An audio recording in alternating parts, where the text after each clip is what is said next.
do that, not the nation builders corps. Okay. Yeah. Okay. So the number of people you had who were trainees of NAPCO, were you an association in the government institution you were, or you were independently working?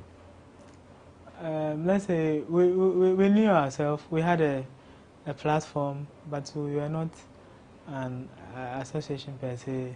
But we interacted well, especially for I think 6 of us we were working closely. We are different units of the department, so we knew each other well. And then there were some that were doing some work that was run on a shift basis, but so then we didn't see them often. But for us, we knew each other, but we were not necessarily an association, even though we interacted. So at what point did the problem started? And now the problem that the NAPCO trainees are bringing up is delay in the payment of their stipend. That's one. Yes. The second one is also they not knowing their fate, because they were promised that there will be a way out after the NAPCO program ends. Yes. So when did the problem actually start? Oh, when it comes to payment, it started from the beginning. From the beginning? From the beginning. Are you getting it before you even started working? Yes. After we started the work, then in fact, when I started work for 5 months, I wasn't paid. For 5 months? 5 months. That from June 2019 to around September? Yes, I wasn't paid for the first... November, I mean. First 5 months of... So the payment, I think that was one of the key issues most trainees has. But for some of us, because of the work we were doing, we were able to get some money to support ourselves to go. But those who were not in offices that they can get some income, they were really finding it difficult to go to work. Yeah. We'll talk about the difficulty right after this break. This is the lowdown. Stay with us. Okay.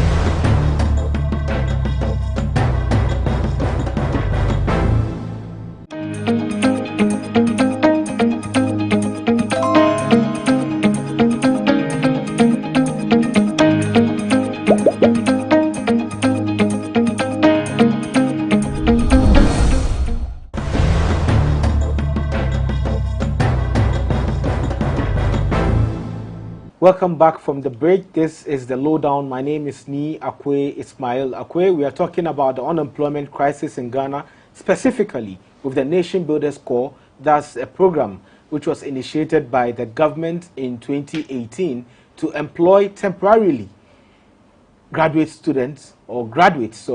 who need jobs. Our guest is Ishmael Batoma. He just ended the Nation Builders Corps training, or the program, and he's here to tell us some of the challenges they've gone through. So Ishmael, you're telling us about how payment delayed right from the start, and people were finding it difficult to make ends meet. So what was the situation like? What response were you given? What did you do as a group? As a group, we had a NAPCO platform where the coordinators.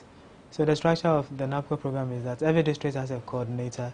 So she is the one who liaises with the head office.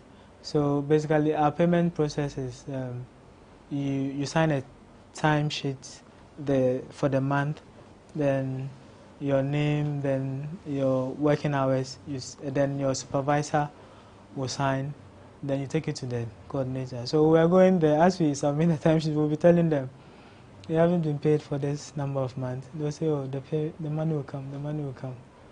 So basically, that's what they were saying. They didn't give any... So the coordinator gives you that response, that the money will come? Yes.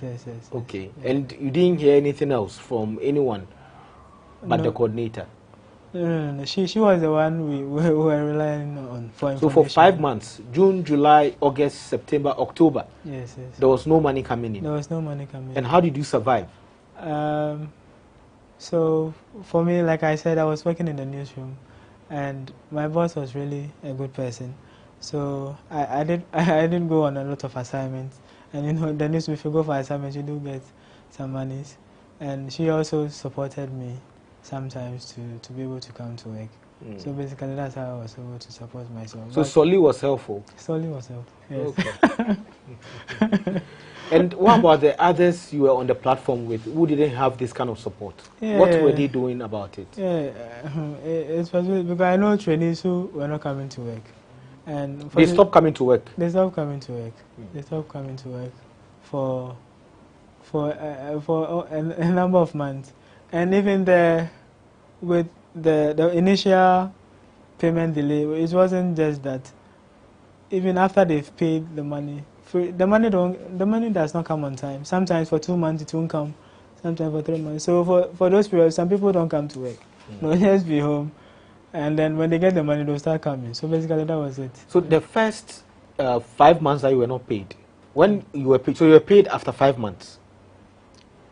I wasn't paid, or I think the money for 3 months came.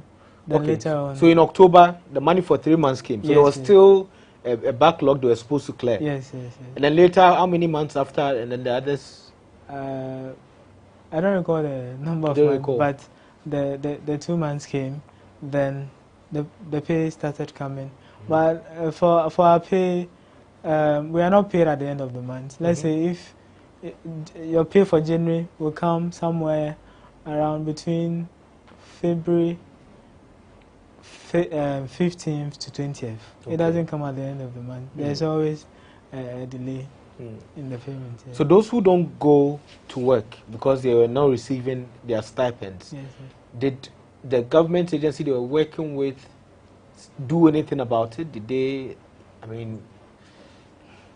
take any sanctions on them? I think mostly the bosses were even sad for them that they are not getting money. So most of the bosses, they couldn't report them or anything, but because it's not their fault, because without the money you can't come to work. And were they given the monies for the period they didn't go to work? Oh yes.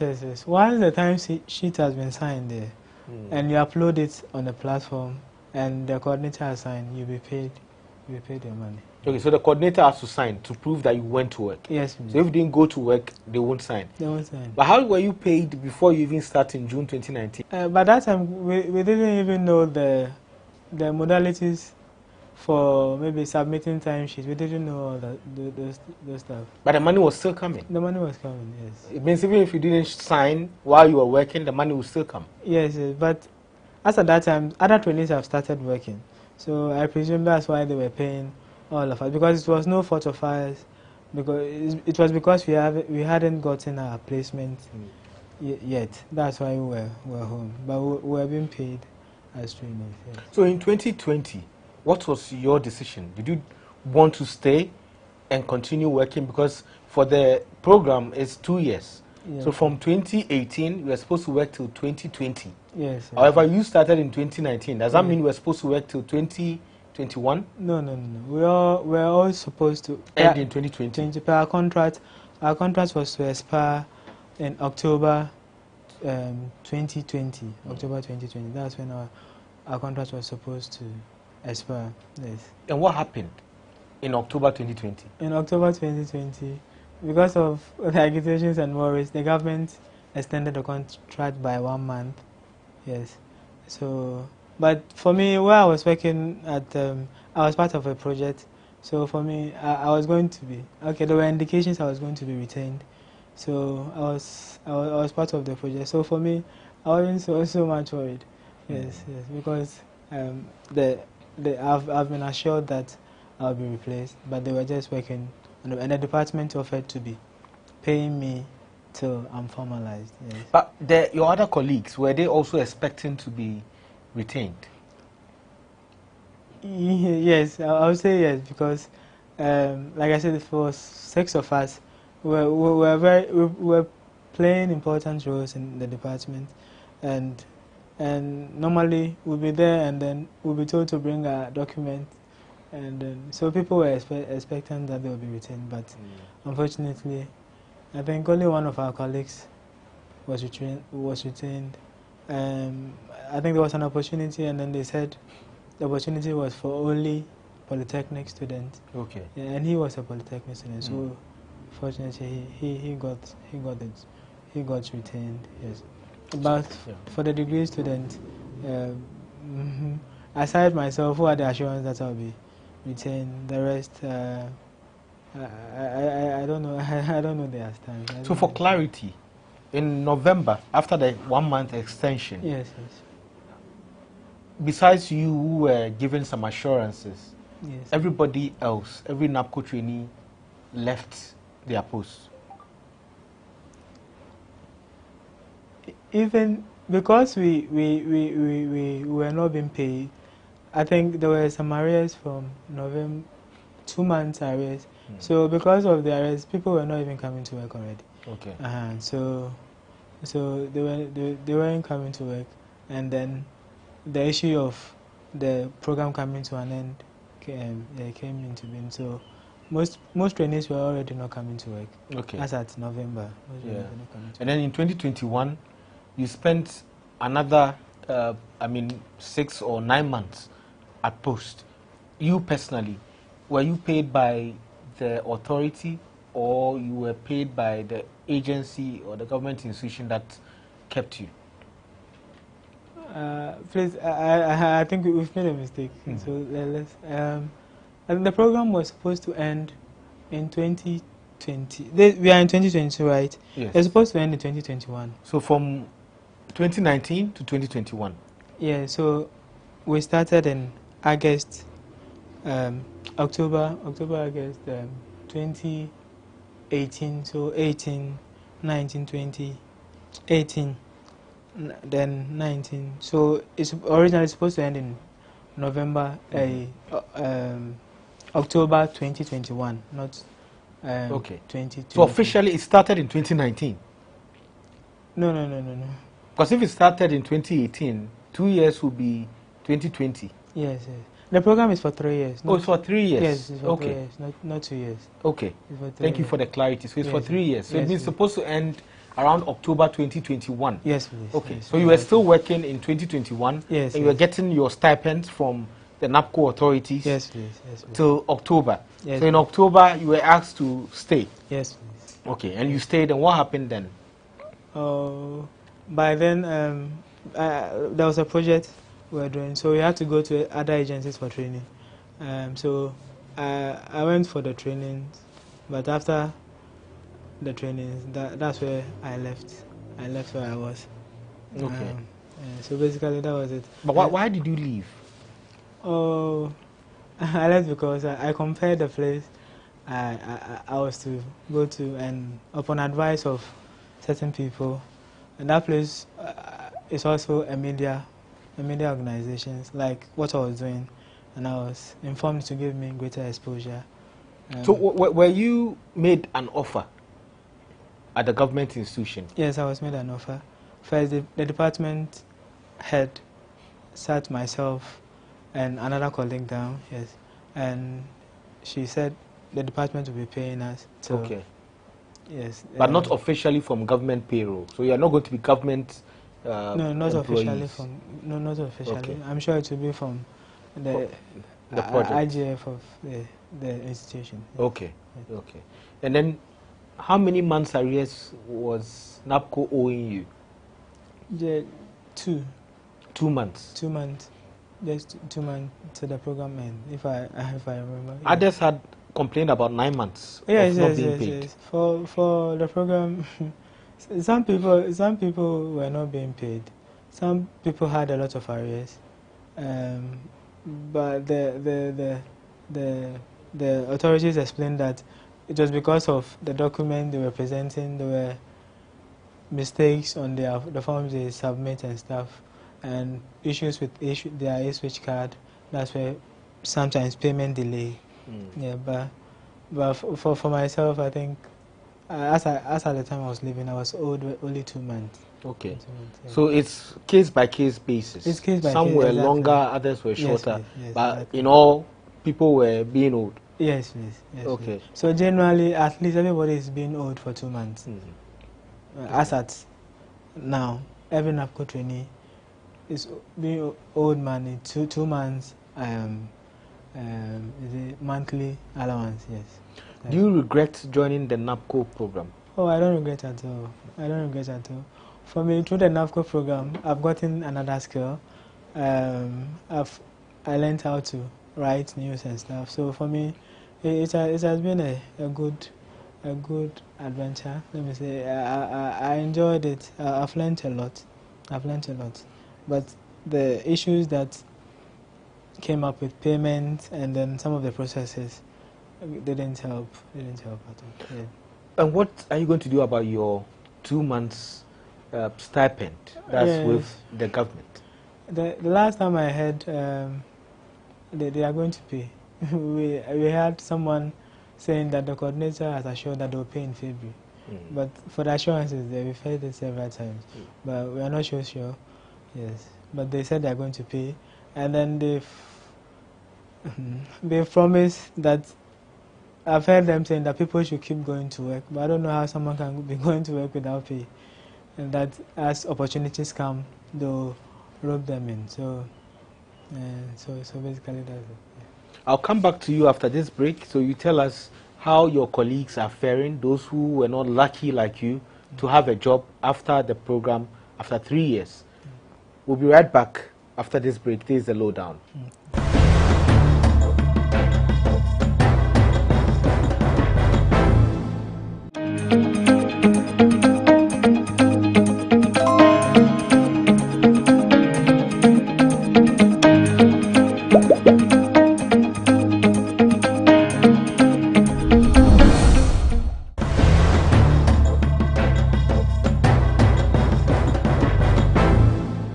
Welcome back from the break. This is the Lowdown. My name is Niakwe Ismail Akwe. We are discussing unemployment in Ghana and also the NAPCO, Nation Builders Corps program, which is owing a lot of the trainees 2 months, some 9 months stipend arrears, and a lot of them are not happy. A lot of them are still unemployed, and the program was put together to get graduates who are unemployed some work.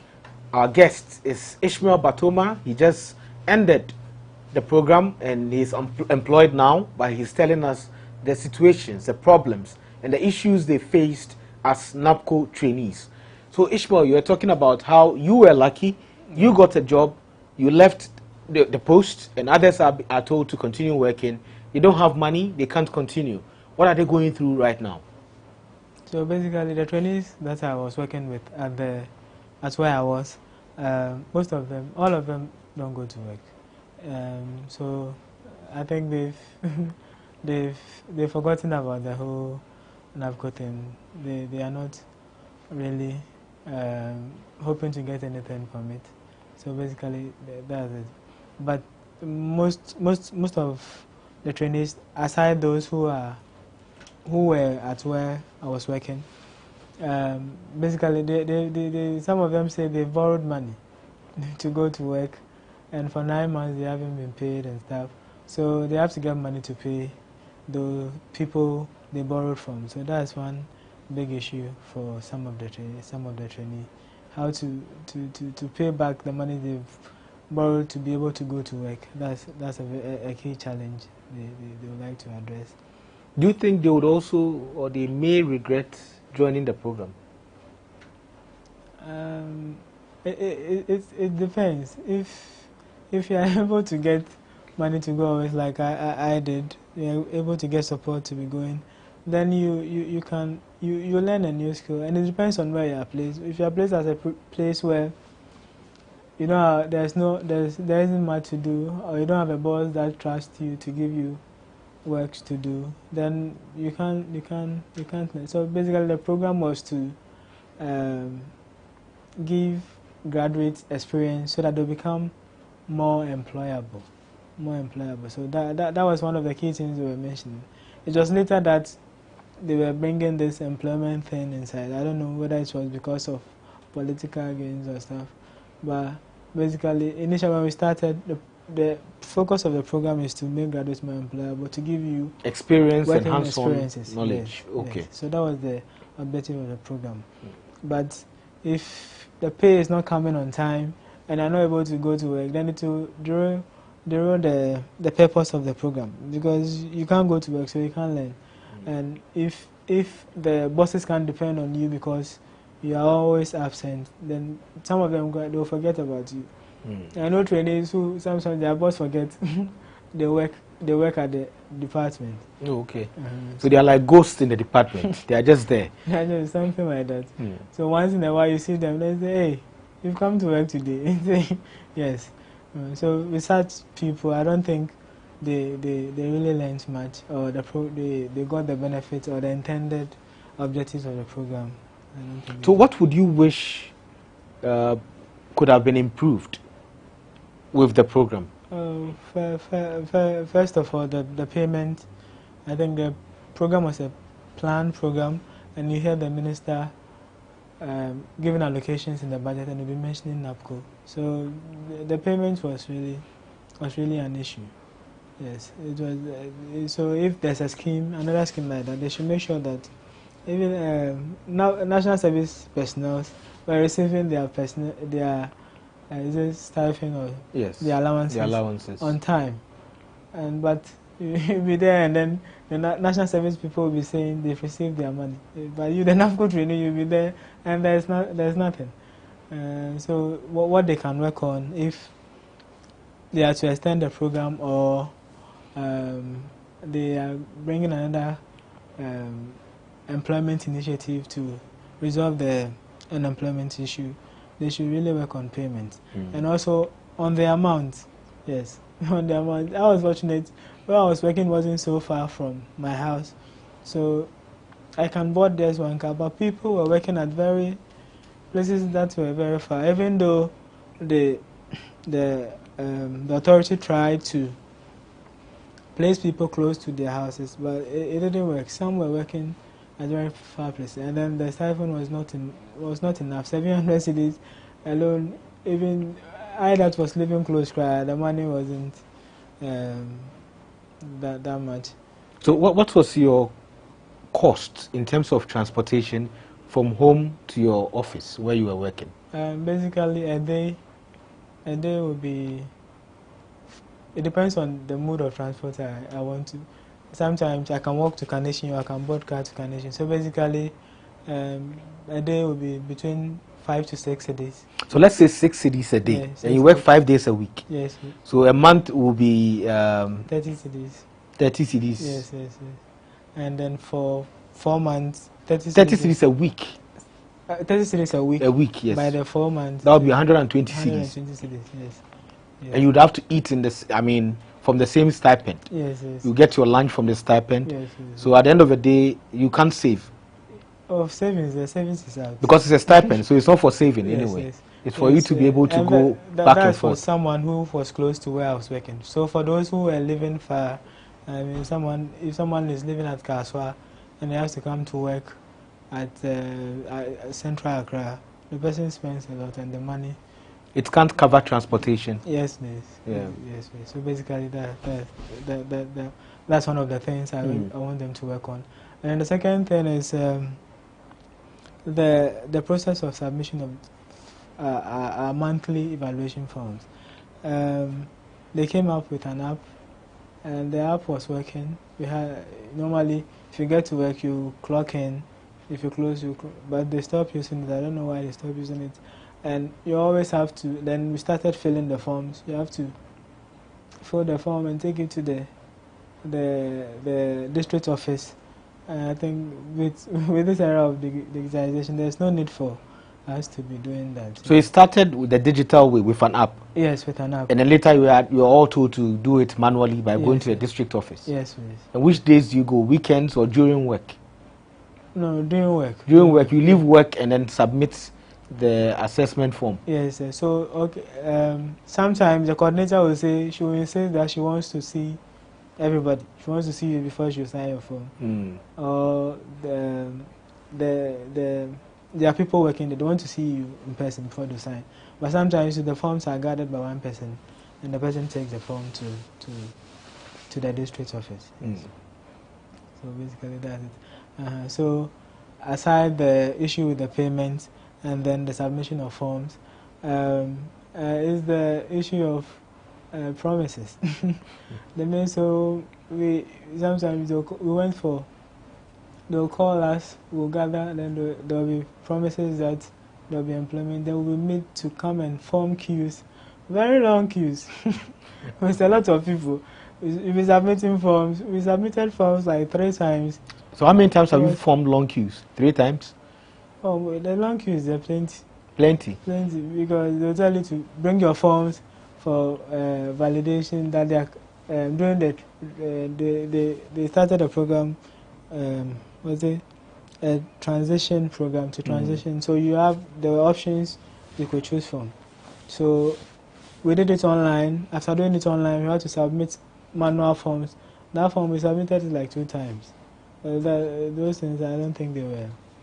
Really, and nothing came out of it? No, nothing came out. No jobs, no transition? No job, no transition. I don't know whether they are still working on it, but from the look of things, I don't think. Because even the minister did not mention anything. The mentionings he made on NAPCO, it didn't include, it didn't say anything substantive. The only thing he mentioned was the U-Start, and we got the indication that the U-Start has come to replace the NAPCO. So those forms that we submitted, we had to print it, and the form was bulky. You have to print it and submit. So basically, these are some of the things that can be improved upon. Yes. Okay. And do you have any word for those trainees who are home right now, watching you, and also wishing they were in your position to be able to get a job? Do you have any advice for them? What should they do? My advice would be that they shouldn't despair. We know that in this country, we know the government says the private sector is the engine of growth, but the private sector is full. It's very difficult to get jobs, and for the government sector there, it's worse. So the advice I can give them is they can find something doing on their own. They should try. My brother and myself, we have a small poultry farm. We grow layers, so they can venture into such opportunities. That's if they can get the capital, and then basically we're hoping for the best. And now with technology, you can learn a lot of new skills and better yourself for upcoming opportunities. So basically, that would be my advice for them. And they should keep looking for jobs? Yeah, for the jobs, yes. We all keep looking for jobs. But sometimes, I know when you apply, especially with the government jobs, for me, I don't try apply for government jobs because I know for these jobs you have to be connected, but they can still try. They can still try. I remember applying for a job during this NAPCO time now. My bosses urged me to apply for the civil service job.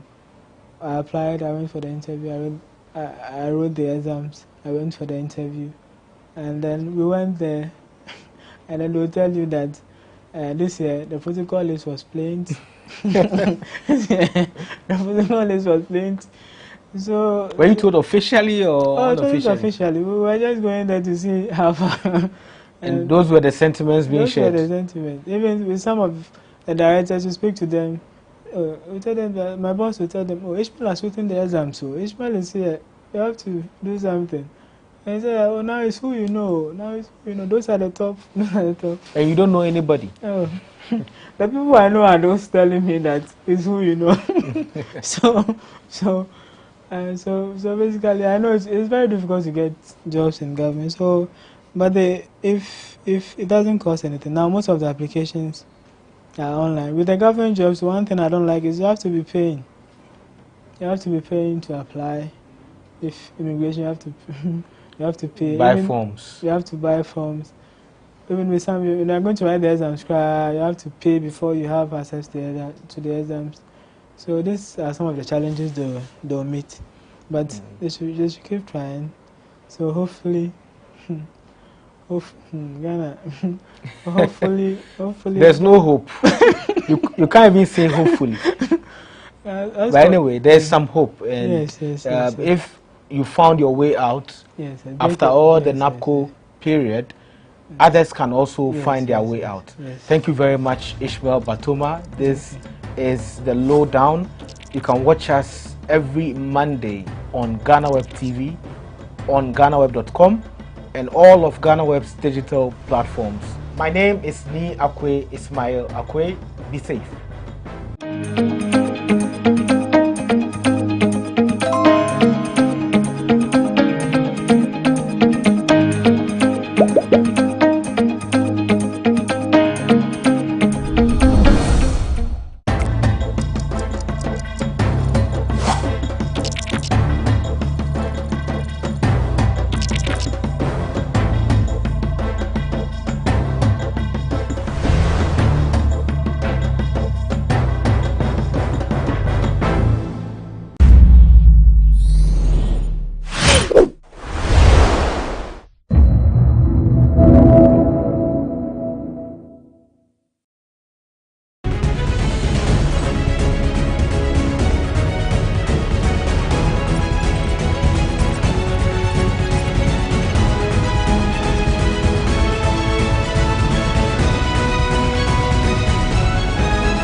The Ghana Premier League is getting very interesting because you don't miss any action or flick. And these days, one of the teams that is eyeing a place in the top 4 finish or possibly win the Ghana Premier League is Accra Great Olympics. Well, today we are at the training base of Accra Great Olympics to have a riveting conversation with their head coach, Anna Walker, who has been doing so much for this club to move them from a team that used to be relegation battlers to a team that is eyeing a place in the top 4 finish or possibly, as I said before, win the Ghana Premier League, and also speak to one of their top strikers, that's Maxwell Abekwe, who earned a place in the Blaster squad at the just ended AFCON 2021. Well, we are taking a short break, and when we return, we'll delve into the conversation. My name is Joseph Adamafiu. Stay tuned.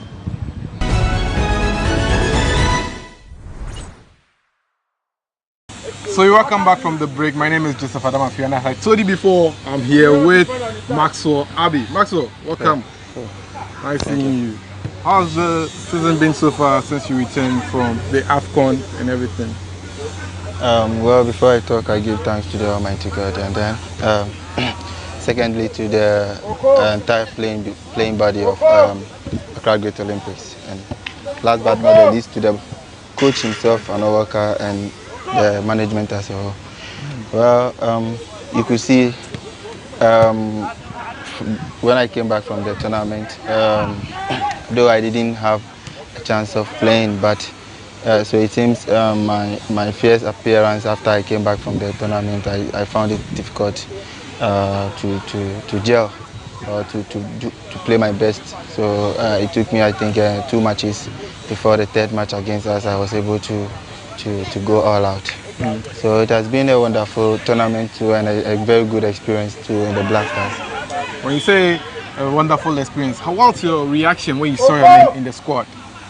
Well, you know, it's everybody's aspiration to wear the national team jersey and make sure he lifts his mother or his country high or up.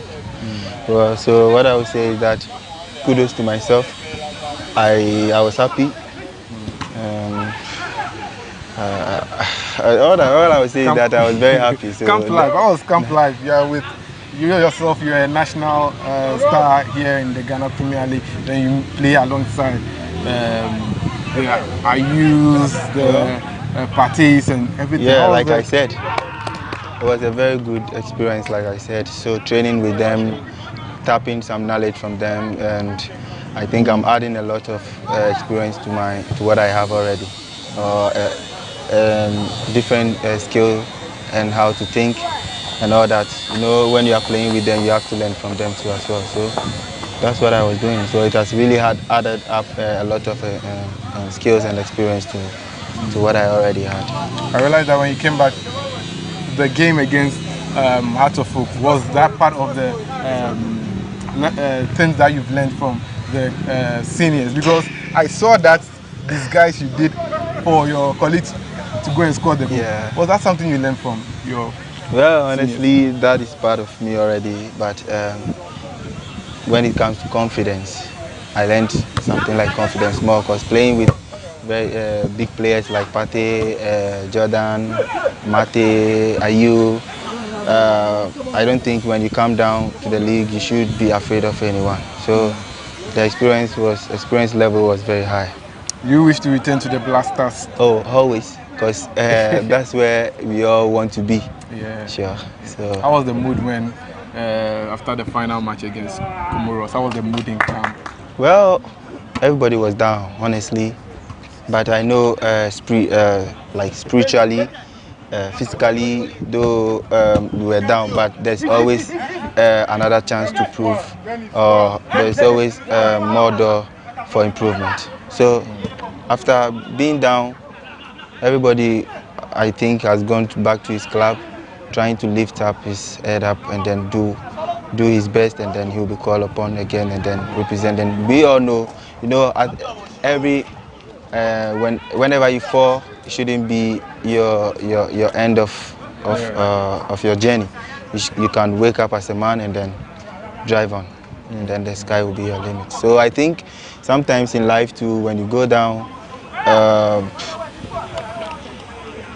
it's a source of encouragement for you. Yeah. So when you come back, you know what you did wrong, what made you went down, and all that. So you lift yourself up right from the beginning when you get another opportunity.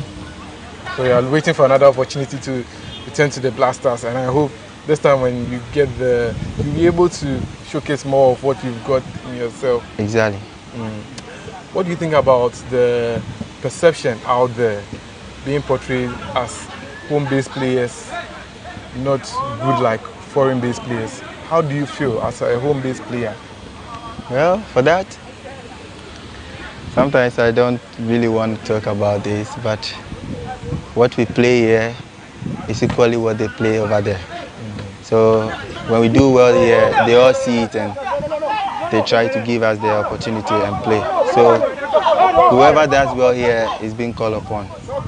That's all. So, because honestly, let me tell you, but I believe in the local players too as well. Yeah. So no doubt, whenever we are called upon, we give our best. Let's talk about family. Your father was a footballer. How has his career influenced you as a footballer? Well, when I was a kid, my dad used to tell me story about himself when he was also a kid playing. So I think sometimes he doesn't really believe in me. He used to believe in my junior brother. Okay. So whenever I'm playing, I think when he remember when he was a kid playing, he sees that he was better than me. So he wasn't having that confidence in me to play. So it got to a time I told myself I can do it. So I came in all out just to prove him wrong. And now I think sometimes I'm being motivated by my brother, and my brother is being motivated by me. Well, I've heard you talk about your mom when you guys started playing football. You said she wanted the children to become doctors. Yeah, and all. Of course.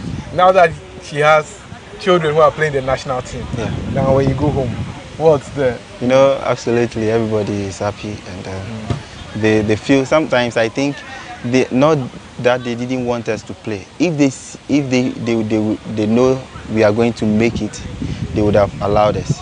But they think, you know, maybe example, you were playing, you think you were better than your kid, and your kid, you think he can't make it. You understand? Definitely, you will try to shape him or divert him to where you think he can. But sometimes the children themselves believes in themselves first before their parents. So when you leave them and you back them, or you do the necessary, you give them the necessary support, they can get there. So has education played a big role in your career? Of course, education is very important everywhere you go. So like how to think, how to associate with others. You know, different people, when you are schooling, you meet different people. So definitely you're going to have different way of thinking and how to associate with others. Well, you're still watching Sports Check here on GhanaWeb TV. My name is Joseph Adamafi. We are taking a short break, and when we return, we'll continue with the conversation.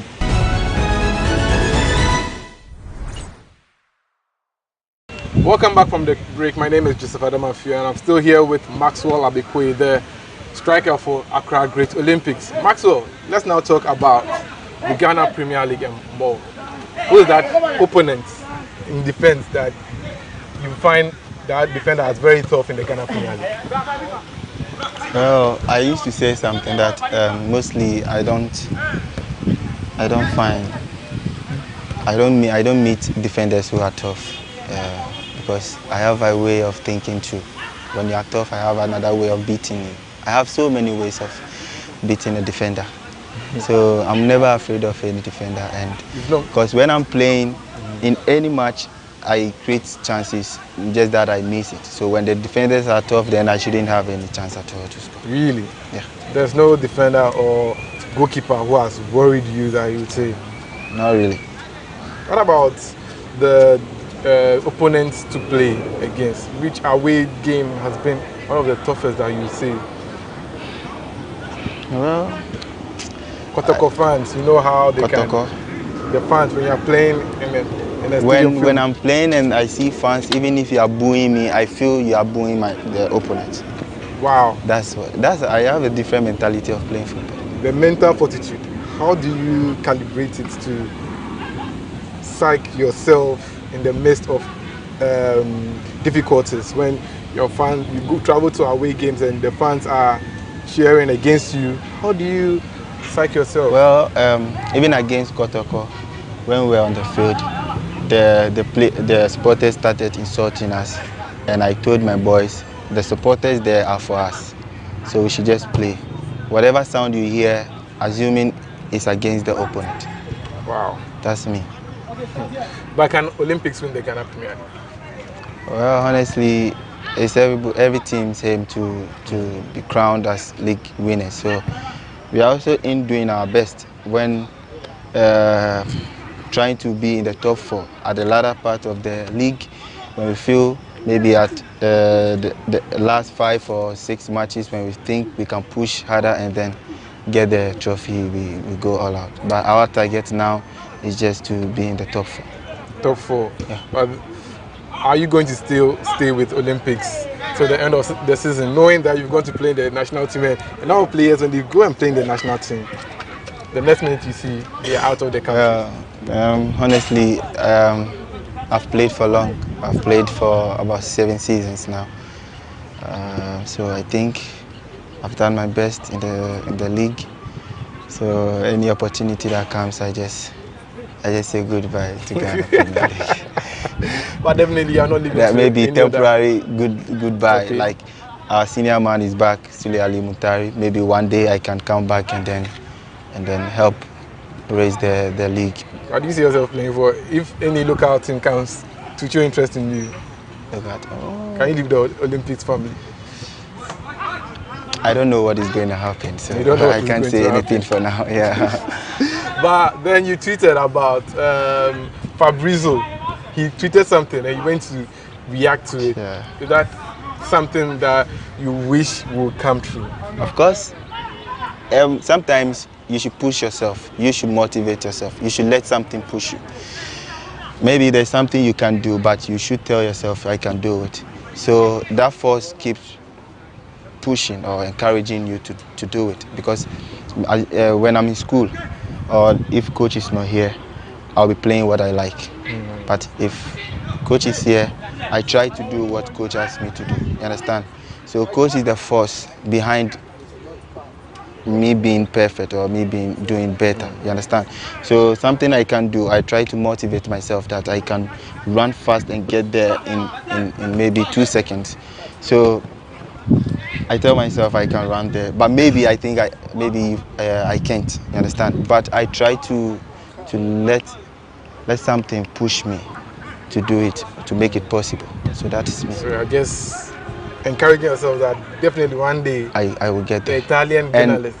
Of course, everyone is saying, Yeah. you know, you should know yourself too, Yeah. and you know your limit. Yeah. Yeah, you can't give something higher than what you can't meet. You understand? Where You know your limit. Where do you see yourself playing when it comes to being at the apex? World Club Cup, Champions League, La Liga, Premier League. Where do you see yourself? You know, we have very good leagues in Europe, like the French League, the Bundesliga, the EPL, the La Liga. That's every player's dream too. That stage is where every player's dream is to get there. Sure. Which one will be the pinnacle of your career? Which one? EPL. EPL. Yeah. Not the Champions League. Oh no, but like it's the league you are talking about, right? Yeah. So the EPL, I want to find myself playing in the EPL because you play in the EPL before the Champions League. You can't just go and play Champions League. You understand? You play in one league before you qualify to Champions League. You find yourself in an era where there are young players coming up. You find Callum Hudson-Odoi, they go to Man City, they have young players there. You have Mbappe in the French league. Are these players that you wish to play against or play with in future if you get opportunity abroad? Yeah, in Europe is their era there, and over here too is my time here. So there's no difference. I can play with them, I can play against them anytime soon. I see that. But in Olympics, your brother is back these days at Olympics. How is the happiness like in camp? Well, my brother is one player we missed so much when he left, even especially at the beginning of the season.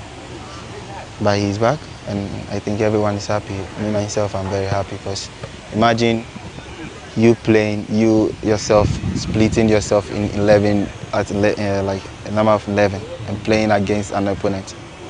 You are all going to think the same. So having my brother, we think the same. How do you guys approach the game against Accra Otofo? Because the way you play Accra Otofo is not the same way you play Kotoko. How do you guys psych yourself? Yeah, you know, sometimes you should play match after match. You know, our plan, we went in with Kotoko, didn't really work in favor of us. So we have to come back and then psych ourselves, play another tactical, or coach introduce another tactical way of playing against us of folk, and that worked. So it's match after match. What you did last match in the previous match that didn't help, you wouldn't introduce it in the upcoming game. So it was just a tactical change, and you could see if you see Kotoko's game, it was a tactical game that we changed against House of Folk. The way I see you guys play against Heart of Folk is totally different because you really frustrated their defense. I remember during the game at one point, you and Mo Al-Hassan had some little conversation. Yeah, I saw you laughing. Was it deliberate to it was frustrate deliberate because I also want to frustrate him, and then maybe I get a penalty or something. So it's all part. You see, I told you I have a way of playing. I have so many ways. Okay. Sure. Is Glaston Abako still a family, or now that he's at Heart of Folk because it's an opponent?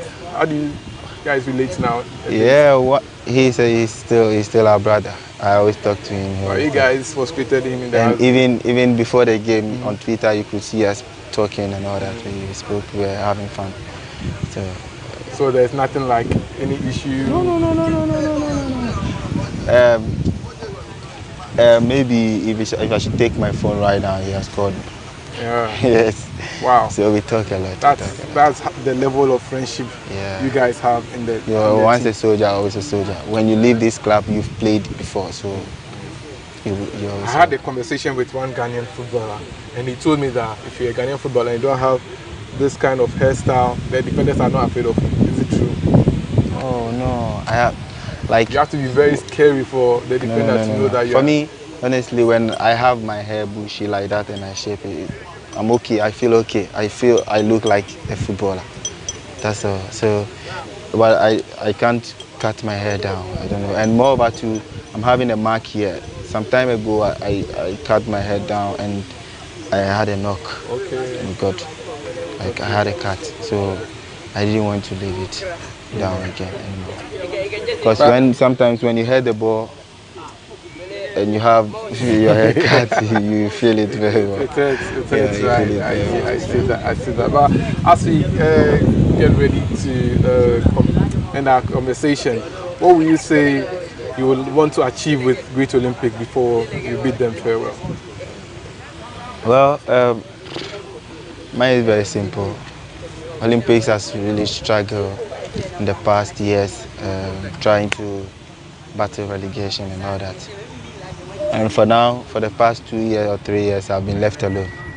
I'm the oldest player here, so I think even with me not being in the club and the club not being relegated as well, I think I've done something in the past three seasons. So I'm looking up to the end of the season. Maybe I place them at the top 4 or something. What would you tell the fans? What would be your message to the fans? Well, I always thank the fans for supporting us, especially the management as well. They're really doing their best and then trying to motivate the players in every means. To the last but not the least, to the technical men and coach as well. I'll thank them all, and to the fans, they keep supporting us in every way. Any way they feel like when they are there, we'll be okay. So I thank them so much. They should keep supporting us. Because of us, that's why they are here. So we also support them, they support us back. We thank them so much. Thanks so much. I can see that your team wants to meet, so we'll catch up another time. Well, we are still here on GhanaWeb TV. It's still Sports Check. We are taking a short break, and when we return, we continue with the conversation with coach of Accra Great Olympics, Anna Walker. Stay tuned.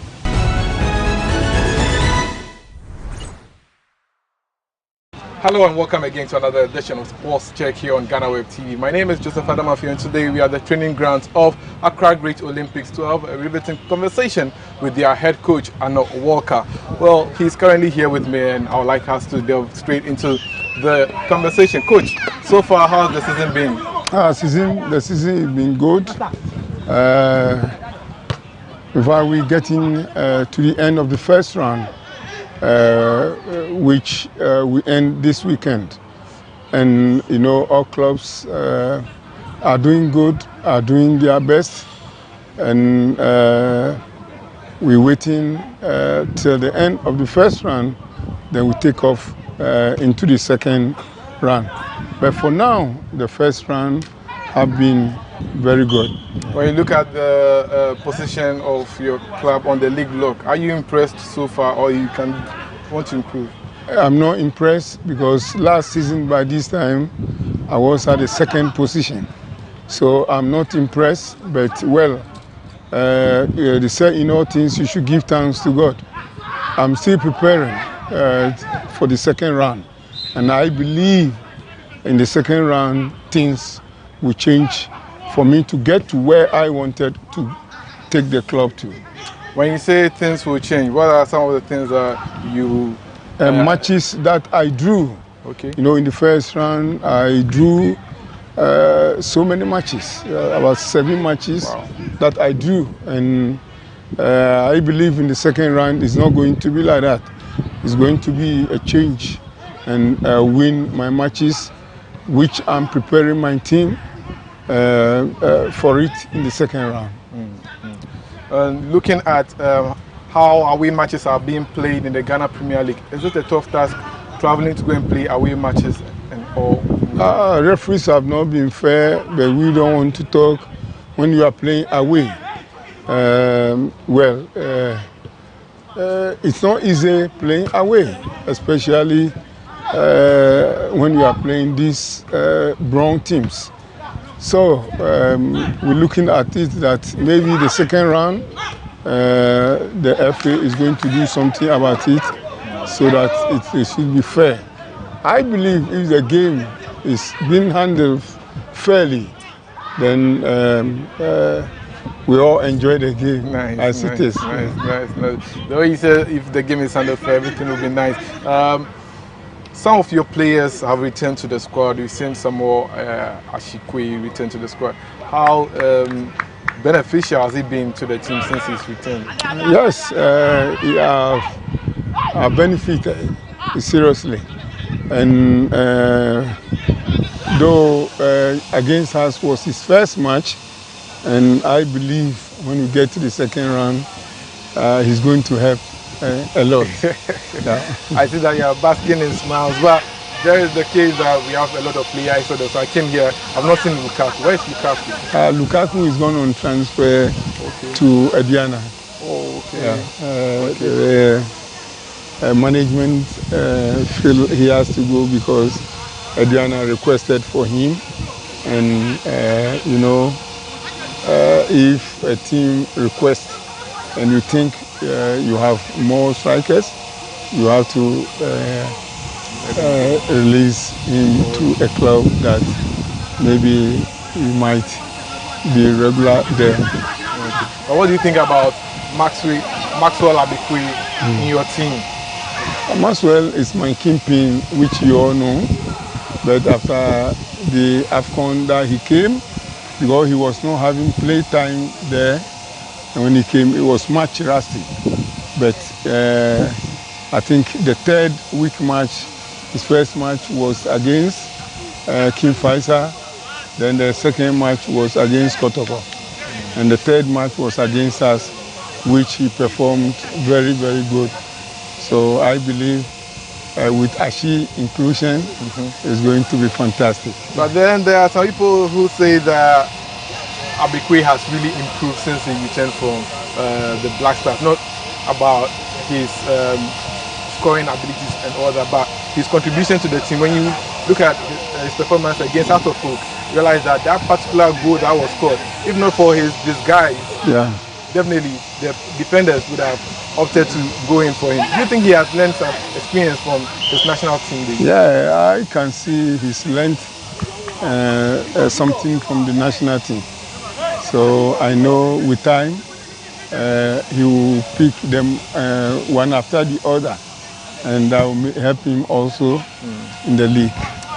Will you start yourself as a coach who is good at nurturing players for the national team, because you have under 20 players in your team, players in under 23 national team players?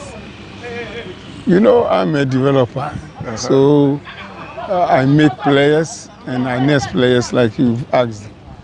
And most players that have passed through my hands always go to the national team. So I'm a coach that nurses players to get into the national teams. So if there's a player out there who knows that he wants to become a national asset, definitely he should pass through your hands. Is that what you're saying? By God's grace.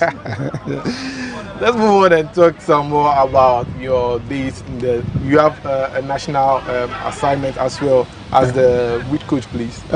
Local Blaster. Local Blasters. How is scouting players for the national team like for the Blasters league? You know, normally we all play the league at the same time. It's only once or twice that you have the chance to watch any other league match, and that's especially in Accra here, since I don't go around to scout. But I also contact my colleague coaches and ask them maybe the good ones as a coach that can be recommended to me. So that's how I do my scouting, from the help of my colleague coaches. Yeah. But we have a situation where sometimes you have players for the qualifiers, then the next time you are going to play another progressive match, you have players joining other clubs outside the shores of Ghana. Yeah. How is that a worry to you and your team? You know, I have not started playing yet. I'm just giving the job, and now that I'm going to start playing. So I've not experienced anything like that before.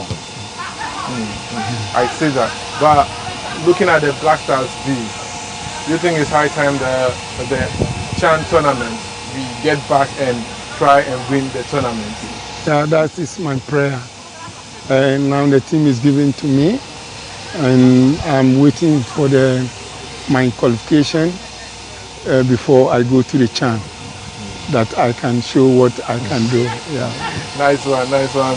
But one of the issues at Ghana's campaign at the AFCON 2021 was the level of local players not being given the opportunity to showcase their talents in the senior national team. Yeah. Is that a bane to you? Is that an issue to you that you also express? For Ghanaian or in the other clubs? No, local players being in the senior national team. That's the main Black Stars team. Here in Ghana? Yes. That one there, I cannot say anything about this. It is the coaches there. They will have to decide what to do. And if they should ask me of the local ones, I will also help in showing them those who are ready to play. So for there, I leave it to the whites and our local assistant coaches there.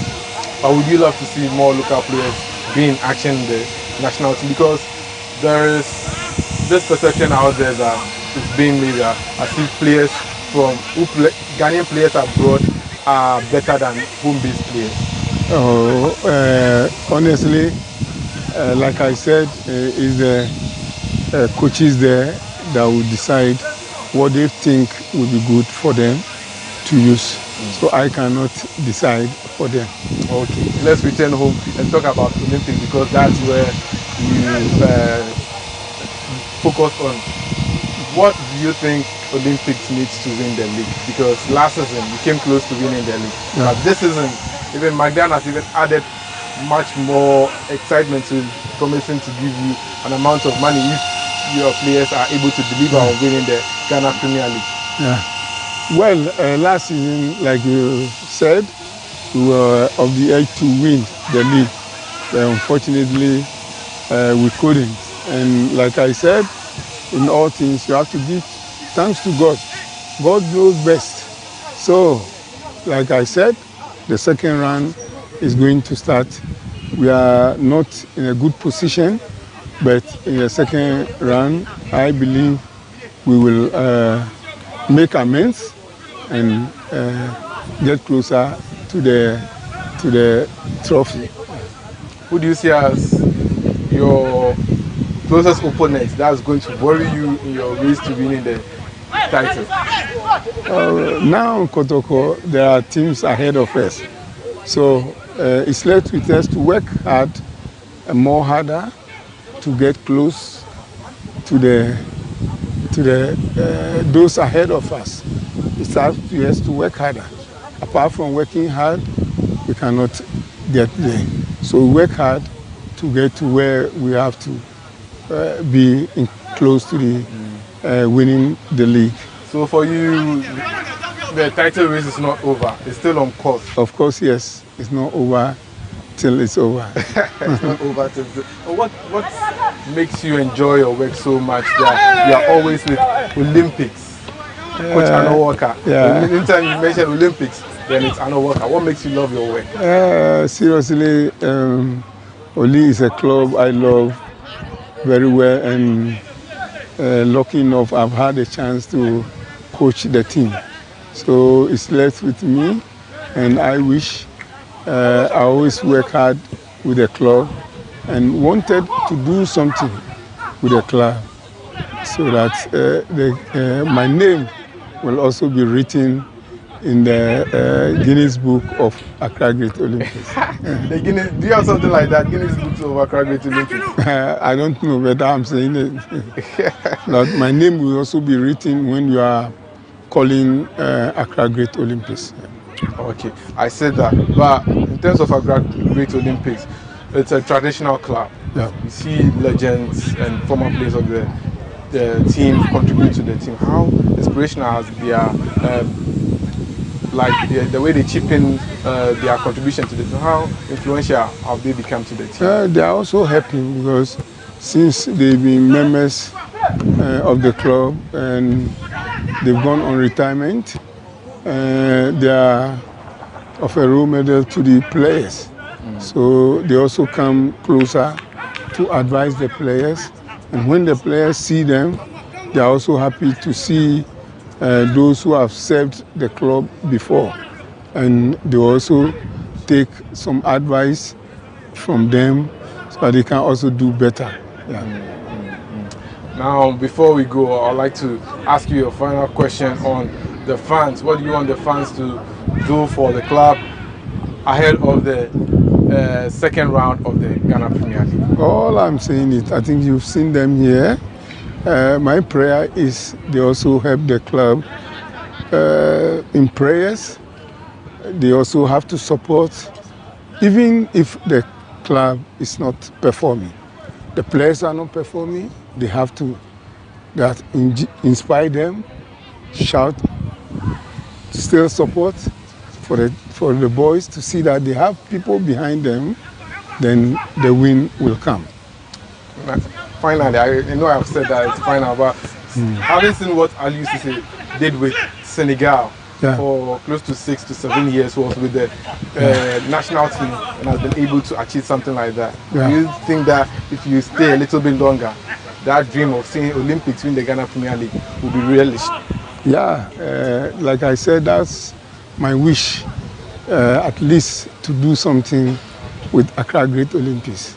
And I know with God on my side, it will come to pass. All right, thanks for your time, Coach. I know you have to return and continue with your training. So thank you very much for your time. Well, my name is Joseph Adamafi, and this has been another edition of Sports Check here on GhanaWeb TV. Thanks for watching.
Over the last 72 hours, the world, which is struggling to recover from a devastating pandemic, has been hit with yet another situation which some analysts argue could be a potential path towards World War III. Russia's invasion of Ukraine has captured global attention to a conflict which is on a tipping point of escalating into a full-blown war. Today on Say Loud on GhanaWeb TV, I bring you a special editorial on the escalating Russia-Ukraine conflict, as well as an interview with some Ghanaian students who have unfortunately been caught up in this unfortunate situation. My name is George Isi. I'll be right back. Welcome back. This is still Say Loud on GhanaWeb TV with me, George Isi, and we go straight into our special editorial on the Russia-Ukraine conflict. We take you back to February 2014. Russia, in the month of February 2014, invaded and annexed Crimean Peninsula from Ukraine. Later in 2014, a group of pro-Russian separatists took control over the cities of Donetsk and Luhansk in the Donbas region of eastern Ukraine. The incident has since led to continuous conflict between militia groups supported, armed and financed by Russia on one hand, and the Ukrainian army and its volunteer militia groups backed by NATO and Europe on the other hand. In the process, thousands of lives have been reported lost in the crossfire between the two sides. Both sides, however, later agreed on a ceasefire deal, which was dubbed the Minsk Agreement. The agreement was to see Russia stay out from Ukraine until over 70 hours ago, when Vladimir Putin, the president of Russia, by executive order, recognized the disputed areas as independent states. Putin did not stop there. He ordered an invasion of the area, with assaults being launched on various Ukrainian military installations, thereby nullifying the Minsk Agreement, which was to see Russia withdraw its forces from eastern Ukraine. With several explosions heard around Ukraine, some deaths and injuries have been recorded, with some people attempting to troop out of the country. Another angle to the entire situation has to do with Ukraine's plans to join the European Union and NATO, with Russian President Vladimir Putin seeing it as an attempt to reduce Russian power and limit its economic fortunes. United States President Joe Biden has been clear to state that America will not be sending troops to Ukraine to fight in the conflict, but will support Ukraine from a distance. This same position has been taken by other world leaders and NATO members who have since condemned the actions of Russia. Among other actions, the United States President has announced a series of sanctions against Russia and its leadership. These same sanctions has also been adopted by Europe and its allies. So now we look at how this whole situation is affecting Ghana. Of course, it is a global situation with global impact, and therefore we would want to narrow it down to Ghana. And for that, I have joining me my colleague Mauli Aholu-Megan. He is on our business desk, and he will be helping me to do that. Mauli, welcome. Thank you very much, George. How are you doing? I'm doing well. Yeah. So first of all, what will be your initial comments on this entire Russia-Ukraine? For now, I think it's quite very serious. It's looking serious. Some of the Russia's airspace have been taken over by Ukraine's airspace have been taken over by Russia, and there's quite a lot of tension here. And but most presidents, especially in the European Union, all of them are on edge as to what's the next line of action to take. But on the global space, I mean, before we narrow it down to Ghana, on the global space, how is this affecting the world? It's going to very much impact the world, especially economically. Russia is a very key supplier of oil and gas, and so for superpowers like US and UK begin to issue sanctions to Russia, because before all this happened, those tensions were brewing for some time now. But Joe Biden, the US president, had to have a number of calls with Vladimir Putin, but it looks like those conversations didn't really yield any results. So it was more of a plea to him to sort of, back down, because they had already had the intelligence that this was what was going to happen. And prior to this whole invasion, Vladimir Putin had a whole press conference for almost over an hour explaining why he needed to do what he needed to do. But it looks like he had already planned it already. So for now, prices are going crazy on the market, especially the stock market and also oil. Like I said earlier, Russia is a very, very key supplier of oil and gas.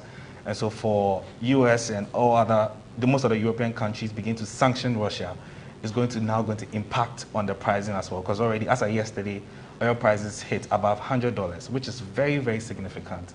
And so it's going to really, really impact us. I'm sure this is something that Ghanaians would not be happy hearing, considering the prices of fuel over the last period. Yes, obviously, it's really not going to bode well, especially in Ghana, because even in the February pricing window for Ghana, fuel prices went up twice, and now fuel is selling around 7 cedis.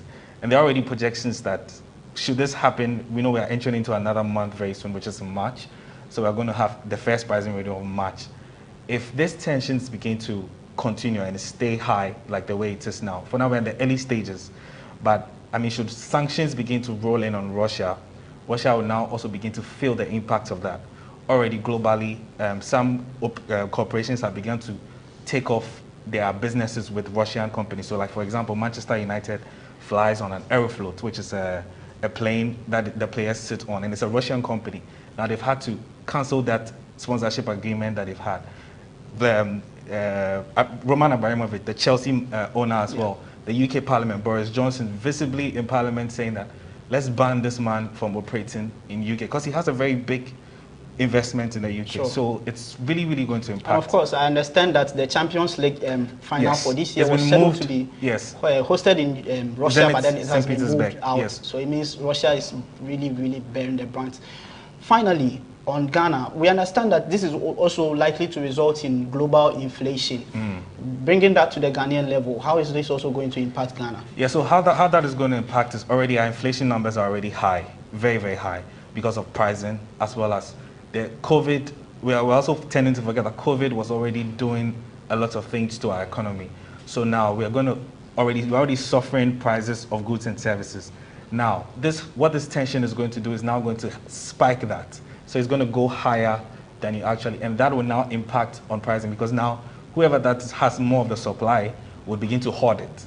It's just like the vaccine. They'll begin to hoard the vaccines, and then availability will become very, very difficult, because now you have to pay more in order for that. And I mean, if you have people not you know how movement works with economics, and if people are not moving out there to purchase goods and services, it's obviously going to start to impact. So for us back home, it looks like we have to start expecting to see some full hikes in the next few weeks to come. Sure. Yeah. Then we pray it actually ends soon. Yeah, hopefully. So yes, I had my colleague Maulia Holumega joining me to bring his expertise to bear on what this situation means to Ghana. Of course, Ghana is not isolated from a situation that has a global impact, and so we are hoping that it will be dealt with soon. We'll be right back, and once we get back, we'll have a conversation with some Ghanaians who have rather unfortunately been caught up in this situation in Russia and Ukraine.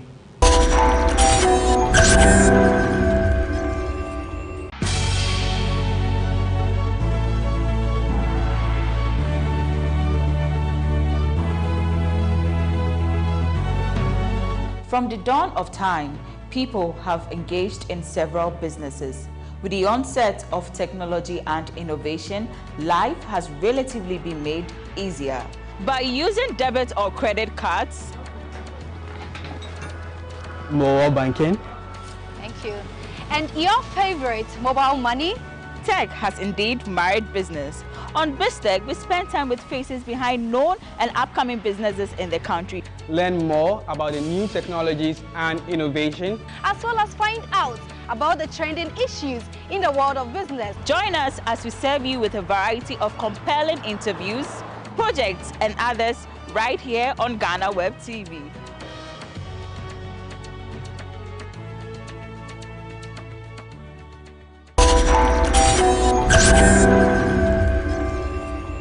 Welcome, this is still Say Loud on GhanaWeb TV with me, George Isi. As indicated earlier, we have joining us today some Ghanaian students in Ukraine and Russia who have unfortunately been caught up in all of this situation.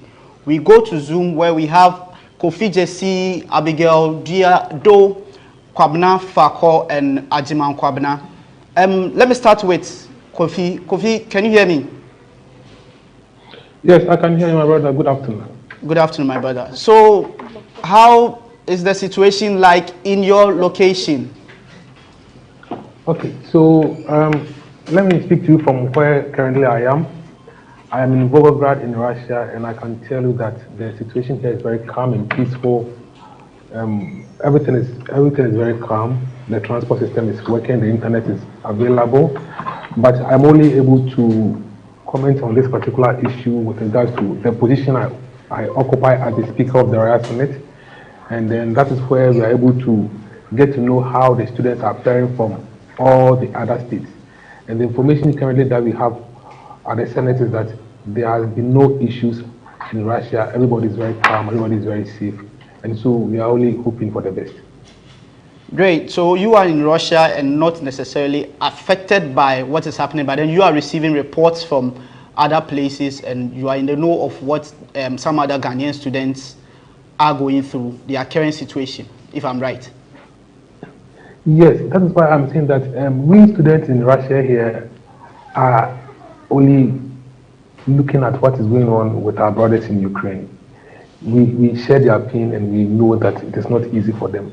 But we in Russia are very calm because there's nothing that is so scary going on here. Everything is calm. It's just that the media reportage, the sensationalism of the media space, is also giving us that kind of emotional instability with regard to whatever you are seeing on the screens, that we are scared that probably something is going to happen here. But currently, the atmosphere here is very calm and very peaceful. But we are only worried because of what we think would happen in the future. But with our brothers at the other end, correspondence with them show that it's not so calm with them, and we only share their pain and then we pray for the best. Okay, so let me speak to Abigail. Abigail, are you also in Russia? Yeah, I'm in Russia. Oh, great. And how is the situation? How have you also been receiving the news and what's your situation? Okay, so I am in Krasnodar. Not so far from Crimea, which is at the border. Right now, as my friend or the first person already spoke, there's not much going on here. Everything is calm. We are going about our daily activities actually. So yes, we see troops and armored cars, but there's not much panic around. We're going about our daily activities like how it's supposed to be. But, so there's not much going on here. Okay, if that's the case, then we speak to Kwame. Kwame, how about you? Are you also in Russia? Yes, I'm also in Russia. I'm also in Russia. Okay, so yes, right now, as my colleagues have already said, the situation is kind of, I mean, no one is actually panicking about anything, but I mean, the cities which are near to the border, they have, I mean, prevalence of, I mean, they are just having some panic attack because of, I mean, the ammo cars, helicopters making noise, I mean, those kind of stuff. So they are actually having some, I mean, some fear. And just, I mean, we're also getting information from, I mean, from friends and colleagues from Ukraine, where they have to actually run for safety. I mean, some are actually going to board, other countries to be able to get a flight back to Ghana because all flights have been suspended. Okay, so we are here to see if we have somebody from Ukraine joining us. Kwabena, are you also in Russia? No, I'm in Ukraine. Great. So it's good to have somebody from Ukraine now. What is your situation? I'm in a city called Sumy. For us, we are just some few kilometers from Russian border, and as of yesterday, there were some blasts, near us, some few kilometers from our hostel, which we heard it was from the other side. So what they told us that we should keep calm, and then, so yesterday we have to go down we have underground bunkers. So we have to go down there and then stay there throughout the night so that at least we have some safety. And then when you go around the city, there's nothing going on actually, because it brought panic, and then ATMs, the queues there, supermarkets, there were a lot of queue. But yesterday we managed to get some few foodstuffs, but the unfortunate thing is the getting money. For us now here, it's like impossible. So because banks have closed, ATMs, some of them now, you go, there's no cash. And then getting out from these cities too is quite difficult because we found ourselves where we have to pass through two cities which are severely affected. That's Kyiv and then Kharkov. So it's like getting out is quite difficult for us for now. But they've told us to keep calm. They are just monitoring what is going on. Okay, so Kwabena, if that's the case, you spent the night in the bunker. You are back to your hostel now, right? Yes, please. Is it that the situation is dying down or what? Yeah, from what we heard from especially university officials, they said this place is at risk. We could have some hits at any moment. So yesterday when we experienced the first hit just near us, they thought it's advisable for us to get secure, like to bunker and then stay there for the night. So that's the situation. But Kwabena? Yes, please. So about the Ghanaian Embassy, have you heard anything from the embassy? Nothing official. According to what our NUC's president told us, that they've contacted the bank. Actually, in Ukraine, we don't have Ghanaian embassy here. It's only Russia and other countries. They said they've heard nothing official from them, but they've sent some information to various embassies, hoping to receive some response, but not yet. But are you happy with the response? Are you happy with the response of the government of Ghana?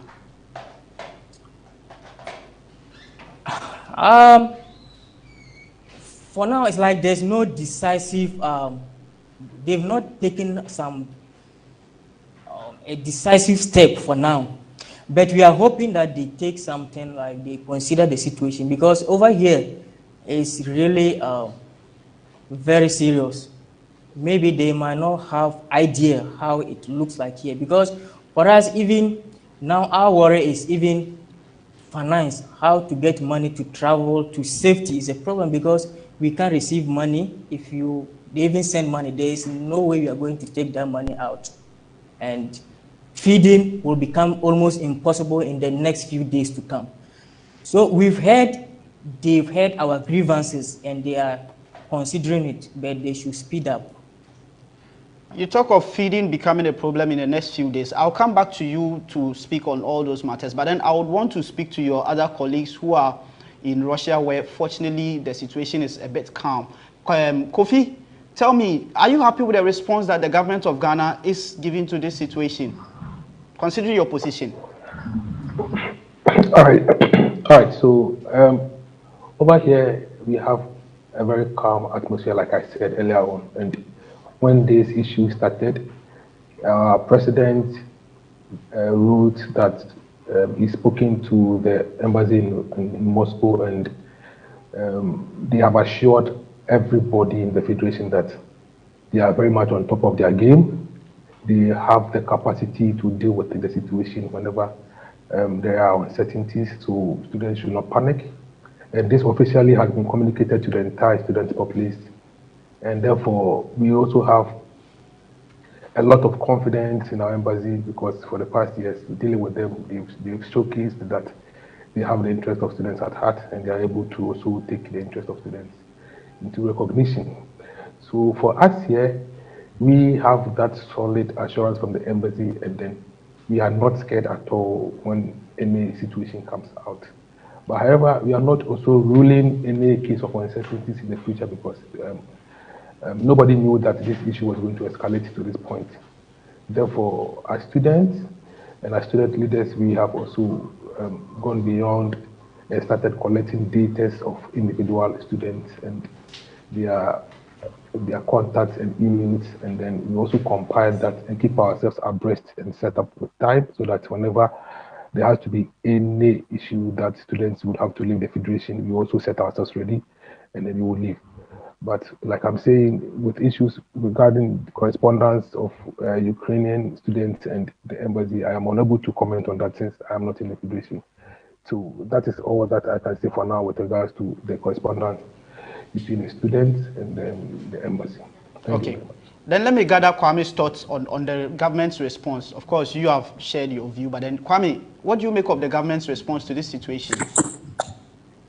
Okay, I think I watched some news yesterday, and then I think it was brought up in Parliament, and we are just hoping that everything will be done as fast as possible, because very soon, as Kwabena said, very soon receiving money is going to be very difficult. I personally today, when I closed from the hospital, I went to the bank to withdraw some money using Western Union, and I went to 3 banks, and then they said they will not be able to give me money because of the sanctions and all that. So very soon, I'm sure if nothing is being done about it for students to actually secure some food, because right now, very soon, if money is being sent later on, it's going to be useless, because we won't be able to use that money for anything, since nothing can be sold to us, or you get what I'm trying to say. So I think the response must actually come as fast as possible, so that we're able to secure the necessary needs. Okay. So we are talking about government response. Let me speak to my female guest. About government's response, do you think that government should consider evacuation plans? Of course, Kwame mentioned the fact that government, the issue was discussed in Parliament yesterday. Abigail, do you think that government should consider evacuation plans, and how soon do you expect that to be implemented? Okay, so currently there's been an airstrike actually, especially the cities located at the south, even in the capital. So flights are not moving in, flights are not moving out. So evacuation is not actually the way forward right now. So I don't think that that can come into the plan. Maybe yes, funding to move people into a much more safety zone, because it's not all, especially in Ukraine. Yes, there are zones that have been affected, especially Kiev and other zones, but they are not all parts of the country is being affected by what's going on. So if people can be moved to a much more safer zone, that would be better. But evacuation to Ghana or wherever by flight, I don't think it's going to be possible. Okay, so we are about ending this discussion. I would like to get Kwabena to give me some few answers, and then I'll pick your final words. Kwabena, you talk about the fact that you will soon run out of supplies. How soon are we talking about, and how consequential is this going to be? So let's take it from next week onwards. Basically, I will have, let me talk from my perspective and my colleagues near me. From next week onward, we will have nothing left. So if it continues like this, that means from next week, we'll we'll be left with nothing. And it will be very difficult because here you have nowhere to go. Yes, you have nowhere to go. For us, the situation is already getting out of hands for us because most students have already run out of money. And the fact that even from yesterday, it was impossible for us to receive any money or take money. My bank, when I tried removing money, I used two banks. The first one, I couldn't remove. The second one sent me a message that, unfortunately, my card is not permitted to do any transaction now. So it's going to be very difficult for us. You are in a Kwabena, you are in a foreign country. What is the government of Ukraine doing for expatriates in their country, like people like yourself? What is the government of Ukraine doing for you? Okay, for now, we've not heard anything. The only thing is, he's general. He said everyone should remain calm, but he has not commented anything specific about foreigners or anything of that sort. So for now, you're on your own? Yeah, for now, everyone is on his own. Government plans, calls for evacuation. You are in this situation more than any of our guests. Is this something that you would want government to do, or what is your call to government? For me, I think it should be considered, although now airports and then some airports have been destabilized, but it should also be under consideration. Anyhow, because our plan is moving to safer places. For example, Lviv airport is considered the safest now, not Kiev. So it should be considered. It doesn't necessarily mean only flying from Kiev. Lviv is there. So for me, I think it's very necessary for us. Okay, Kwabena, so we understand your situation. We hope you stay safe. Let me get the final thoughts of your colleagues and then we'll wrap this up. Abigail, what will be your final words? Okay, so right now we are able to control the situation to a particular point, but as Kwame and Kwabena and everyone else has said, we are not sure of how things are going to escalate. So it will be very glad if the government speeds up their response to us to make things better. Okay. Kwame, any last words? Okay, so one thing that came to mind was if it's possible, if not evacuating the people to Ghana, we can evacuate the people around the border to safer cities so that they can be there for now. If it's possible, we can get the embassy to get the students the students that are studying the cities that are around the border to safer cities, so that just in case of anything, they will be safe. Because recently the first attack from Russia was actually from one city, Belgorod, and that city has a lot of Ghanaian students, scholarship students to be specific. So if it's possible for them to, the embassy to actually get the students from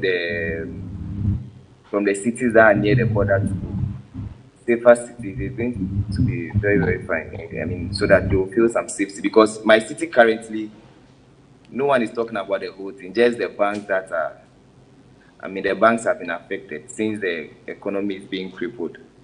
So, right. Yeah. Right. So, Kofi, you are in a position of leadership. You coordinate communication and activities between your colleagues and the government of Ghana. What will be your final words? All right. So, my brother, in this particular situation,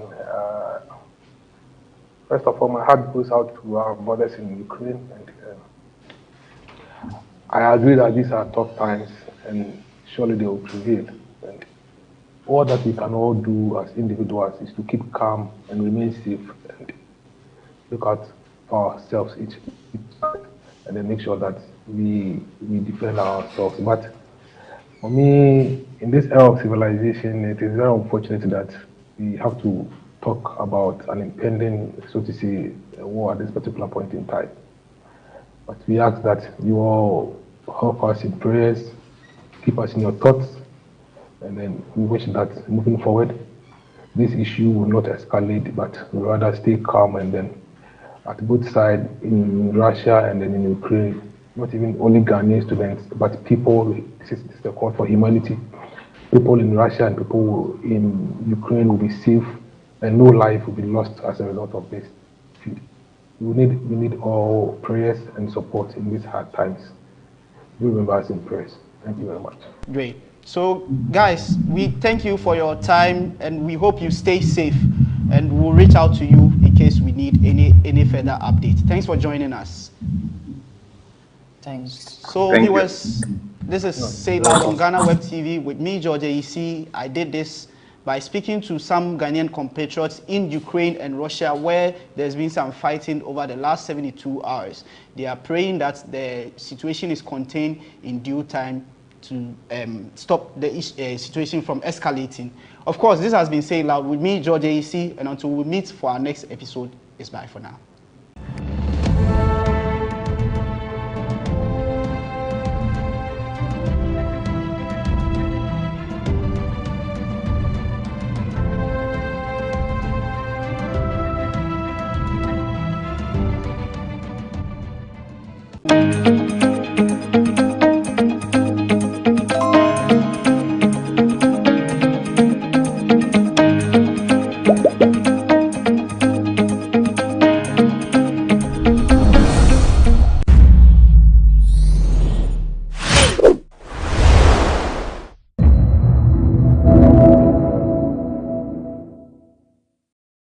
Forest cover of our country, to the glory of our country. Thank you, Mr. Speaker. Yes. Speaker, my last follow-up question. I take cognizance of the fact that the Minister has mentioned in relation to carbon trade concept, the formation of a technical committee. I am aware of the support from the UN, the establishment of Climate Change Center at the University of Ghana, and I know my good friend knows about it. Would he consider an extension of a hand to this school at the University of Ghana for us to broaden this technical committee membership so that we can reach out more? Because the carbon trade concept in Africa is becoming almost like an illusion, and it's been difficult. And I'm sure that if we're able to do this and get the University of Ghana Climate Change Department involved, notable names like Dr. Mantia and co, who are play very good example, could be robing in this concept to broaden the horizon, if you consider that as a plausible option to opt for. Yes, no.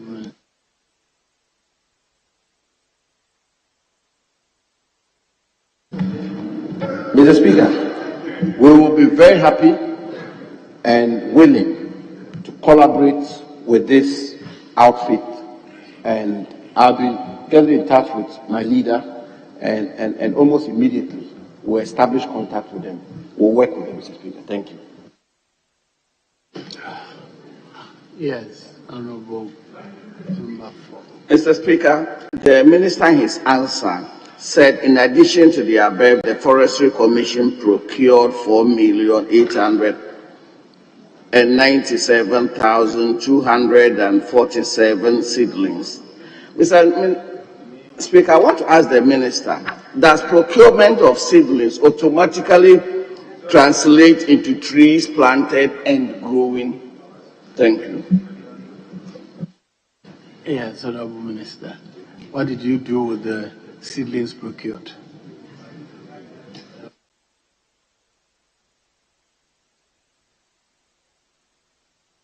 Mr. Speaker, the trees procured, as I indicated, were trees which were procured, were seedlings procured, for the 2021 edition of Green Ghana. Mr. Speaker, I suspect that my honorable senior colleague planted a tree.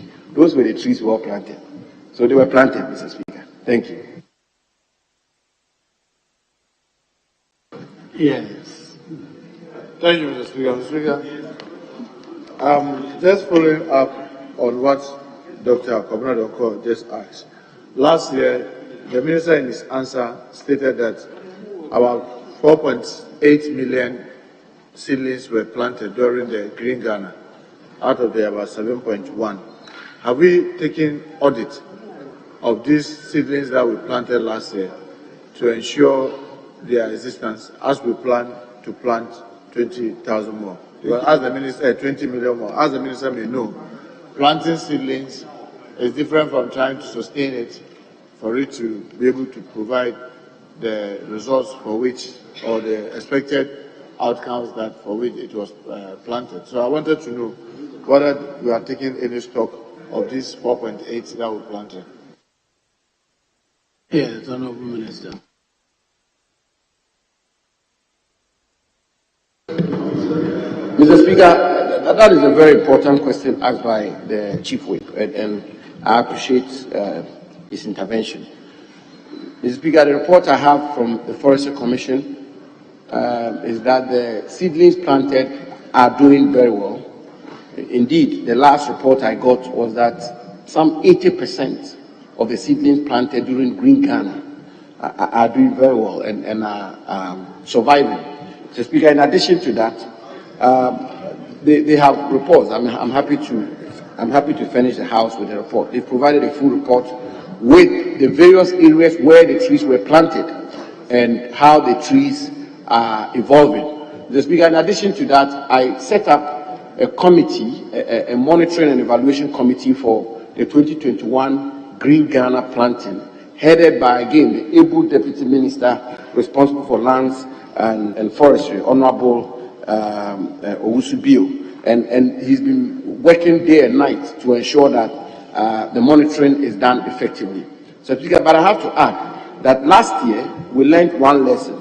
The lesson we learned was that a considerable number of the seedlings were planted by individuals at places we cannot reasonably be expected to know where they planted them. I mean, so for instance, seedlings were taken to Accra Mall, and people just came and picked the seedlings and went away and supposedly planted them. If they did plant them, we will not be able to tell where they planted them, so we can monitor. And in the worst case scenario, they may not even have planted at all. So, Mr. Speaker, I want to concede that it's a lesson we've learned. And so this year, the operational strategy we are putting together is such that an overwhelming number of the seedlings will have to be planted in designated areas, degraded areas, so that we can monitor them and monitor them effectively. But I want to conclude by thanking the Chief Whip that indeed planting the trees is not enough. In fact, if you plant the trees and you don't look after them to maturity, you are better off not planting at all. And I want to assure the House that this year, with the support of the House, we will endeavor to perfect the Green Ghana Day. Thank you, Mr. Speaker. Yes. Thank you, Mr. Speaker. Mr. Speaker, also, the issue of funding, as my colleague, my majority whip did ask. I know this is more driven by the private sector donations and other programs that they carry. Will the Minister be mindful to update this House on the donors and the contribution they made? Because as he geared towards 20 million seedlings, it may even require more resources. so that at least acknowledgement is made of private sector participants who, willingly contributed to the Green Ghana project. Would the minister be willing to update the House with this information? Yes, Honorable Minister. Mr. Speaker, maybe the Chief Whip may have to consider having additional responsibility as a consultant for the 2022 edition of Green Ghana, because that will help. The strategy, Mr. Speaker, really, as much as possible, we want this tree planting exercise to be owned by the population. And so, in the best of worlds, we should not take a penny from the public exchequer. That is the idea. Now, Mr. Speaker, the point the Chief Whip make is a very important point. So what we are trying to do this year is that corporate Ghana, for example, can take up compartments. So they can say that in Ahafo region, there is a degraded compartment, 2 or 3 of them. I won't mention any corporate Ghana's name, any company's name. But a company says, we are taking these 3 compartments and we are going to go about planting, but the Forestry Commission will provide the technical support and the rest. But they will procure the seedlings, plant the seedlings, ensure that the seedlings mature. And it will go into their corporate books as their corporate social responsibility of their contribution towards the safeguarding of the environment of our country. And as I said at the launch of the 2022 Green Ghana edition, we are even going to consider the concept of carbon credits in this 2022 Green Ghana, so that if a company's operation inevitably will have them flare out a lot of carbon dioxide, they will liaise with the Forestry Commission, take up 2022 Green Ghana, and plant as much seedlings which will offset the flaring up of their carbon, so it will balance out. I mean, the concept of net zero effect has become a very fashionable concept today in the climate change world. And so we are looking at all of those options. But as much as possible, we want to take up the mobilization in such a way that we don't burden the public exchequer. In the coming days and weeks, Mr. Speaker, the House will find that I will be meeting the telcos, I'll be meeting the oil companies, I'll be meeting the mining companies, I'll be meeting the religious leaders, I'll be meeting leadership of parliament, I'll be meeting the security agencies and several other stakeholders whom we believe, if they cooperated with us, we can mobilize the Ghanaian people to come out there and make the 2022 Green Ghana edition. Mr. Speaker, in conclusion, today in Apieti, we are raising the money to build the community by ourselves. Today, I can comfortably and confidently say that we are almost at a point where we'll be able to raise sufficient funding to build the community from scratch. I believe that that is an example where in the Green Ghana, we should also be able to raise our resources to complete Green Ghana, beginning with the contribution of the Honorable Minority Chief Whip, Honorable Muntaka. Thank you, Mr. Speaker.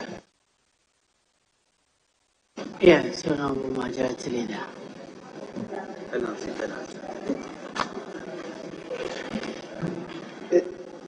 Speaker, the account given by the Minister,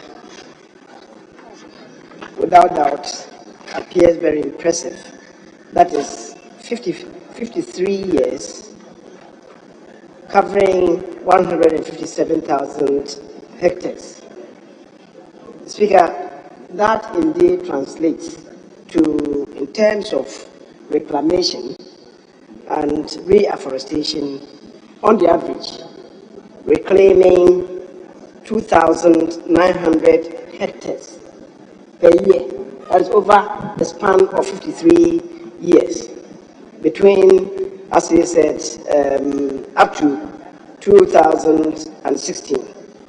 Now, beginning 2017, they have reclaimed, indeed reforested, 477,485.5 hectares. That translates to doing 95,497 hectares per year on the average.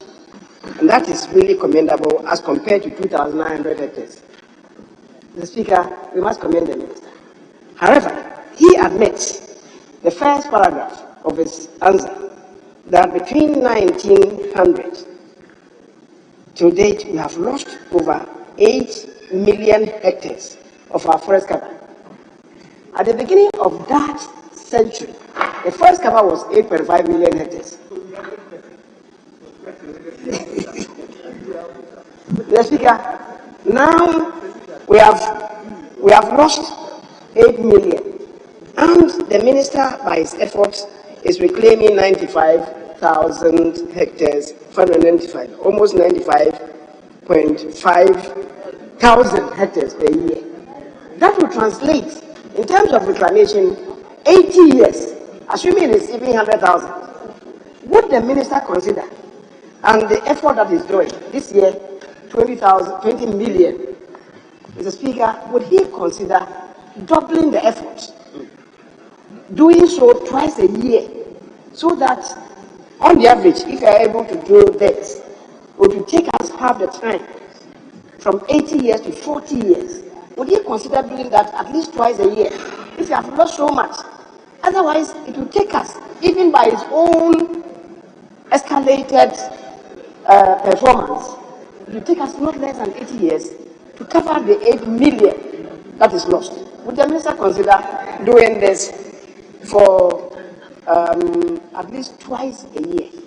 Will the minister consider that? You are the second of the speaker, will take the chair.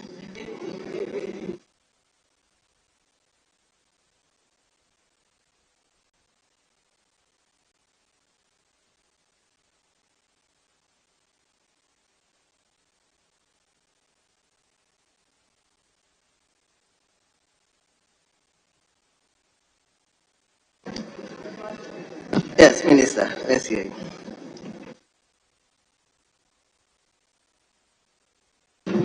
Yes, thank you, Mr. Speaker.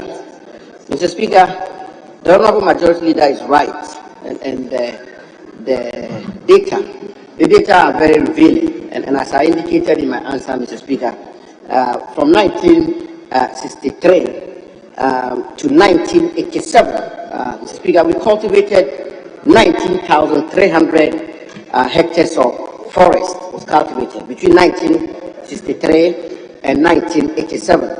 Mr. Speaker, and significantly, in the course of the Fourth Republic, from 2002 to 2016, we cultivated 138,000 hectares of forest. I mean, that is the data. I mean, Speaker, if you put those two together, and between 1963 and 2016, it's a whooping 53 years. And within that 53 years, Mr. Speaker, we're talking about 157,300 hectares of forest cultivated. But Mr. Speaker, when you look at the situation from 2017 to as recently as the third quarter of 2021, we have been successful at cultivating 477,485.5 hectares of forest. So if you do a cursory analysis of the data, I mean, you will see that whereas in 53 years, from 1963 to 2016 and 2002 to 2016, we cultivated 157,300, and from 2017 to date, we've cultivated 477,800. It means that we've done 100% within, more than 100% within a space of just 5 years, as compared to a period of 53 years. Mr. Speaker, so we can only be encouraged to do a lot more, and I want to thank the Honorable Majority Leader for his words of encouragement that we need to move forward.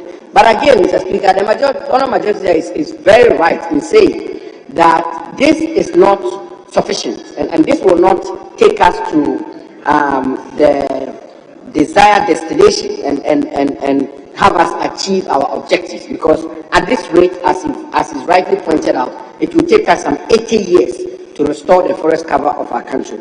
Mr. Speaker, the lessons I learned from the ministry and the government, learned from the 2021 Green Ghana Day experience, suggest that if we put our hearts together and we mobilize together, we will be able to do it ourselves, and we will do it across political lines, across sectorial lines, and we'll mobilize ourselves to restore the forest cover of our country. Because after all, we do so for the survival of our country.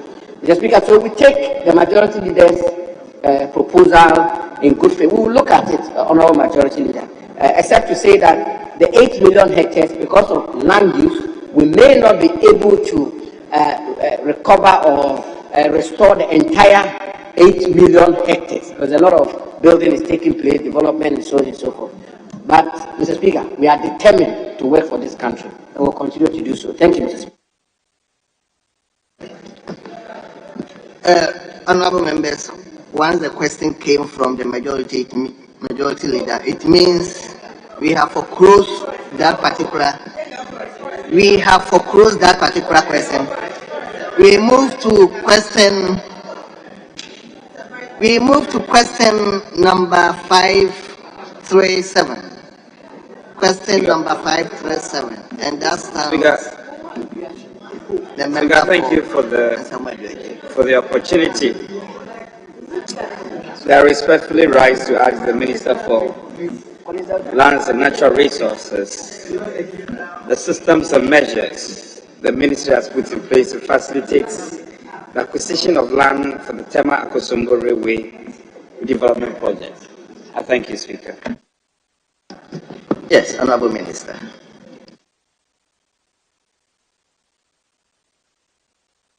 Thank you, Mr. Speaker. Mr. Speaker, the site for the Tema Akosombo Railway Development Project has already been compulsorily acquired by the government under the state lands, Afienya, New Akradi, Greater Accra and Eastern regions. Site for single standard gauge railway line, Ghana Railway Development Authority Limited, Instrument 2018, EI-10. Compensation has been paid to over 500 affected property owners since 2019. There, however, remain some affected persons, especially those with undeveloped lands, who are yet to be paid compensation. This compensation is outstanding because of conflicting claims in the lands in issue. The affected persons have been duly notified and have been assisted by the Lands Commission to resolve the conflicts to enable compensation to be paid. Mr. Speaker, there are also a few claims that are outstanding as a result of inaccurate site plans. Again, the Lands Commission is assisting such people to prepare accurate site plans to facilitate the process for the payment of compensation. I thank you, Mr. Speaker. Yes, another member. Speaker, referencing the Minister's answers, I think specific to second paragraph. The delay in dealing with conflicts related to payment of compensations. I think a report that is dragging on. What will the Minister do to expedite action on this to ensure a speedy payment of these compensations involved? Yes, Honourable Minister.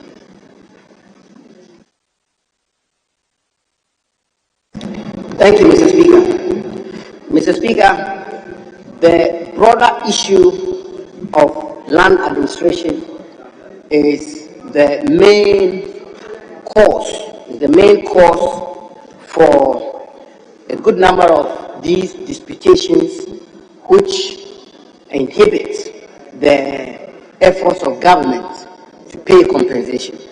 Mr. Speaker, since I had the privilege of being made Minister for Land, the biggest issue when it comes to compensation has to do with the rightful claimants or the rightful recipients of these compensations. Mr. Speaker, many a times the need for the payment of compensation is settled, but who to pay the compensation to becomes a subject matter of litigation. And I have dozens of such files on my desk as I speak to you today, where government is willing and ready to pay compensation, but you have rival claims and litigation which inhibits the effort of government to pay these compensations. So, Mr. Speaker, respectfully, what I can say to my honourable colleague is that we will employ all best endeavours to ensure that these disputes and these rivalry claims are resolved to enable government to pay this compensation. Mr. Speaker, in conclusion, as the House will take note, the program and vision of our outstanding president, Nana Addo Dankwa Akufo-Addo, to build a robust railway system in this country to facilitate industrialization and development in our country is primordial and it's overarching, and therefore for us to be able to make progress, these compensations ought to be paid. I assure the honourable member in the House that we will employ all best endeavours to ensure that we resolve this particular matter. I thank you, Mr. Speaker. Yes. Speaker, I've exhausted. Leader, well, I'll come to you. I've exhausted all outstanding supplementary questions for now. You're okay? Yes, I am. Very well. Yes, Honourable Member for Saudi. Speaker, thank you very much. The Minister, in responding to this question, did say that some of the claimants are still not paid because of some factors. Would the Minister be kind enough to tell this House how much has been paid to those who are identified and verified? I thank you. Yes, Honourable Minister. Mr. Speaker, I'm afraid this may have to elicit a substantive question. And when that is done, we'll provide the House with the necessary answers. Thank you, Mr. Speaker. Yes, now, Leader, let me come to you. Mr. Speaker,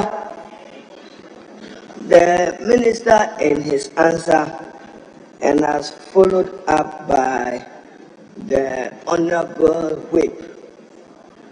And Mr. Speaker, may I with respect refer the Minister to Article 20 of the 1992 Constitution, which is on the subject of compulsory acquisition. And Mr. Speaker, to further ask the Minister, re-echoing what the Honourable Anodompre asks, one of the preconditions for compulsory acquisition is the prompt payment of fair and adequate compensation. As condition precedent, you are not to acquire it and say now come for compensation. The Constitution says, Mr. Speaker, I'm reading for the record, Article 22, compulsory acquisition of property by the state shall only be made under a law which makes provision for prompt payment of fair and adequate compensation. Mr. Speaker, information available to us, I don't know whether the Minister is aware, is the delays at Lions Commission in reviewing matters relating to this compensation. So the red tape of bureaucracy associated with this, we also need him to resolve it. But I want him to know that what the Honourable Whip have asked you, assure us fair and, it says fair and adequate compensation. Will that be paid to the persons to whom you have so acquired this land? Because you have just indicated, Mr. Speaker, further that he has difficulty knowing who to pay to. Did you have difficulty where to get the land from? If you didn't, Mr. Speaker, you should respond appropriately. I thank you. Minister. Sorry.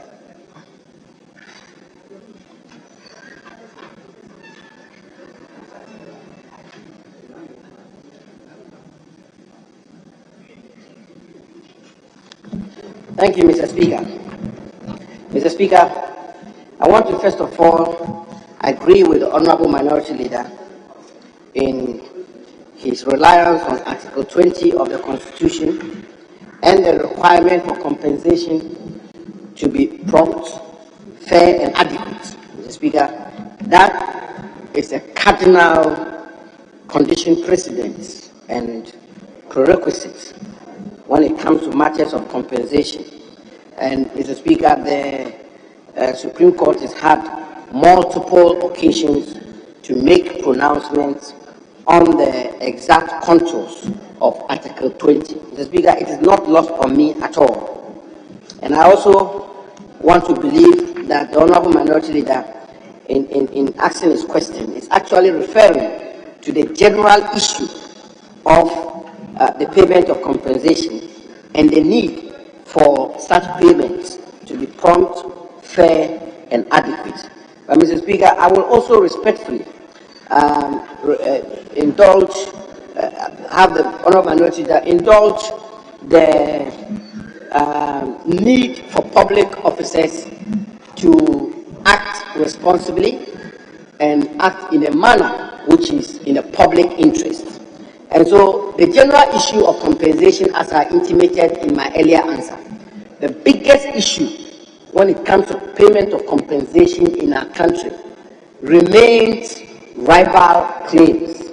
And that's a real issue that we have to be very frontal about, where the need for compensation has been determined, the quantum has been determined, the money is being made available, but at the point of payment, you have rival owners and claimants, and therefore, as minister who has to act responsibly and who should not act capriciously and act arbitrarily and say that regardless of the disputations, I pay to this person or that person. The minister is required, respectfully, honourable minority, Mr. Speaker, to ensure that those matters are sorted out before compensation is paid. And I've been speaking to this matter this passionately because that's the biggest headache I've had since becoming minister, where we are willing to pay, in your words, prompt, fair, and adequate compensation. But you have 3 or 4 gates, royals, popping up and litigating among themselves, sometimes in the law court, as to who should receive the compensation. I think, Mr. Speaker, in such circumstances, as it is in this particular matter that we are discussing, the minister has to act responsibly and not act in a manner which should not be in the interest of the public. Thank you, Mr. Speaker.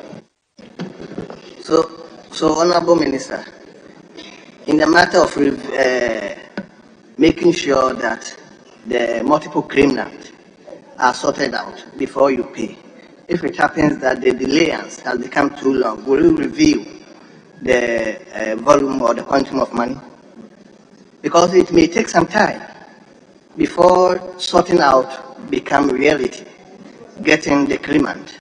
So when it comes to that point, will you review the quantum of money, bearing in mind of the constitutional condition that compensation should be adequate?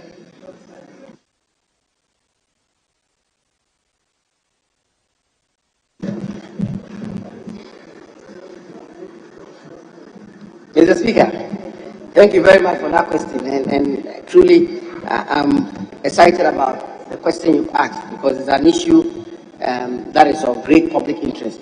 Mr. Speaker, fortunately for us, the new Land Act 2020, Act 1036, has provided that where compensation has been established and there are issues of litigation as to those who are the rightful recipients, those compensations ought to be escrowed.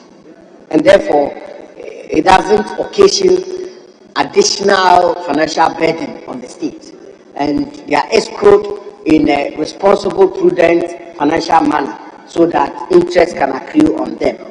There's also the other matter of really the work we are doing to ensure that we reform the Lands Commission, digitize the Lands Commission, so that even the question as to who is the rightful recipient of compensation can easily be settled at the level of the Lands Commission. But for the time being, Act 1036 seems to have resolved this matter. Thank you, Mr. Speaker.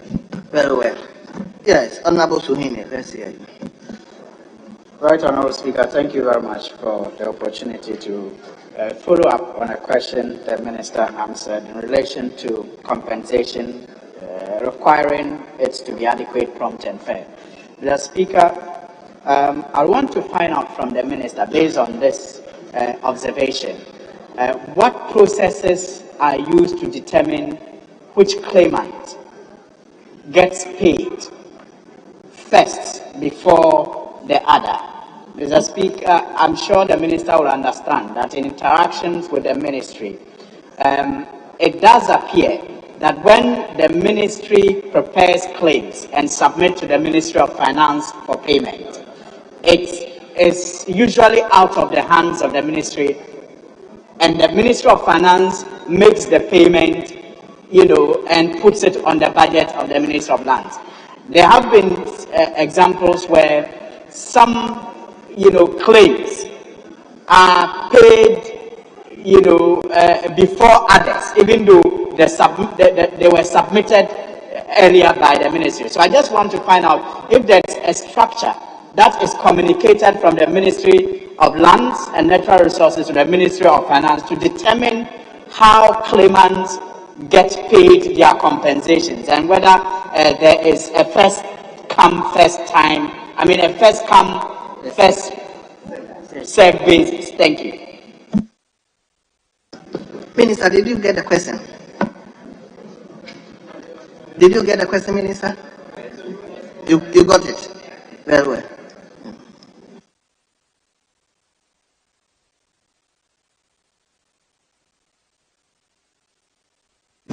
Thank you, Mr. Speaker. Mr. Speaker, the import of the question is, what is the criteria of determining that Mr. A's compensation is paid first and Mr. B's compensation is paid second, and so on and so forth? Mr. Speaker, first of all, there is an elaborate process by law which one has to go through in order for his or her compensation to be paid. Very elaborate. And the processes, I cannot set them, all of them out here, but on top of my head, I do know that there must have been some compromise of your interest in the land, either through compulsory acquisition or through road construction or whatever, and then you become entitled to compensation. There is the issue of the land valuation division of the Lands Commission, where you have to go through that before a report is brought to the minister, and the minister will have to go to Parliament, will have to go to Cabinet for Cabinet approval. And it's after the Cabinet is given an approval that the minister will forward the compensation to the Ministry of Finance or the Minister for Finance for payment. Mr. Speaker, so the process is an objective one, it's a transparent one, and it's above board. And every Ghanaian who believes is entitled to compensation just has to go through this process, and when this process is done, the payment is done. The minister doesn't, with the greatest of respect, sit in his office to say, Mr. A pay, Mr. B don't pay. No, you go through the process, and if your application is meritorious and it goes through the process and it passes the scrutiny, you get paid. Thank you, Mr. Speaker. Yes, we now move to question number 539. Question number 539. And the question stands the name of a member for the group. Honorable Kwame. Right, Honorable Speaker, I crave your indulgence to step down this particular question, relying on Order 67(1)(c), which reads, Order what?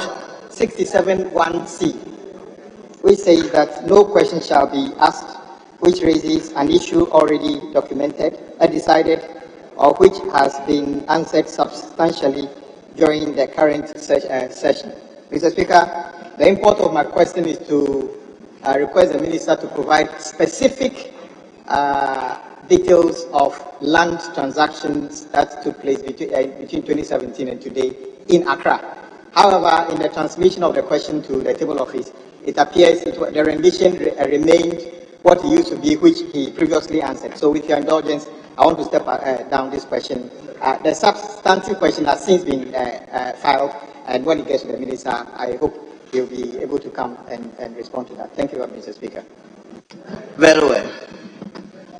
Very well. On that note, Honorable Minister, on behalf of the House, I would like to thank you for attending upon the House to come and answer questions. You are hereby discharged.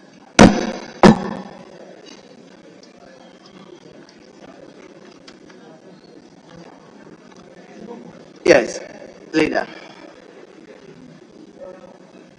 Speaker, I guess we can adjourn to tomorrow.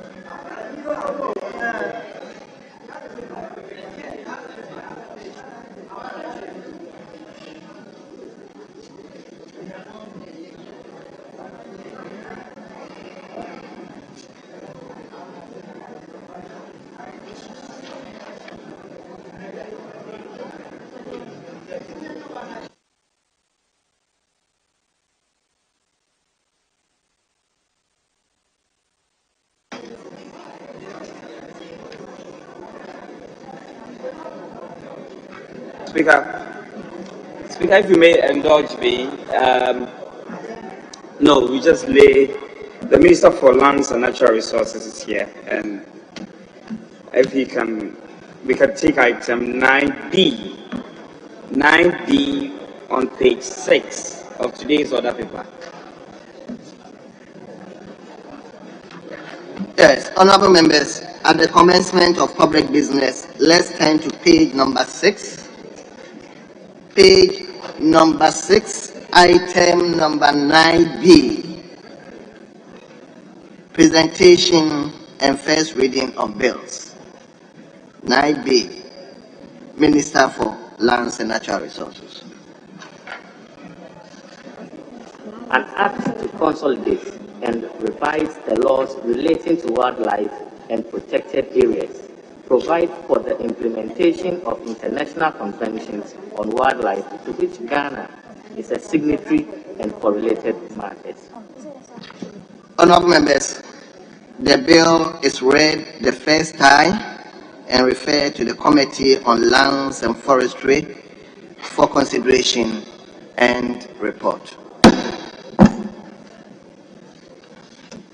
Speaker, I guess we can now adjourn. Yes. Then it's not yet 2 o'clock, so may you come out the motion.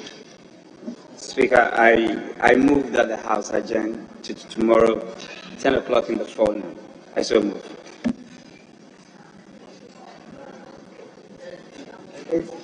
Speaker, you know, rising is closing is good news, so I'm happy to second this motion since there's no business for us to go and rest. Yeah, I've been knowing very well. Yesterday we had to overstretch ourselves, so I fully second the motion for adjournment.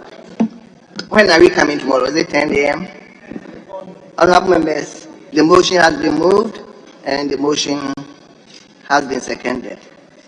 The question is, as many as are in favor of the motion, say aye. Those against, say no.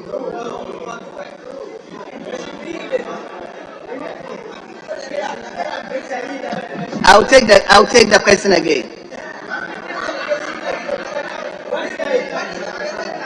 As many as are in favor of the motion to adjourn to tomorrow, say aye. Those against the motion, say no. Honorable members, the ayes have it. The House is accordingly adjourned to tomorrow, 10 o'clock in the forenoon.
Today's event is yet a further manifestation of the commitment of government to retool and re-equip the Ghana Armed Forces to enable them to perform their duty of protecting the territorial integrity of our nation. We're gathered here this morning at the 2nd D Naval Base to commission 4 new vessels acquired for use by the Navy. Even though this is the first time in my period as Commander-in-Chief of the Armed Forces that such equipment has been procured for the Navy, I can assure you that it will not be the last. Indeed, when I took office as President of the Republic in January 2017, I was taken aback by the state of our armed forces, especially with regards to their operational readiness. It was nothing short of abysmal. We have thus had to take deliberate steps to shore up the capability of the armed forces and that of the other security services. We've had to purchase a significant number of armored personnel carriers, buses, and vehicles for the Army, and refurbish the existing fleet of CASA aircraft and helicopters for the Air Force, and placed orders for new fighter jets for them. Today, it is the turn of the Navy. All of these have come at a considerable cost to the Ghanaian taxpayer and at the expense of other equally important sectors of the economy. All our efforts at transforming the Ghanaian economy and putting our nation onto the path of progress and prosperity will be rendered futile if we do not secure our borders and give the Ghanaian people and businesses the serenity of mind to go about their daily activities in an atmosphere of peace and security. Hence the necessity of continuing to equip the security services until the end of my tenure on 7th January 2025. These vessels, Ghana Navy Ship Volta, Ghana Navy Ship Densu, Ghana Navy Ship Pra, and Ghana Navy Ship Ankobra, have been fittingly named after some of the famous rivers of our country. This is in recognition of significant progress being made by the armed forces to end illegal mining in our river bodies and help restore them to their natural state. Naming these ships after them is entirely appropriate. Ladies and gentlemen, Ghana and indeed West Africa are currently confronted with twin threats posed by terrorism and violent extremism from the Sahel, which are rapidly moving southwards in our region, and by piracy in the Gulf of Guinea on our southern borders. The shared nature of these threats demands enhanced collaboration of all security actors within the region. Government is determined to do everything within its power to guarantee the nation's territorial integrity and ensure the safety of Ghanaians. As current chair of the Authority of Heads of State and Government of ECOWAS, coupled with the fact that Ghana has just taken her seat as a non-permanent member of the United Nations Security Council for the years 2022 and 2023, even greater responsibility has been placed on us to lead and coordinate the fight against these transnational threats against Ghana and West Africa. That is why I have charged the highly respected Chief of Defense Staff, your very own Vice Admiral Seth Amwama, to work with his counterparts in the region to develop possible courses of action against terrorism, violent extremism, and piracy for consideration by the authority of heads of state. Government is in the process of acquiring 2 offshore patrol vessels with high endurance limits to maintain constant presence at sea. We'll also procure some more patrol vessels to respond to the myriad of threats along the coastline. Financing for the acquisition of these ships has already been provided for in the security sector retooling program initiated by the Akufo-Addo government. I want to reaffirm once again my confidence and that of the nation in the competence, dedication, and professionalism of the officers, men and women, and civilian staff of the Ghana Armed Forces. Their loyalty to the Republic and to the maintenance of its constitutional order continues to be exemplary. I'm glad to note in particular the achievements of the Navy in the fight against piracy, fuel smuggling, and other maritime crimes. Ladies and gentlemen, I declare Ghana Navy ship Volta, Ghana Navy ship Densu, Ghana Navy ship Pra, and Ghana Navy ship Ankobra duly commissioned.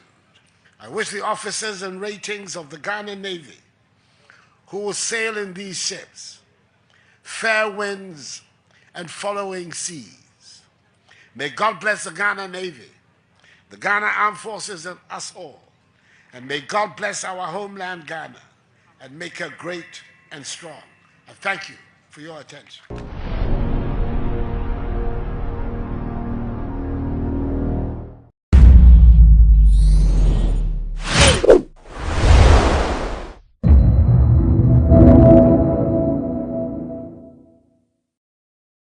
This lecture is dedicated to Mause Oliver Bakavomawo, another junior brother of mine, for all his work in trying to #fix the country and to reform our constitution.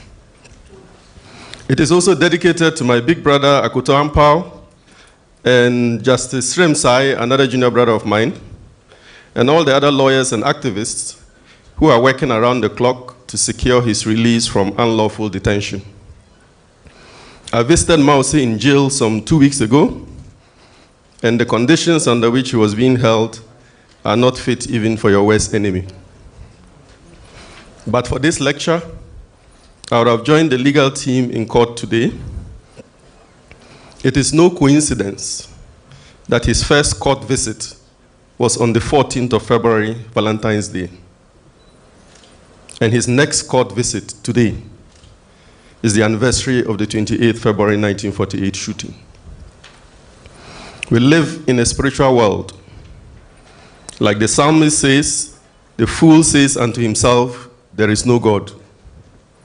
Sometimes God speaks to us by timing events, ruling the cosmos and the elements, and our actions to coincide with particular times and seasons in order to give us a message. Those who have spiritual ears, let them hear. Let me end this part of my speech here before I am arrested or before they send the tax authorities to come and find fault with my law firm by force. Introduction. When I am introduced as the Dean of the University of Ghana School of Law, it makes it extremely difficult for me to speak the naked truth. As you all know, we all live a lie. No one speaks the truth. We all say what we are permitted to say or what we deem fit to say at each point in time and depending on our circumstances. So right now, what constrains me are my membership of the General Legal Council and my deanship of the University of Ghana School of Law. And so I would like to respectfully demand of you to imagine what I would have said if these two constraints were not upon my shoulders. I love my Vice Chancellor very much, And the last thing I would like is for her to call me in the early morning and ask, quote, Dean, what have you gone to say? Unquote. Worse still, I am dreading the words of my dear wife when I get home today and she says, quote, Akumbi, what have you gone to say again? Akumbi, a shortened version of my local, authentic spiritual name, is what she calls me when I am in trouble. I am sure the men here can relate. My uncle Sam Jonah said recently, quote, it appears to me that in recent times, our fourth Republican dispensation, the courage to stand up for the truth and the determination to uphold the common good is lost. In our dark moments as a nation, it is concerning that the voices of the intellectuals are receding into oblivion. Sadly, it is a consequence of the deep partisan polarization of our country, such that everything is seen through the lenses of politics. It appears to me that the culture of silence has returned, this time not enforced by legal and military power, but through convenience, parochialism, hypocrisy, and a lack of conviction. Where are the Adubuahins and PV answers? Unquote.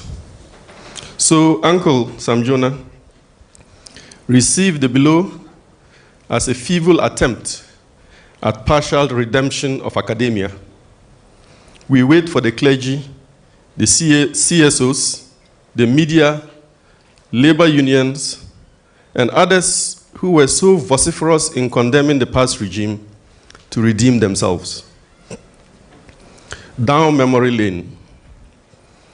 I was conceived in a village called Nalerugu, near Gambaga, some 35 miles from Vice President Mahmoud Bawumia's hometown. At that time, we still retained in Ghana the traditional home science and knowledge with which to determine exactly when a prospective mother would bear the child. The science of traditional birth attending was fast being eroded. So a few days to the birth, my mother traveled to Bolgatanga, where her brother was a nurse, in order to receive higher than average medical attention during the birth. Soon after my birth, we returned to Nalerugu. Where I lived the very first several years of my childhood. I was born on the 1st of April, April Fool's Day. So forgive me when I say some foolish things during this lecture. It's the April Fool's thing working. Somehow, I carry very distinct memories of my complicated childhood. One of such memories is the regular visitations of the military MOWACs and tracks in the immediate aftermath of the 1979 coup. In the village, there were mechanisms of communication that appeared more effective than the mobile phone in speed and reach. And so, we will hear about the soldiers and that they were on their way well before they got to our home. My mother sold everything. One of the distinct memories I have is when she was arrested for selling pencils, I believe, above control price. By that time, my father had been transferred from Nalerugu to Boku and then to Damangu. Dr. Abu Sakara knows very well. The village where President John Dramani Mahama was born. Back to Nalerugu, near Vice President Bawumia's hometown. We always had a pre-dark, deep trench at the back of the house. And when word reached us that the soldiers were on their way, we would drape large sheets of plastic or cloth over the trench, fill it up with all my mother's wares, cover them up with the ends of the plastic or the cloth that stretched over the top of the trench, and cover the trench with earth, and then with anything that would obscure it. When there was time, we would then sweep the whole compound, including over the trench, so that it all looked evenly swept and undetectable. And so that the many footprints of the hiders of the wares will be erased, leaving only the even footprints of the sweepers across the entire parched earth of the compound. Many times, my mother would meet the soldiers across the compound before they walked up to our home. Or sometimes, before they got out of their vehicles. Often, she would succeed in turning them away with a combination of native wisdom, wit, and humor. Sometimes it helped that she was the wife of the first headmaster of the new secondary school in the village. Sometimes it attracted undue attention, suspicion, targeting, hatred, and reprisals. In those days, anyone with post was guilty until proven innocent. And the names of the offenses were hilarious: economic sabotage, engaging in acts calculated to cause disaffection for the revolution, government indiscipline. A few years later, when we lived in Boku, and after the 1981 coup, our family was targeted in this way. I still recall the morning our home was attacked and ransacked. Everything was carried away. We moved to stay with a distant relative farther from town. My father was put before a public tribunal and charged with offenses whose names I am unable to recall now. Throughout the period of his trial, he was without a job, without a salary, and in constant fear of his life and the lives of members of his family. When we relocated at night on various occasions, he carried a sharpened cutlass with him. The entire family had to live on the back of my heavily pregnant mother and subsequently nursing mother throughout this period. I have recounted before how my father was made to account for his stewardship of the school he headed, how he accounted for all of it but for one shovel, one pickaxe, and 4 pesewas. How the shovel and pickaxe were later retrieved at a building site, and how he refused to plead guilty to misappropriating 4 pesewas, and how the receipts of the 4 pesewas were later found. After he was found not guilty, he was restored to his post, paid his emoluments, and promoted. Others were not that lucky. Many Ghanaians who were not able to beat the system the way my mother did, or successfully fight the system the way my father did, were mistreated, beaten, even killed. We do not want a coup in this country. Yet I fear that if we do not act quickly, we may have one in our hands very soon. A former colleague, doctoral student at Harvard, wrote his dissertation also on Ghana. He now teaches at a war college in the US. Imagine the name of the college, War College. Whilst my topic was on the Ghana police, his topic was on the Ghana military. Naturally, our paths intersected, and we have remained friends since. My friend's PhD thesis was on the topic, quote, why certain coups succeed and why others fail. His case study was Ghana. My current assessment that Ghana may be ripe for a coup partly springs from the knowledge I gained from accompanying my friend through part of his doctoral research on this topic. It does not help matters if we consider Samuel Huntington's thesis on the snowballing effect of coups in the sub-region and the closeness of recent coups to whom. I urge my good friend, the Minister of National Security, Honorable Kandapa, to have a conversation with my friend at the War College. The economy of Ghana today. A big part of why certain coups succeed and others fail is the economy. What is the state of Ghana's economy today? At the level of the most irreducible idiomaticity, Ghana is broke. Your nation is radically broke. So broke, the Speaker of Parliament has publicly warned, gavel in hand, that we may not be able to pay the salaries of public sector workers in some 3 months unless a miracle happens. The Minister for Finance has weighed in very fine and polished English. He says something like, quote, the legitimate reality is that there is no money, unquote. At least he has confessed to us that there are some illegitimate realities. Here, we recall the African adage, quote, if a crocodile comes out of the water and tells you that a fish is dead, do you challenge? Unquote.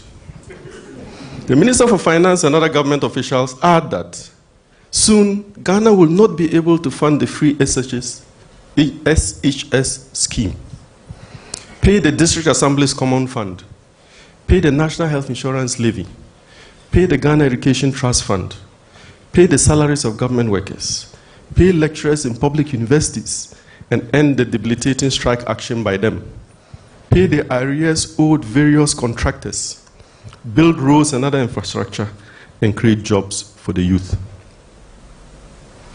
The Finance Minister finally says that government may have to generate monies from fuel price hikes, which are already taking place, and leading to increases in transport fares. Costs are rising in Ghana. Housing, water, electricity, gas, and other fuels at 28.7%, as well as transport at 17.4%, pushing the rate of inflation for January 2022 to 13.4%, according to the Ghana Statistical Service. The Ghana Statistical Service also revealed that food inflation recorded a rate of 13.7%, having risen from 12.8% in the previous month and for an average of 10.4% in the previous several months before that, so it's climbing. Non-food inflation also went up in January 2022 to 14.1%, compared with the 12.5% recorded in December 2021, so it's also climbing. In the words of President Mahama, time is ticking for the crisis-ridden Ghanaian economy. There is no dispute that the Ghanaian economy is in deep crisis, a crisis marked by huge budget deficits, an unsustainable public debt, rising inflation, a rapidly depreciating cedi, ever-rising cost of living, and a loss of confidence by both domestic and international investor communities. The effects of these have been severe hardships and suffering for the people of Ghana, especially those within vulnerable groups. As a result of the horrendous low point we have now reached, it's very clear that urgent intervention is required to avert a total collapse of the economy. Unquote. Ghana's cedi has performed abysmally since the beginning of 2022, despite the efforts of the Bank of Ghana to artificially hold it down. The Ghana cedi ranked second worst among 15 top performance currencies in Africa recently. In the last few months, the cedi has depreciated heavily against the major currencies, moving from 5-point-something cedis to 7-point-something cedis against the dollar in just a few months. When President Mahama handed over power, the cedi was 4-point-something to the dollar. Today, it is 7-point-something in the Forex Bureau. This morning, Joy Business, drawing from international business news, reported that the Ghana cedi is now the worst performing African currency, having depreciated by 7.6% in January and February 2022 alone. And I hope we all now know that if the fundamentals of the economy are weak, the exchange rate will expose you.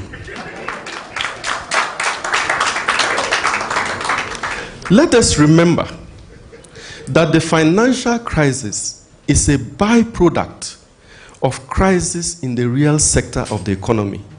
Dr. Abu Sakara will tell you that. For example, cocoa production in Ghana dropped significantly last year, according to the figures of the International Cocoa Organization. Whilst Ivory Coast recorded a drop of just 4%, for some reason, Ghana recorded a staggering drop of 54%. What is happening? The International Cocoa Organization is still surprised and perplexed. that purchasing of graded and sealed cocoa beans for the 2021-2022 cocoa year, as at 6th January 2022, were reported at 263,000 tons only. And please compare the 263,000 tons with 570,000 tons a year earlier. Our president himself has weighed in on the economy and is reported to be, quote, upset and anxious about cedi depreciation. Quote, I am aware of the anxiety there is in business circles and throughout the population about the recent depreciation of the cedi. I am extremely upset and anxious about it too, unquote. What our president and our government officials are saying about our economy is consistent with what the international financial community has said. Late last month, Bloomberg, Reuters, and Fitch all agreed that Ghana's debt has moved into deeper distress at over 80% of GDP. The Ghana Statistical Service, I keep to the Ghana Statistical Service because it is the official authority. The Ghana Statistical Service puts it at almost 85% debt to GDP ratio, rising from 31.4% just a decade ago when President Mills was president. And to compare, as at the time President Mahama left office, it was 55.94%.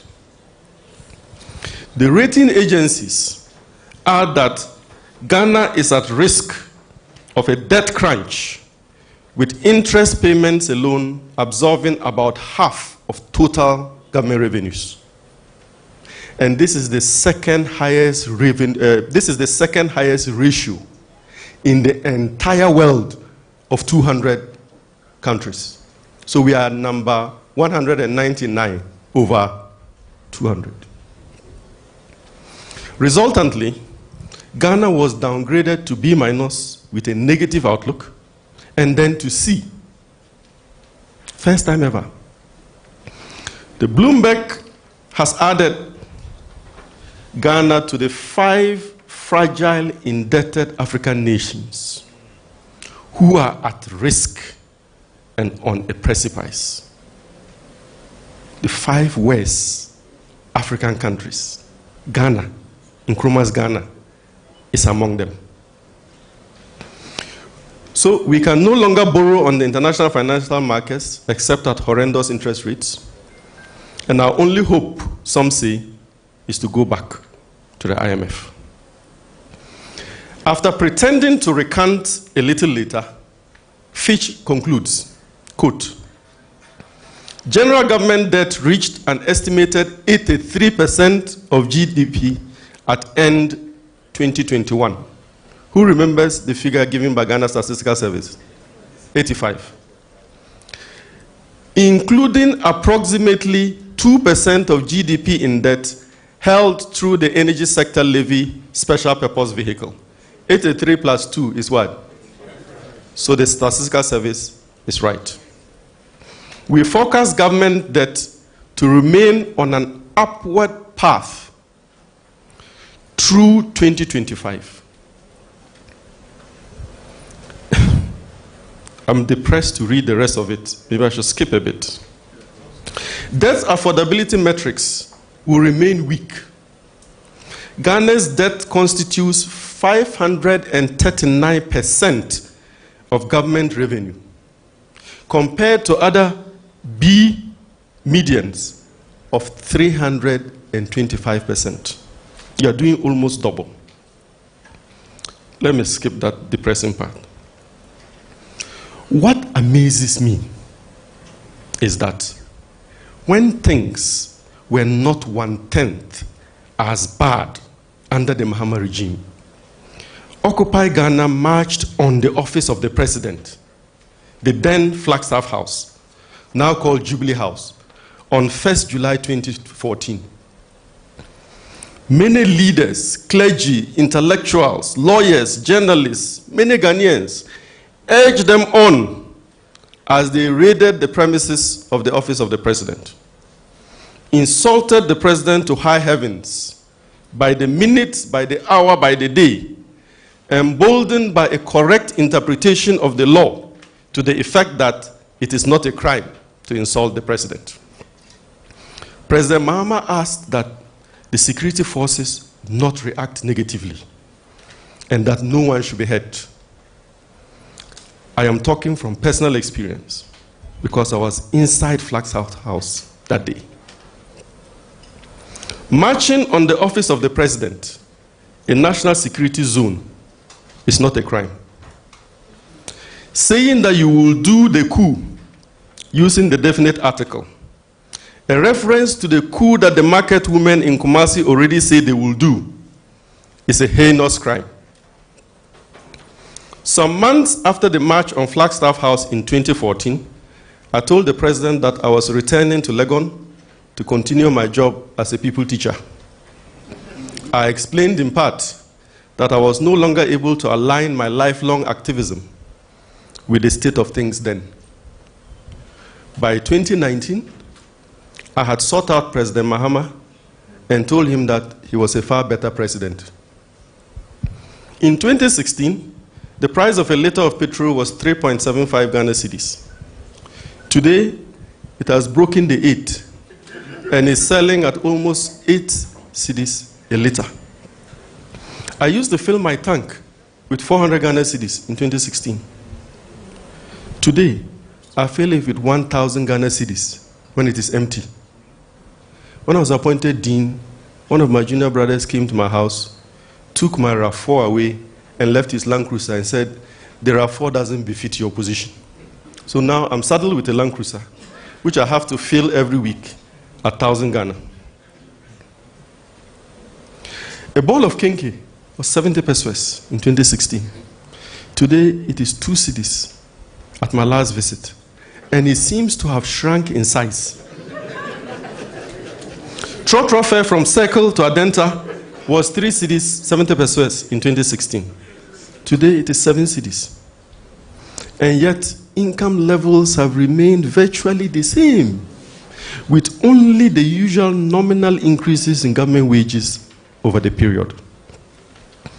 And so, Mr. Kwame Pianing, a renowned New Patriotic Party politician and economist, is reported to have said that it is a shame Ghana's Yale-trained finance minister has been a historic disaster. Today, things are 10 times worse, and all we hear is loud silence. As Adangba has said in his song Animal Farm, the country where I come from, the truth is an irony. Just like Animal Farm, justice means inequity. So, who go say the truth? Christian Council, silence. Islamic leaders, silence. Kings and queens, silence. Traditional rulers, silence. Who go say the truth? TUC, silence.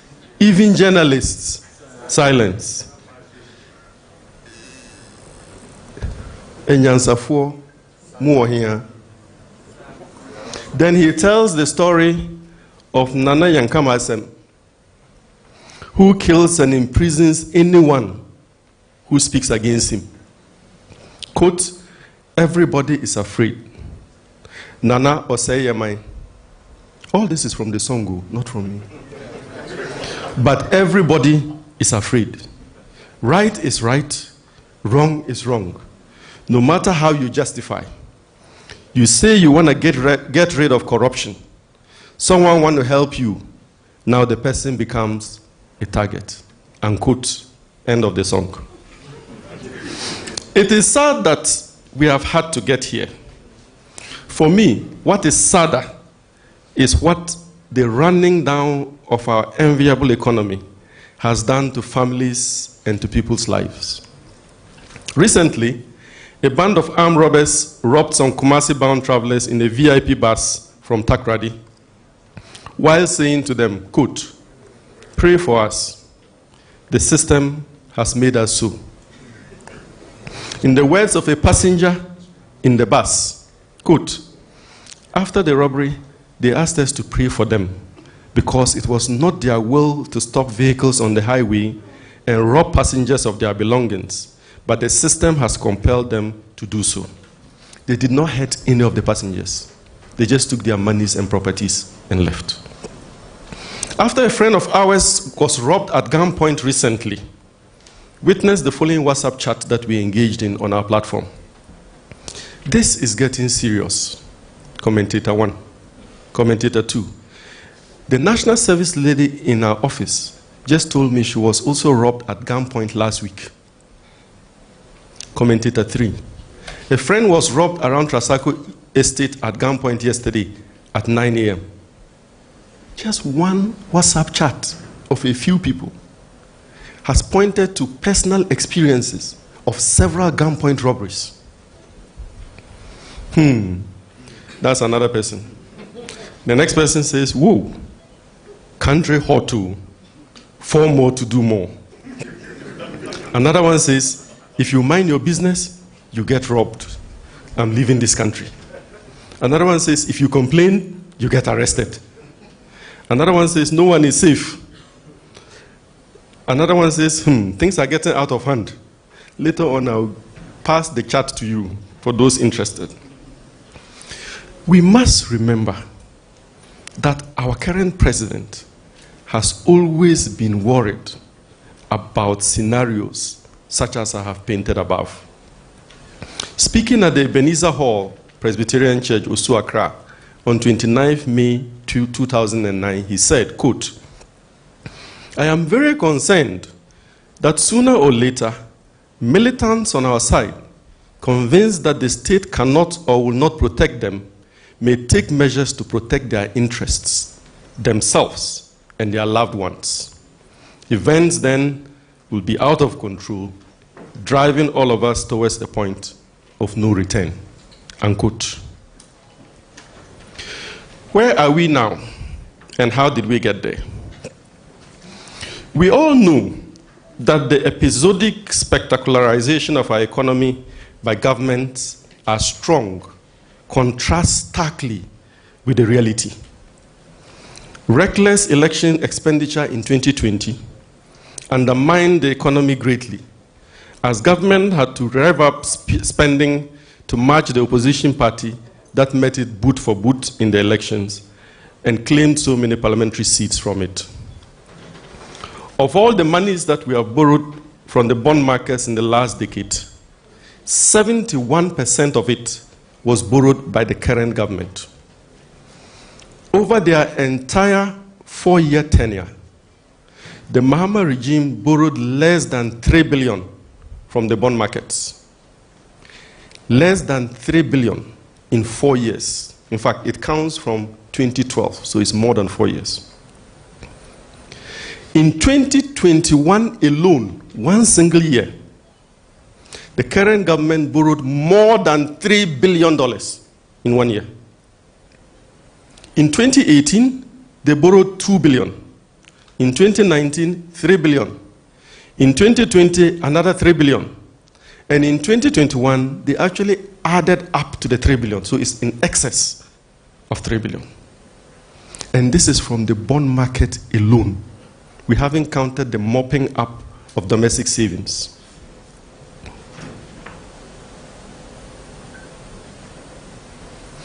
Aside borrowing huge amounts of money, not for production, but mostly for consumption, the government consistently moved the country steadily away from growth-inducing investments and into consumption.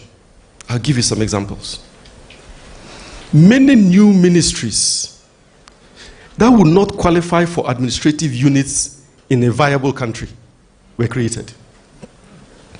A bloated cabinet, the largest we have ever had since independence.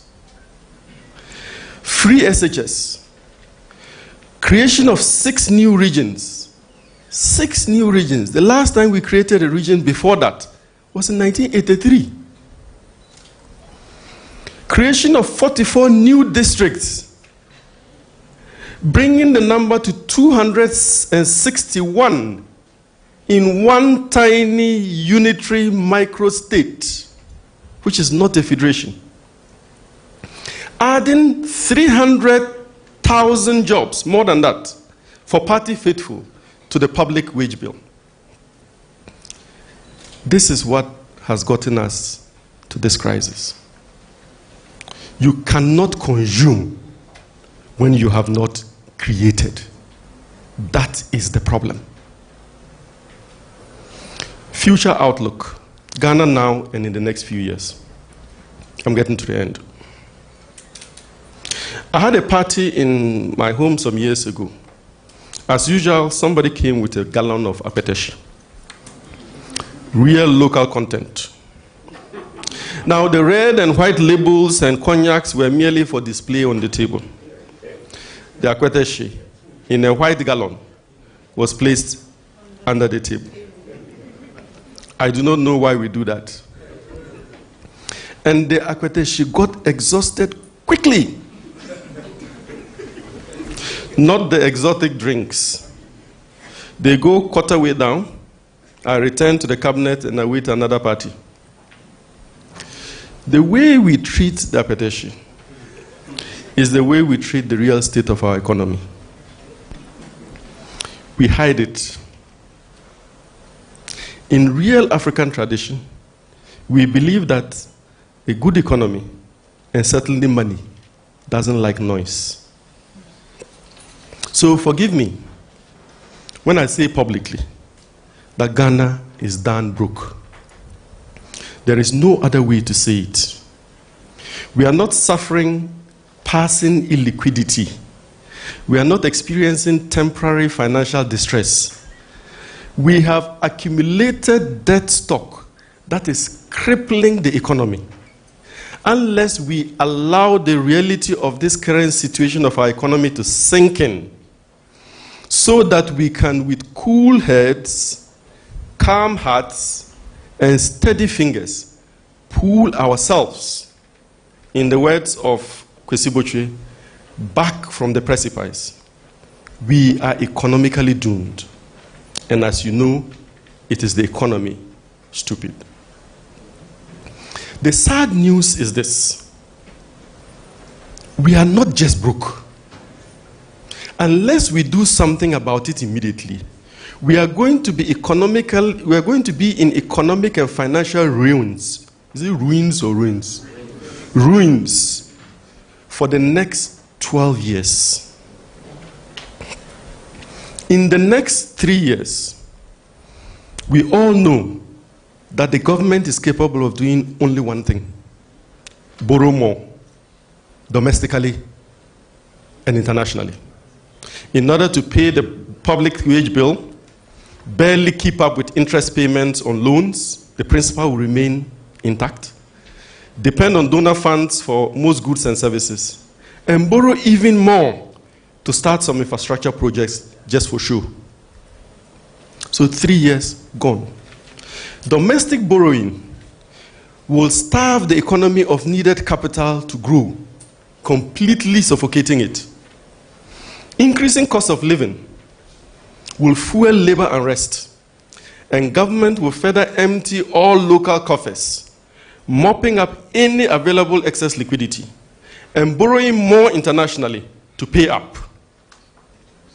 Then, having laden us with even more crippling debt, and securing an economy on life support, and amidst fanfare, they will gladly hand over to a new administration on 7th January 2025.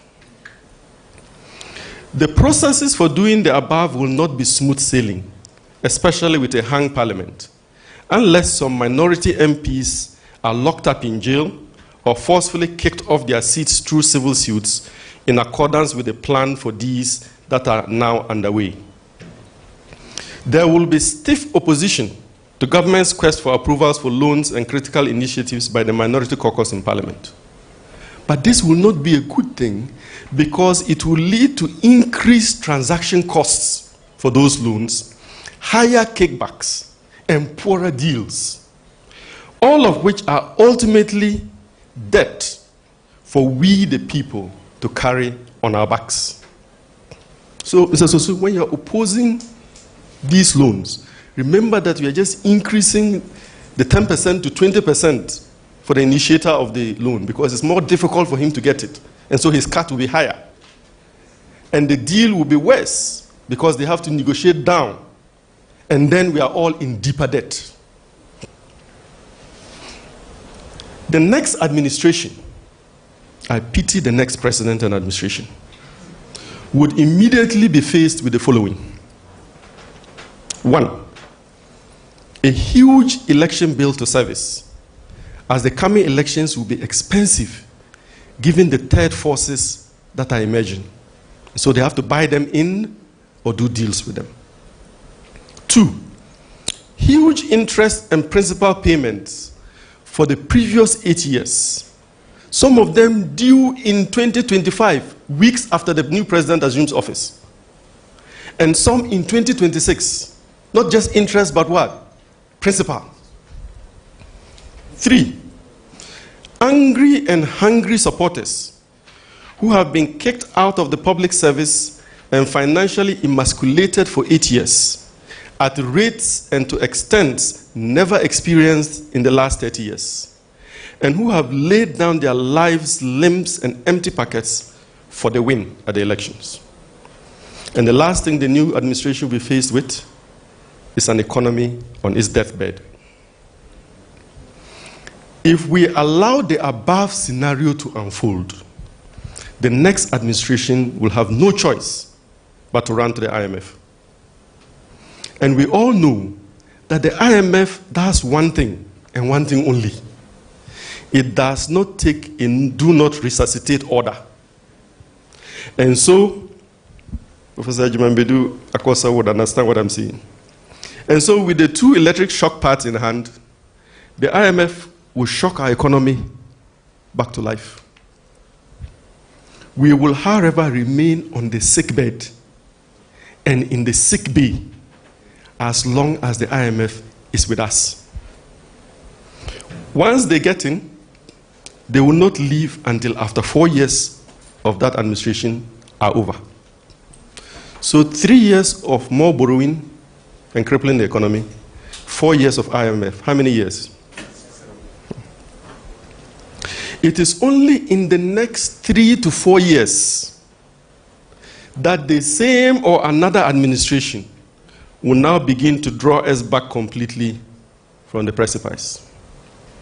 That will be 11 to 12 long years lost to the Ghanaian economy. Most of us sitting here, young, virile, would have retired by then. We cannot allow this to happen to this nation. Finally, what should we do and what should we not do? I have stated all the problems. I'm now trying to proffer some solutions as the last segment of the speech. There is only one thing to do now: prevent a coup in Ghana. Since the climate and the environment, national and immediate international, are conducive for one. Preventing a coup in Ghana today is not very difficult.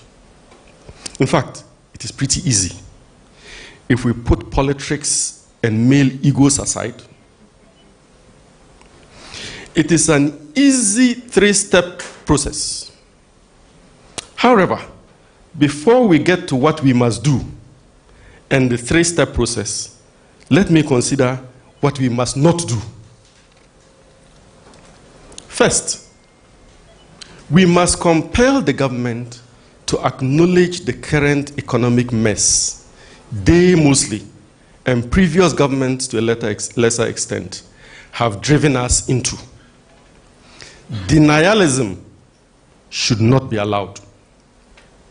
I am glad that the government and the Minister of Finance, my friend Ken Oforiatta, has acknowledged our dire economic situation. So the first thing not to do is denialism. Second, we must not accept the lie that the current economic crisis is due to COVID. The injection of cash into the economy from various financial institutions during COVID and the forced import substitution economy could have actually improved our economy if it were better managed. And especially as we took a comparatively light hit from COVID. Ghana's economic problems started before COVID-19. On balance, COVID-19 was a good thing for Africa and Ghana. Not many people died, and yet huge opportunities opened up in import substitution and reduction of the import bill, and even in the digital economy, from whence e-levy, ironically, cometh. The current administration in 2020-2021 received very large bailouts. $1 billion, not cedis, concessionary facility from IMF. Another $1 billion in special drawing rights allocation. Almost $500 million from the World Bank. Additionally, Ghana took $250 million from our stabilization fund and 10 million cedis from the Bank of Ghana, totaling 30 billion Ghana cedis. We didn't get as much money before COVID. So financially, COVID was a good thing for government. The conclusion of the joint World Bank IMF debt sustainability analysis on Ghana in December 2019, months before COVID hit Ghana, had this to say, quote, before COVID, they told us, quote, Ghana is at high risk of external debt distress, with threshold breached on the present value of external debt to GDP ratio, the debt service to export ratios, and the external debt service to revenue ratios, with the latter exceeding the threshold throughout the forecast horizon. So we should not accept the lie that our current economic situation was created by COVID. It is not true. Third, we must compel the current government to fix its own economic mess. Carry your own shit, excuse my French. We will not be your night soil carriers in the future. At the end of June 2020, Ghana's debt stock was approximately 258.4 billion Ghana cedis, an increase of 118% in just 4 years. Habba. Fourth, we must ensure that the government does not run to the IMF for a bailout. Like Minister for Finance Ken Ofori-Atta has said, quote, whatever we do, we are not going to the IMF. The consequences are dire. We are a proud nation. We have the resources. We have the capacity. We are not people of short sight, unquote. Whilst I do not agree with his mode of managing our economy, I agree with the Minister for Finance when he says we should not go to the IMF. I told you already the IMF shocks economics back to life. It was not set up and has no success stories for making economies flourish and thrive. And we don't want to be merely a bedridden economy. I am also afraid that an IMF program will start with an audit of COVID-19 expenditures. And given what has happened with some other audits in other African countries, I shudder to think what will happen if we are audited for our use of the double-digit billions of Ghana cedis the IFS gave us as COVID support. So the final portion of my paper, what should we do? 3 steps for putting Ghana's economy on a firm footing for the future.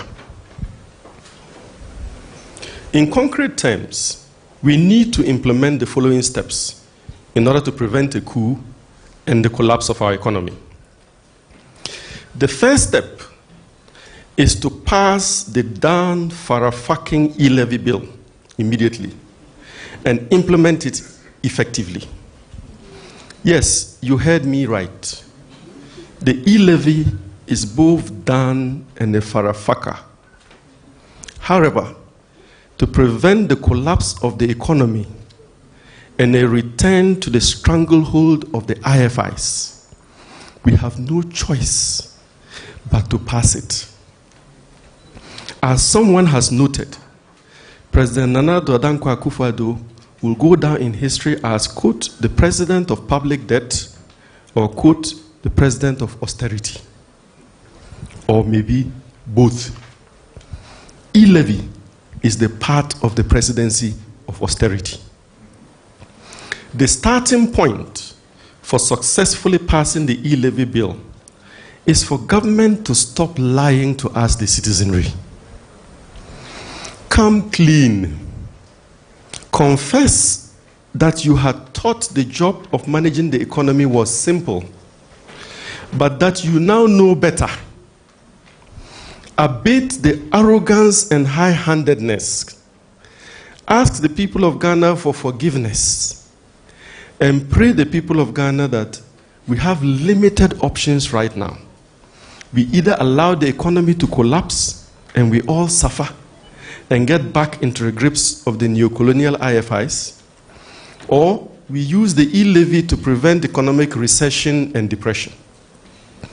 Ghanaians are smart and empathetic and will gladly support the e-levy if this is done right. Fellow Ghanaians, if we do not support the Dan Farafakin e-levy, government will simply tax something else, such as fuel. They're already doing it, leading to a hike in trotro fares. And they will additionally steal for central government from the District Assembly's Common Fund, the GET Fund, the National Health Insurance Levy, the Road Fund. They are already doing it. Just like Kwesi Bochwe discovered taxes on fuel during the Gulf War, Ken Ofori-Atta discovered taxes on Momo during COVID. We have in Ghana over 40.5 million mobile phone subscribers and over 17.1 million active mobile money subscribers. The total value of transactions on mobile money grew by a cumulative average growth rate of 65% between 2016 and 2021. Significantly, it rose from just 78.5 billion Ghana cedis in 2016 to almost 1 trillion cedis in 2021. And so the e-levy, depending on the rate and the patronage, could rake in billions of cedis every year. And the e-levy is easy to identify and cheap to collect. The bond markets say they won't give us money anymore, or at excessive interest rates. Domestic savings have been mopped up. What do you want the government to do? We can no longer borrow on the international financial markets except at horrendous interest rates, because our current debt to GDP ratio of over 80% has led to investor fears of our ability to pay or sustain payments of loan interest or principal at some point. Further, increased inflation in developed countries is expected to lead to an increase in financing costs in the international capital markets and consequently affect interest rates. It is no surprise that government has decided to suspend borrowing from the international capital markets. The Farafakin e-levy, as horrible and as wicked as it is the only way to save our economy from collapse in the near term. Fellow Ghanaians, the power is in your hands. Let us embrace the Farafakin e-levy and save our economy and our nation from collapse. This is the sad reason why I have become an ardent supporter of the Dan Farafakin e-levy.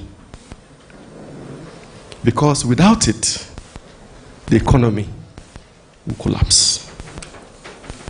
As Ghanaians, we should, however, ask for one thing: absolute transparency every step of the way, in the way and manner the e-levy is collected and used. Occupy Ghana has called for this already. This is the place to establish a special e-levy commission not in those other areas. History is beautiful and history matters. On 1st April 1852, the Gold Coast Poll Tax Ordinance was proclaimed. It failed and was finally scrapped by the colonialists in 1861. The problems were: 1, misapplication of proceeds; 2, embezzlement of tax proceeds; 3, weak monitoring; 4, poor patronage; 5, lack of consultation; and 5th, failure of the British to protect the coastal states from the Ashantis. In this case, a possible failure to protect low-income workers. This is 1852. The same problems the e-levy is facing today. The e-levy commissioner and commission have their job well cut out for them if they are to make the e-levy succeed. It is sad that we have had to get here, but it will be sadder if we do not pay it in the short run and start holding government by the throat to account for every little peso we pay.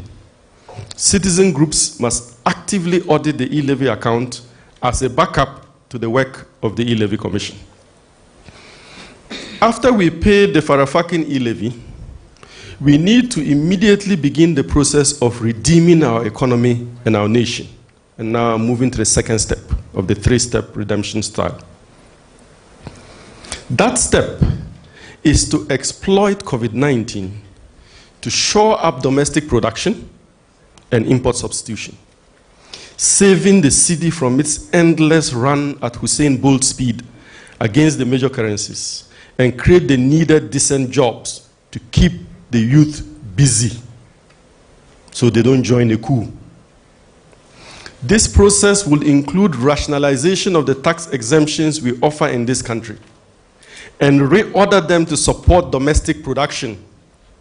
Our president, in his 2019 State of the Nation address, painted a dire picture of the tax exemptions regime, calling it, quote, a growing threat to fiscal stability and revenue generation, unquote.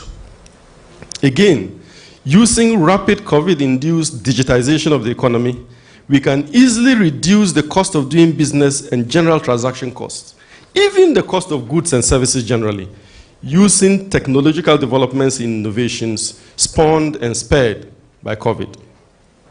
Rough as it may sound, the second step may also involve auctioning our bauxite or other mineral reserves to the Chinese, for example, for many billions of dollars that will be used exclusively for rebuilding and extending our roads, railways, irrigation fields, power plants for export of power to the West Africa power pool and beyond, and so on. The production from these investments will then pay off our loans with change to lend to other countries. The third and last step is to constitutionalize our development.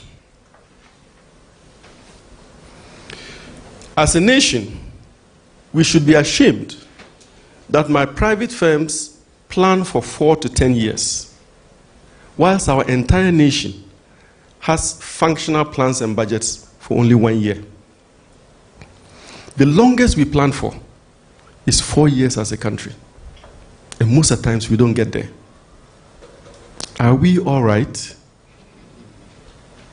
This is why we need to constitutionalize our development, so that the broad strokes of our development are contained in the directive principles of state as enforceable provisions, with a constitutional directive for an independent National Development Planning Commission to detail out from that a 40 to 50 year development plan. As I have just said, all I have just said are contained in the recommendations of the Constitution Review Commission set up by President Mills and in the 40-year development plan that President Mahama commissioned and completed, titled Black Star Rising, Long-Term National Development Plan for Ghana, 2018 to 2057.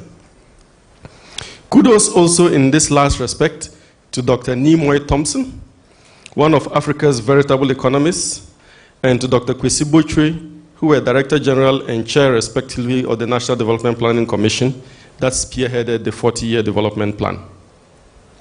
Professor Fiajo, the Chair of the Constitution Review Commission, under whom I worked as Executive Secretary to the Commission, and the members of the Commission, which included the New Patriotic Party stalwart, Akentena Piamenka, also deserve mention.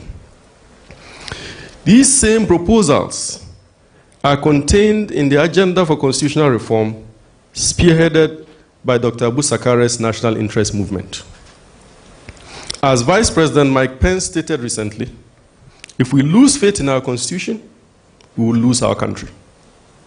The constitutionalization of our development plan will make it compulsory for each successive government to implement the plan, taking off from where the predecessor government left off. Our Constitution is largely a political document. It is necessary to amend it to meet our developmental needs and objectives, moving it from a political to a developmental constitution.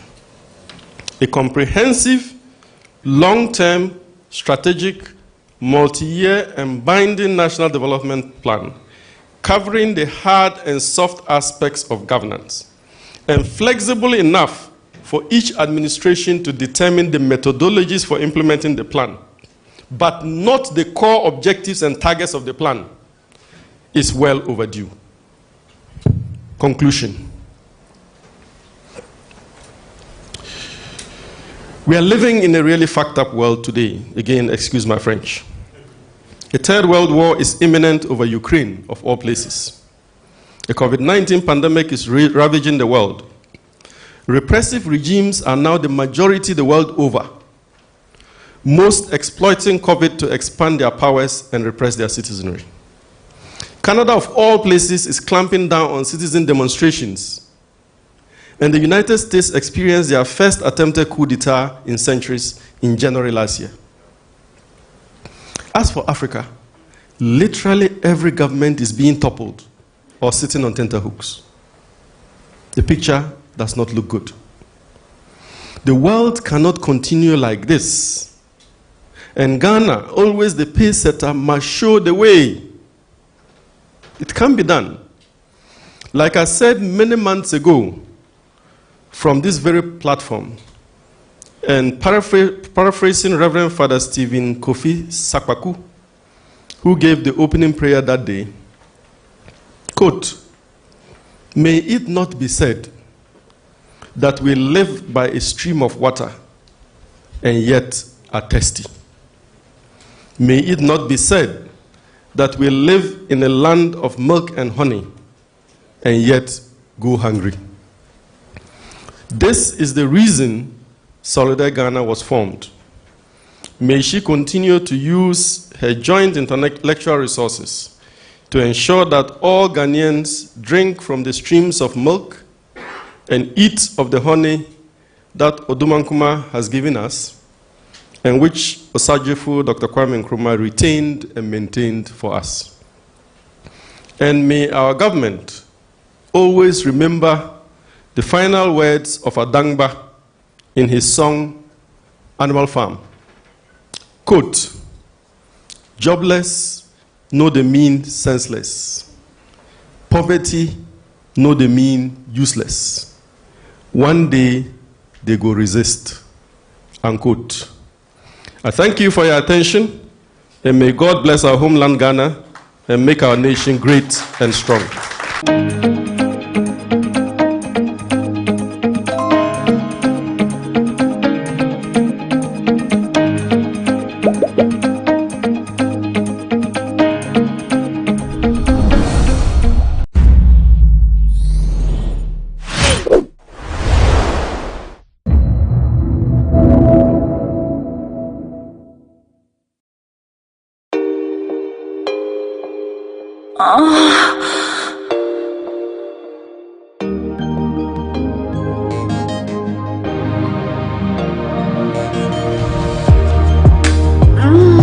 Right there.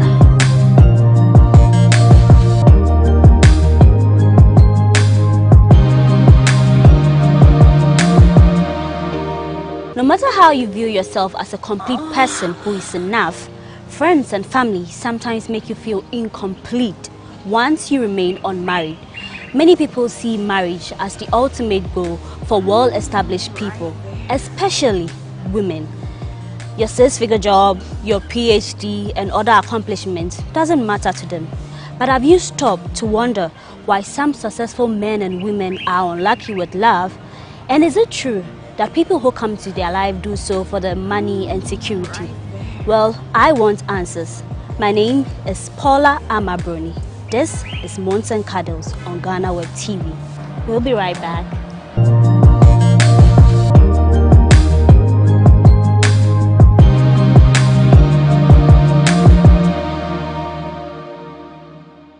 You're welcome back to Monts and Cuddles on GhanaWeb TV. I am Paula Amabroni. There's a lot of questions that people ask, like, you're successful, you're doing well for yourself. But then people don't see who you are. Everybody wants to know who you are dating. When are you going to get married? The question comes everywhere. You face it in your church, your work, even in your neighborhood. But today I have here with me some guests to discuss if it's true that successful people, when it comes to love, they are unlucky with it. I have the managing editor of blackpepper.com, Mistake Mike. Mistake with the flow. Mistake, Happy New Year. Many, same to you, as they will say, rather. This is not Christmas. Many happy returns. But of course, however you say it, we want to be part of 2023 come next year. Good to have you back, Mistake. It's always a pleasure being here. Thank you very much. It's a pleasure. I have a new face, Amma Krampash. Amma, it's good to have you here on Monts and Cuddles. Amma is a TV presenter and the host of the Extra All Woman show. Good to have you. Amma, you are glowing. You have to tell us your secret. But I know you're doing well for yourself and where you in the media space. You've met people, of course. Maybe if you are following the trends, the fact that people say sometimes Ghanaian women, when you become successful, it doesn't matter the sector you find yourself in, whether you are in the media, whether you are doing movies, songs. Some people assume that it's hard for these women to find love. Is it true that successful and well-established people, when it comes to love, they are sometimes unlucky? You mean women like me? Women, please, men. I'm not that successful yet. So yeah. Mama, are you sure about that? Yeah, I know you want to achieve more, but trying. Yeah. I think it's a bit of truth in that. A bit of truth. But it's not just because you have been successful. Okay. But the truth is here.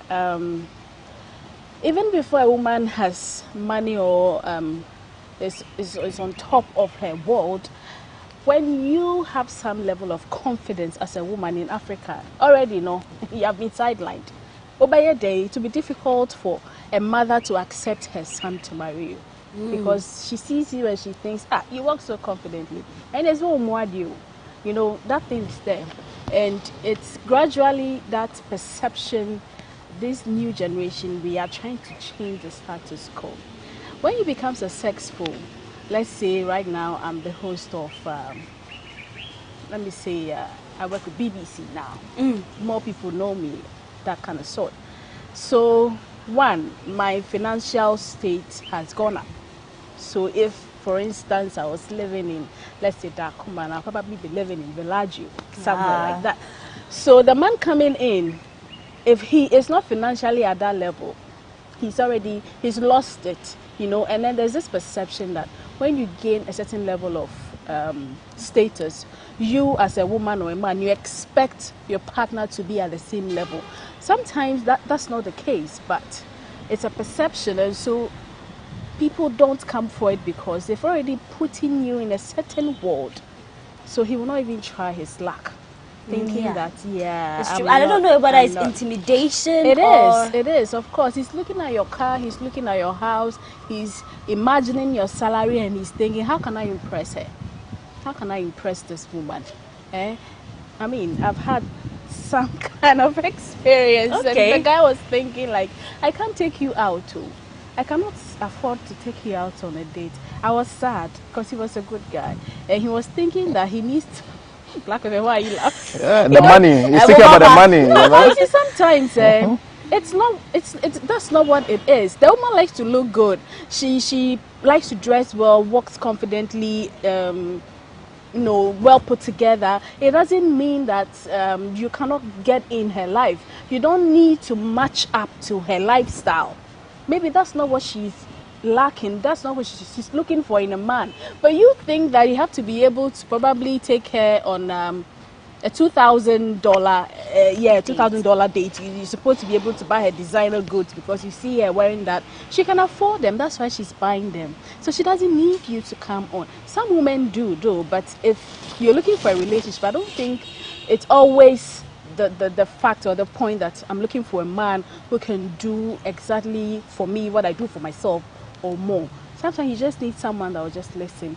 Someone that will ask you, baby, how was your day? Someone that will just maybe rub your feet. Someone that you can talk to. Oh, I had a bad day.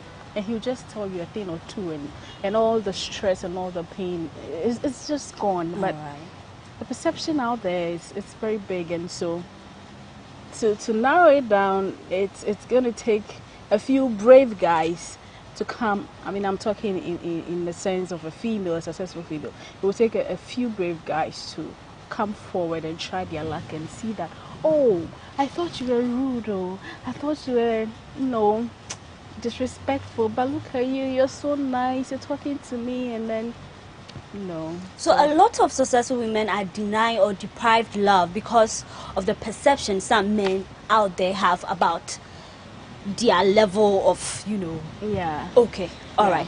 Black Pepper. Yeah. Do men also feel the same? Established men, is it difficult to find someone for you, someone who is not in for the cash? Well, finding the right partner is always a challenge. And so just as females have obstacles in that regard, men also do. But with the females, when Amma was speaking, I would like to add that oftentimes when people express concern about you aging and you not having a partner, oftentimes it's well-intentioned. You see, it's well-intentioned because in their thinking, the woman is on a biological clock, and that clock is ticking, and that clock's, most productive years are ticking and going by. So that it is the same reason why your mom is going to be prompting you that you've gone to school, you said schooling, you've done your degree, you've done your master's, you have a well-paying job. What are you waiting for? It's the same reason why colleagues at work who know how good you are, that you're a very good person, are asking, why can't you land a man? Because time is of the essence, especially in a regime that we are in where a woman to bear children, in Ghana here, there might not be any scientific data to it, but often the women would love that by their 28th to the 30th year, they should have at least a child. All right. In our Mrs. Let circumstance. me come in. You made a point that family or friends will be thinking your biological clock, the clocks. There's a clock. I wanted to come in. Oh, I know. I wanted him to so finish. With that, I find it a bit offensive because if there was a man in my house, in my life, I would have gone ahead. Why do you think, unless people who just enjoy being alone, if the men are available, you will go for them. So sometimes the pressure is just too much. Yeah, the pressure. They see. Let me land this one. I have to say this before I forget it. The biological clock thing. Have you heard of surrogacy? I can be 50 years and have a baby. But it isn't for everyone. The cost component takes it out of the reach of the average Ghanaian. It's an option. Yeah, but how many people can access it? And even our system, our medical systems, even the malaria and the Okada hitting emergency, and even for the emergency treatment, and not to say Okada mo krana yedo rashi to kolebuni and not to say. So the surrogacy thing is for the elite. It's for a certain caliber of people in this society. So that having been established, I understand that it can be quite annoying. It can be a nuisance the way certain people, even though it is well intentioned, go about these things. I mean, ideally, if you express your concern and the person says it is something I'm working on, you should leave the person alone. If Paula, with all her social media activeness, with all her meeting all of these meals, says she hasn't landed anyone, but then she's working on it. It isn't a decision that I don't want a man in my life. You leave Paula alone, so that she figures things out herself. It isn't every time you'll be reminding Paula. That becomes a nuisance. All right. But for the men also, our case is a bit different, because for the men, the more they age, it is when they become financially more stable and viable. When they are younger, they have very little. It is when they proceed through the system, the educational qualifications, the work experience, having worked with you, that's where the salary, it is where the earning power increases. Okay. So for a man who has not landed a woman yet or has not married yet, the dynamics are different from a woman's own, because the more the man travels through the 30th, the 40th, the 50th, all other things being equal, it is when he becomes very solid indeed. All right. So, mistake, whilst a man is working, just to make ends meet, just to be well established, to be able to take care of the wife and then the children who's yet to find. Yeah. Would you say that at that period, how would you know that someone who is coming into your life is the right person? Because I know there are a lot of people who are successful. They're going about their jobs. They are so busy. They don't get the luxury to, meet people and socialize. Yeah. It's all about work. But then when you meet somebody at that period, how would you know this is the right person? We can't have everything in life. But we can make intentional decisions in acquiring things or having things. Okay. And so, even for a very busy man, a very busy male professional, if you are seeking a partner, you can't go about identifying the intent of people, because you are not a magician or you are not a mystic. You are not a stoic person, so you cannot go into their minds to know that is your motive sincere, is your motive clear, or is it dubious. You wouldn't know that, but it is on the basis of the evidence that you see, that you feel. It is that which must guide you in taking a decision. Now, if I'm a 40-year-old male and I don't have a child, and now I'm financially secured, I've sorted my accommodation, I have a very beautiful living quarters, I have my means of transport, and now I want to be able to call a child my own. And the women that come my way, I do not know their intents, because some can put on a charade. You want a baby. It is a baby you want. So if I were you, or I were the man, look at the most desirable woman you'd want to bear a child with, and go for that. All right. Go for that and have a child, because at the end of the day, you want a baby. Is it just a baby's marriage, or maybe I'm what if getting she's it sick wrong? or something? Disease. No, I'm saying that look at the woman that you feel most attracted to. Yeah, but what if she's beautiful and sick? And then who has a modicum of certain indicators? Because you must have your marking scheme. You have your marking scheme going into the exam. So you are picking against what is before you. So she's sexually attractive.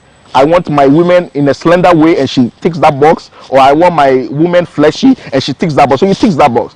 I do not know why she is coming, because you cannot establish that. Time would reveal that. Right. But the certain indicators that ticks your box, you work with that. All right. So, Amma, for a successful woman who is willing to give love a try, what are some of the red flags you should look out for when these men come your way? Because we always say they come in for money and security, if that is what is true out there. But then there's some red flags you should know that, no, this is not going to take me anywhere. I think it's relative. Okay. Very relative, because certain things matters differently to every other person. So the signs or red flags, okay, he wants your money. Some women don't care, depending on how desperate she might be, how many times her mother calls her in a day to maybe how good the wail day about is. Major Menana. You know, how many times she's embarrassed to go up to the grocery shop. Depending, so some might not care. And like Mystic was saying, maybe she also really wants to have a baby. So it is just for that. But red flags, personally, because I cannot speak for everybody, but if you know the kind of man you're looking for, and then you find him and you see the qualities that you want in him. Obviously, everybody has his or her qualities that she looks out for in a man, and then she has the other qualities she does not want to see at all. So it's very relative, and if you see the things you don't want in him, I think you shouldn't let desperado lead you into settling with him. If it's about a baby, now there are so many scientific ways to carry your own baby without having to sexually be in contact with a man. But the question is, if are women open to that? Because people think that the natural way, let's just stick with the natural way. With surrogacy, because I remember Enyedo was in the news that she had a baby, and then come and see how everybody was questioning. So you just went for a sperm donor. Do you know his trait? Do you... It was a whole lot. I was like, come on, we are in 21st century. Give her a break. People talk, it's your life. Jeez. It's your life. It always has to be what's good for you. Yeah. It's your life. And so if you're going to look at what people are going to say, especially when you are a known figure or you're in that kind of world of business, then you will not do certain things. There's so many things you will not do that might be good for you. So it's your life. If, for example, you don't want a man who, you want a man who always gets the door for you, and this man doesn't get it, and you try talking it out with him, and he sees it like, nah, maybe, yes, I'm your man. And then maybe you want a man that to call you baby, honey. This person calls you sweetie pie or do you? And, you know, maybe he's not that polished. Come on, don't just be in it. So, I mean, there are individual preferences. And so red flags are very relative for everybody. Some women can condone a lot. Some women can condone a lot. I mean, some will just look at a few things. Some too, the little things just, you know, put them off. So you know your red flags when you see them and you think you can't, you know, contain it. I think you should just. All right. So personally, I would say you trust your instinct, because love, they say, is blind, but sis, you can't let love blind you. But the moment you feel like you're being used, don't feel like, oh, maybe it's just one of those things. No, you deserve best, because if you are working your ass out, you're making your own money, you should, we are not saying everyone is perfect, but you should just strive for perfection, because everybody is not perfect, but you deserve the best. Now, Mystic, are men intimidated by women who pay the bills? So everything, you go to dinner with her, she wants to grab her ATM, she wants to grab her card, she wants to take out her purse, or maybe I'll get you this, everything. Or you prefer that, okay, fine, we know the money, you got it. Should she give it to the man, or it's okay to feel like it's my own money, I decide to pay the bills anytime? Will you be intimidated, or will your brothers be? Well, it would for me, it will depend on the drama behind that giving. Okay. If you're a good sport and you genuinely offer, if we go out, they say, hey, come on, babe, I got this, and pays. And there's no drama, there's no reference to it in future conversations. I fed you. You know, if we are driving and we get to the fuel station and you say, babe, let me fill this tank, you do it. I, for one, wouldn't be alarmed. I wouldn't be bothered, because it is done out of the generosity of your own heart. Okay.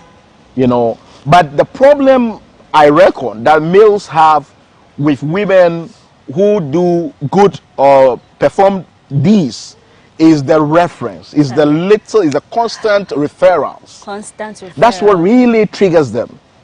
Because if you offered to pay for our dinner date, just as men have done since millennia, and you choose to do it, why should this become so monumental that in any disagreement, I paid money. I paid money. I fed you. Even the shoes you're wearing, I bought it. Why should that become a problem? Okay. Because you opted. Nobody begged you. You were not forced.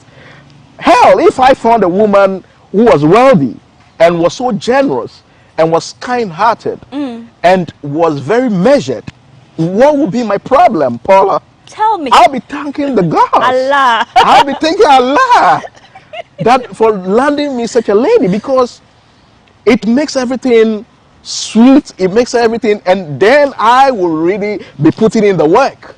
So you are not the kind of man who say they don't want to be with successful women because they'll intimidate them, they'll make them feel. I'll You be don't damned. care. I'll be damned. Okay. If I were to turn it down, I'll be damned. Okay. That's fine. I respect your choice. But then, Ama, as Mistake was saying, they don't like the reference and all that. Every little argument you want to bring it up that I gave you this. Come on, nobody wants that. So as a successful woman, how can you integrate a man into your life without making him feel intimidated? How can you? How best can you? Yeah, I think it's the attitude and intimidation, the fear of that is what makes most men stay back.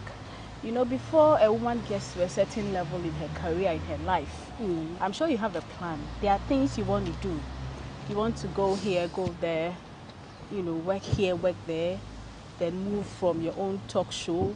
Maybe you want to, you know, there's a plan. Yeah. Right? It involves a lot of sacrifices. Okay. So when finally she gets there, or she's almost there, she looks at all these sacrifices and this is now time for her to relax and get taken care of. Okay, so you're coming in and you know I expect you to do certain things for me, not as my, excuse me to say, my husband, as my partner, but I expect you to be more loving, more caring.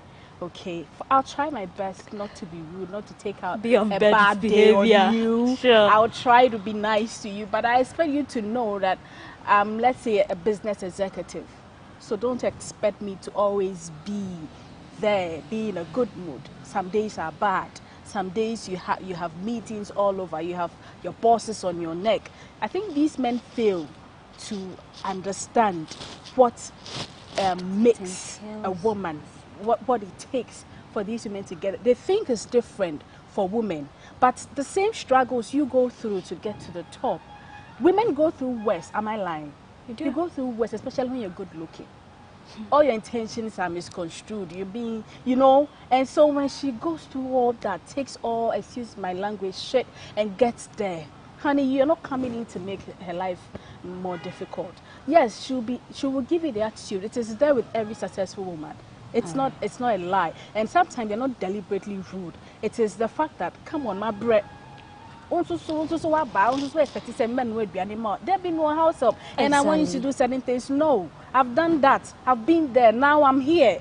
I want to enjoy my life. So don't come and make it hell. Right. Okay. So I think these men expect so much from women, not taking into consideration their status and what they might have gone through to get there. And how it's important for them to feel taken care of. Ama, when we come back from the break, we will discuss the misconception that successful women don't know how to take care of homes when it comes to like cooking for the man and all that because they are too busy with their life. So we'll take a quick break here. When we come back, Mons and Kados continues.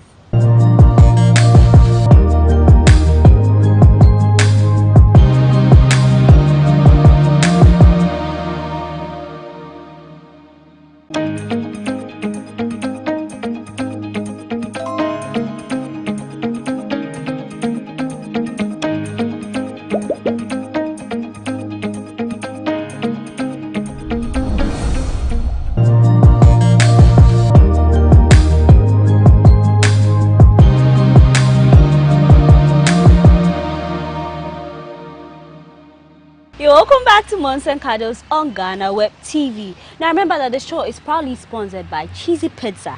Cheesy Pizza has all you want from juices, smoothies, jollof, fried rice, spag and meatballs. We have great deals for you all week round. Cheesy Pizza gives you the McCheesy combo every Monday and Thursday. With only 49 cedis, you get one small size pizza, fries and chicken, one cola drink at all branches. Tuesdays are Super Tuesdays at all Cheesy Pizza branches. Buy your Super Family Pizza at half price every Tuesday for 40 cedis. Be part of the midweek bonanza every Wednesday. Buy and get one free at all Cheesy Pizza branches. Also remember to start your weekend with special jollof and fried rice from Cheesy Pizza branches every Friday. Call 026-413-3397 to place your order. Cheesy Pizza, your way. Now, am I a mistake? For me, I believe in wise counsel from elderly people. So even at my age, if I bring a man and then my parents are not so cool with the person, You know, it's not because maybe of where he comes from or the money, but then there are just certain things that they see as red flags. Maybe you might be blinded by love, but then they feel like, no, we've seen you be around this guy. It might be his own seriousness and something that he does, but you don't see.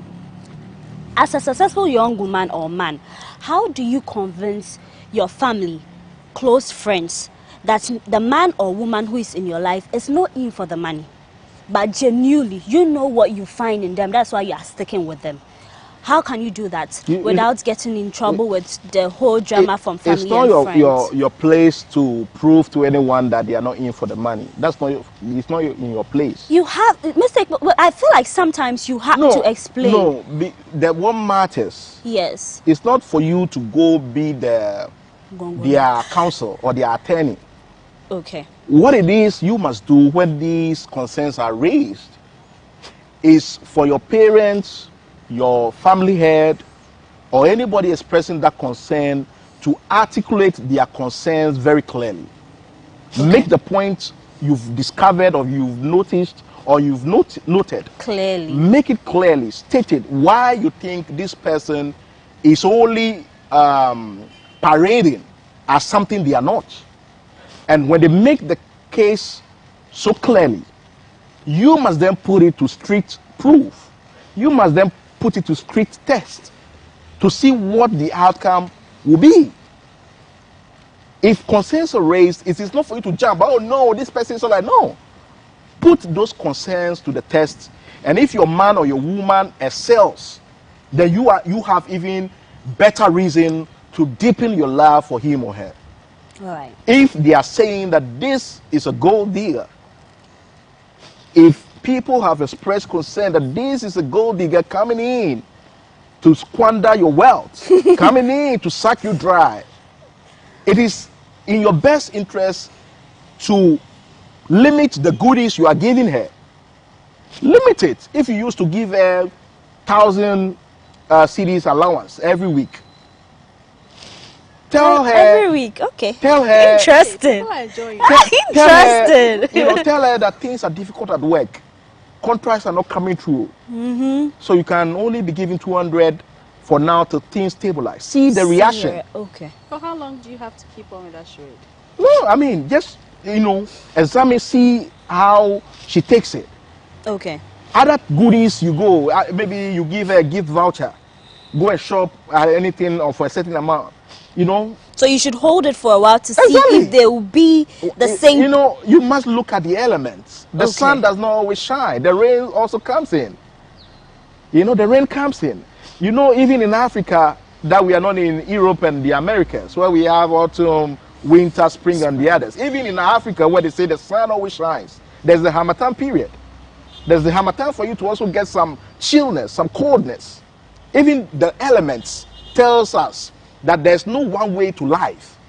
There are always ups and downs, and the waves will come and go. Go to the seashore. Look at the waves coming and going. Sometimes coming so close to you at your feet, and then going so far off. So a true partner is the one who will stick with you when the hard times come. Exactly. So it's good to play that card once in a while. Let the elements reveal the true identity of your partner. True intent of your supposed partner. Then you can be rest assured that this person is in for the real deal and not for all the benefits that come with it. All right. So I've heard people advise these successful women that, see, it's good to sign a prenup, especially when a man is coming to your life. Make him sign something that, see, if you leave today, we are not coming to say we're married, so I've come to divide my wealth and give you some percentage because of what the law says. Yeah. Is it advisable to introduce that? Yes and no. Okay. Yes, in the sense that if you are more successful than the man, if you have more in terms of money than the man, of course it will be painful to go through all the hassle for 10, 15 years. So come and use 30 seconds to divide your wealth. Maybe you even settled. Sometimes you probably settled for him, and then he comes in, and because he sees everything is there, he probably misbehaves and the relationship doesn't go the way you expect. And he comes in with, let's say, a Kia Picanto, and now he's taking home 2 Prados a house in Look East at Legon that. Hills, another one in airports. My sweat. Because you have like 5 houses, they are splitting. That you can't think no far. way. So yes, sign a prenup if you are more richer than he is. But know when you guys are on the same pedestal, maybe he has more than you have. When you don't feel the need, because trust me, from the beginning he will definitely pretend he's not in for the money, of course, because he's seen that you have the money but you are lacking that company, that comfort. So that's where he's going to hammer, that's where he's going to give more. So from the beginning he's going to make you feel like, you know, and he will reject, if he's in for business, he'll reject all the goodies. I'm telling you, if you try to change his car, he will not accept. And when he marries you, and now everything legally says us, not yours. That's when you wake up and you see the Mercedes. I wanted to use the Mercedes. You can use the Prado. It's your car. Oh, they're your cars, but now he's now trying us. So my sister, if you are more successful than your partner, I think that you should sign a prenup. If he doesn't want to sign a prenup, then you know that he is probably coming in for your money. Because if it's not for your money, he will not have any problem. It goes the other way. I mean, it's a bit uncomfortable when it's when a man is asking a woman to sign a prenup. You know, because women contribute a lot in a marriage apart from the money, childbirth. Sometimes they have to put their career on hold to take care of the home. Most of us do. You put your career on hold. In fact, even if you don't put your career on hold, when you are pregnant, when you get to a certain stage of the pregnancy, you can go to work. You have like 6 months leave, and sometimes it's not even enough.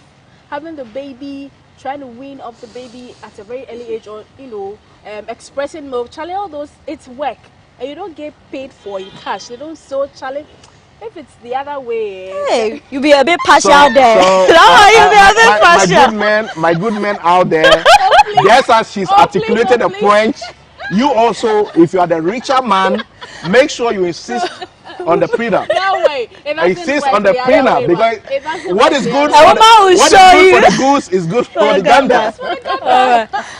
If you contribute a lot in a marriage or relationship that you cannot quantify. You cannot quantify what a woman brings to But you. I think even in the law courts, the assets that a partner accrued before you came into his life are not subject for equal sharing. Okay, I don't know that. So I don't really know about so that. if We need to the person has, lived at Wabobra over many years, acquired those houses before you came into his life, there's no way you can come and say you want equal share of it. Yeah. Wait, I will check that and then get more details. Yeah, but Amma, what you earlier you made mention that successful people, it's not like they are in for your money or anything. At a point, they just need someone who be understanding, who be caring and all that. So if I am a successful woman who is finding it difficult to identify the right guy, what are some of the qualities that you think that these men and women look out for in the men that, or the women that they hope to settle with? What are the qualities? Intent. I mean, to begin with, in any other thing, in business dealings, in social dealings, a person's word must be his or her bond. Okay. A person's word. I won't take Paula seriously if over time you've proven yourself not to be trustworthy. When you give a word that may way, you don't do it. If you've proven over time that, oh, you shower her 7 o'clock, you've never kept to anything you say, I'll eventually take you very lightly. I'll not take anything you say seriously. Successful people, they don't like excuses. They don't like excuses because even at work they don't want that. So one thing is, look out for a person whose word is his or her bond. All right. When you start on that premise, you know that this person is one to be taken seriously, and if your word is your bond, you have honor as well. Okay. You know, they say death before dishonor among the Japanese yakuza. For you to embarrass them, they rather take their life. Yeah. So anyone whose word is his bond is also an honorable person and is someone who would not like to be embarrassed or be dishonored. And so that is a very good premise to assess a person on. All right. All right. So Amma, let me create this scenario. you're a young woman, maybe after national service, you got a job, you're working, you're trying to make ends meet, and you meet this man. He got all the money to take care of you and your 4th to 6th generation, like he's dusted. And he comes to you with, okay, right now, you know, you working, maybe they'll pay you 1,500. You are my wife, you deserve something better. So maybe you can come stay at home, just maybe put your career on hold for the children and all that. Would you say you should go ahead with something like that, or you should only go in to be with a successful man who is willing to support your career? Because in most cases, these women become like housewives, and then, you know, they get to take care of the kids. But then you face reality when you break the marriage, when there's divorce, and then you are thinking, I put my life on hold, I could have been better, but then now I'm back to square one. Forget about the money you get through divorce and stuff like that. So what would your advice be to our women? Okay, so some women find, some women find fulfillment in motherhood. Some too, their fulfillment is in working hard, achieving that goal, maybe setting up that business and all that. So if your fulfillment, you find that in your children, in, you know, keeping a home, having that perfect home, if that is what makes you happy, yeah, I think life is all about doing what makes you happy. It's not all about money. We have made life, it's like we came on this earth to make money and go. If you don't make money, it's like you didn't achieve anything. No. If what makes you happy, what puts your soul at rest, is waking up and seeing that your children are good, your husband is good. And don't get me wrong, you can do all this and still be working or be successful. But if your ultimate goal in life is, okay, I have this business or I'm working, but when I see my children okay, when I make breakfast for my children, I know what my children eat, when my husband comes home and I welcome him, that is what makes me happy. Aside all that I've been able to do for myself in terms of work, then please do that. Do that. But if what makes you happy, what fulfills you as a person is to be able to work and get there, then you shouldn't let marriage stop that, because then you will not be happy. He can give you all the money, he can pay you 3 times what you were earning and tell you to stay at home. But you will be sad, you'll be depressed, you might even be suicidal, you might end up not loving the children that you have. So I think you should find your purpose, what drives you, and don't let marriage or relationship come in between. These things are supposed to spice up our lives. Your partner is supposed to spice up your life. And so he shouldn't come in and make you give up the things that make you happy. No. So if it's work that does it for you, you can work a way out. Don't just, you know, rudely come out. Don't just say, I'm not doing that. No, try and be respectful, because he's your head. Okay. Men, they are head. Take it or leave it. When a man is in your life, he adds up to it. He gives you that authoritative figure, yeah, that, so to say. I mean, having someone to call, hey, honey, I had a flat tire. You know he's not your mechanical. But you just calling him and telling, okay, baby, where are you? Okay, have you called the mechanic? You say yes. You have called the mechanical, but you're still calling your husband. Someone upset you and like, wait till I tell my husband. Like, you know. So they are ahead. They are ahead. A good man, honey, will make you blossom. So let's not try to you shouldn't really like disrespect them. But in this case, if he's asking you to quit your job and work is what does it for you, try and talk it out with him. All right. And then, you know, reach a consensus. Mystic, you stated that you don't mind dating a woman who's got all the money. So what if she comes in with this offer? Okay, Mystic, you know, I earn more, like I have a well-paying job. We have kids. Quit being the managing editor of Black Pepper. Come to the house and take care of the kids. You know everything is sorted out for you. Would you accept that offer? Well, already I'm operating from home, so I'm at home already. I'm operating from home already, and I actually am not the type who takes delight in waking at 4 a.m., reporting to work at, leaving home at 5:30, getting to work at 8:30, closing at 8 p.m., getting home at 10 p.m. I've done that. The 9 to 5 is not for you. I've done that for nearly 10 years. It's not your I thing. did that. And I found that there's more to life. And that's how come now I'm at home and it's still the same content, the same writing that others were paying me for that I'm doing. Okay. And I find pleasure. I have time. You know, my sister gave birth and, you know, that's our first child. And now I'm an uncle. Are you sure it's your sister?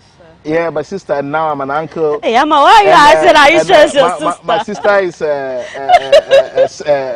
she's been posted to the regions, and I'm helping raise the child with my old lady.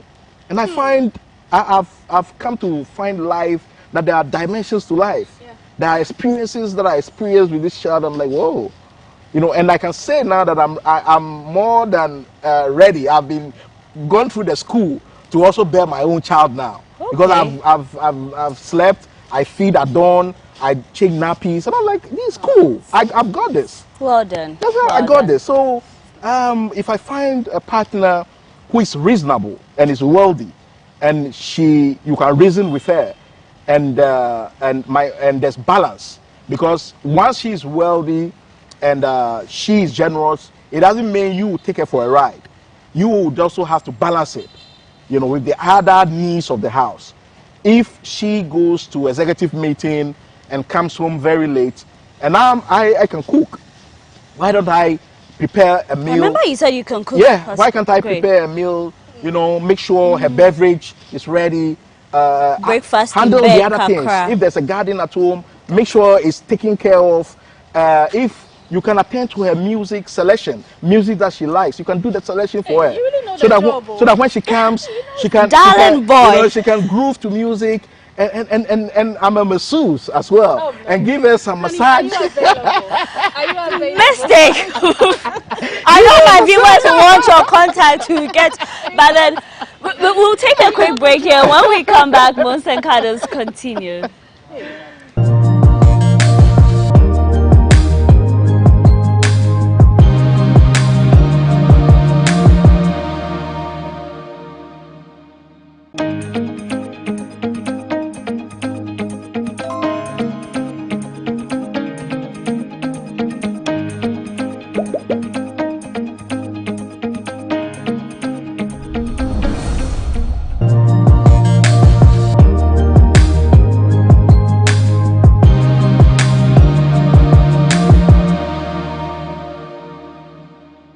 Welcome back to Mons and Cuddles on GhanaWeb TV. I am Paula Amabruni. Now, Amma, I just want to find out too. If you get all the money, you are rich and wealthy, everybody knows that, okay, where the cash is and you meet a man, should you declare all your assets to him? And I said, there are certain things that you should hold back. Because I've heard stories that, I just say, eliminate you, then they take over everything. So how can you thread cautiously? I think you don't. Of course, you don't declare all your assets. Our politicians, do they declare? We won't declare. Now, look at they are legally bound. They don't. So please don't, including even if you have children or anything. Baby steps, baby steps. Because the moment you have reached a certain level of success, there are lots of perceptions around you, and even sometimes the man has money, but he still wants yours. He wants yours, you know, because he finds you gullible. At that stage, he thinks that he can sweet talk you into signing some checks, into giving him some properties of yours. So don't declare more. In fact, if it's a house you're living in, just let him know that this is all that you have. Or even cry, you partly own it or something. Sometimes you got the light to protect yourself, and then you see how it goes. But no. But wait till you are faced with the question of, wait, so you didn't trust me? What were you taking me for? Why are you holding back? I didn't trust you. Okay. Yes. It's that simple. Yes, I'll tell you. I didn't trust you. But now I do. So I'm telling you I have an offshore account. Now I do. So I'm telling you that I have 5 houses. Now I do. That I'm telling you that this estate company that you hear of, it's mine. I didn't trust you by then, but now I have reason to trust you. And if that hurts you or that makes you not trust me, then you can go. You can go. Yeah, but I can't just meet you and within a few months trust you. So how many years should it take you? You can't quantify the time, but you would know. You would know. You will have that feeling And no cry, no Jakakra with Kakra. Kakra. And obey who say, hey, say, Janissa, you know, because money is powerful. Let's not pretend money has power. And sometimes money can make you do things that genuinely you wouldn't have done. Maybe the man is not that bad, but Charlie, seeing that you are worth, let's say, $500 million, it's human nature. And so he might tell some lies be to get $1, $2, $3, $5 million be, you know, but if you are only more, I could all set you out here. Exactly. All right. Mistakes. So the $1 million question to you and Amma. Ope a debi and I say a bendada. Moving forward, finding a partner because Obiani send any DT and how they move around. A straight jacket question. A straight jacket question. A elicit straight jacket answer. You know, debi you know, you levels. Okay. No level ben na debi you know, yeah. What you say? Oh, debi you say minika minifie, but me CC me home. Me pakadia that you bet me a mommy that earning power that I can earn a decent sum. Inti mini sayamani say crano. At least me single room, you know. You're working I'm working, I'm schooling. You know, me schooling so me age my kra. You know, so that in about 5 years time I can be solid and have something decent. And now they be and say me akwadro. Me pejuma. Me soya me sanche me dem frame. And I say they be no. Oye sa emwa nti obi a obo ne humodin enso enya me e de nya me about to me say ye bibi sija so okay bibi sija so nti say sa de bibi ye dia etumi de adwuma onim say me so me de me ma ho odin eta ho a at least within some reasonable period no ye betumi pega ye me no be pega na say e can tete na nanom even say compound house. People lived in compound houses and still thrived. They started out in compound houses in Mamprobi, Danrai, Soko, Dansoman. Emma omuka omuhubo no. Afi de eye kakra no omuma eco school eco university level. E free hoko ye na see you taste. And I make can say abin wa han so ye. Abin wa ha ye. Abin wa ha na ye say nipa no na abin wa ha no say oye tiasefo a oye reasonable a me fa no.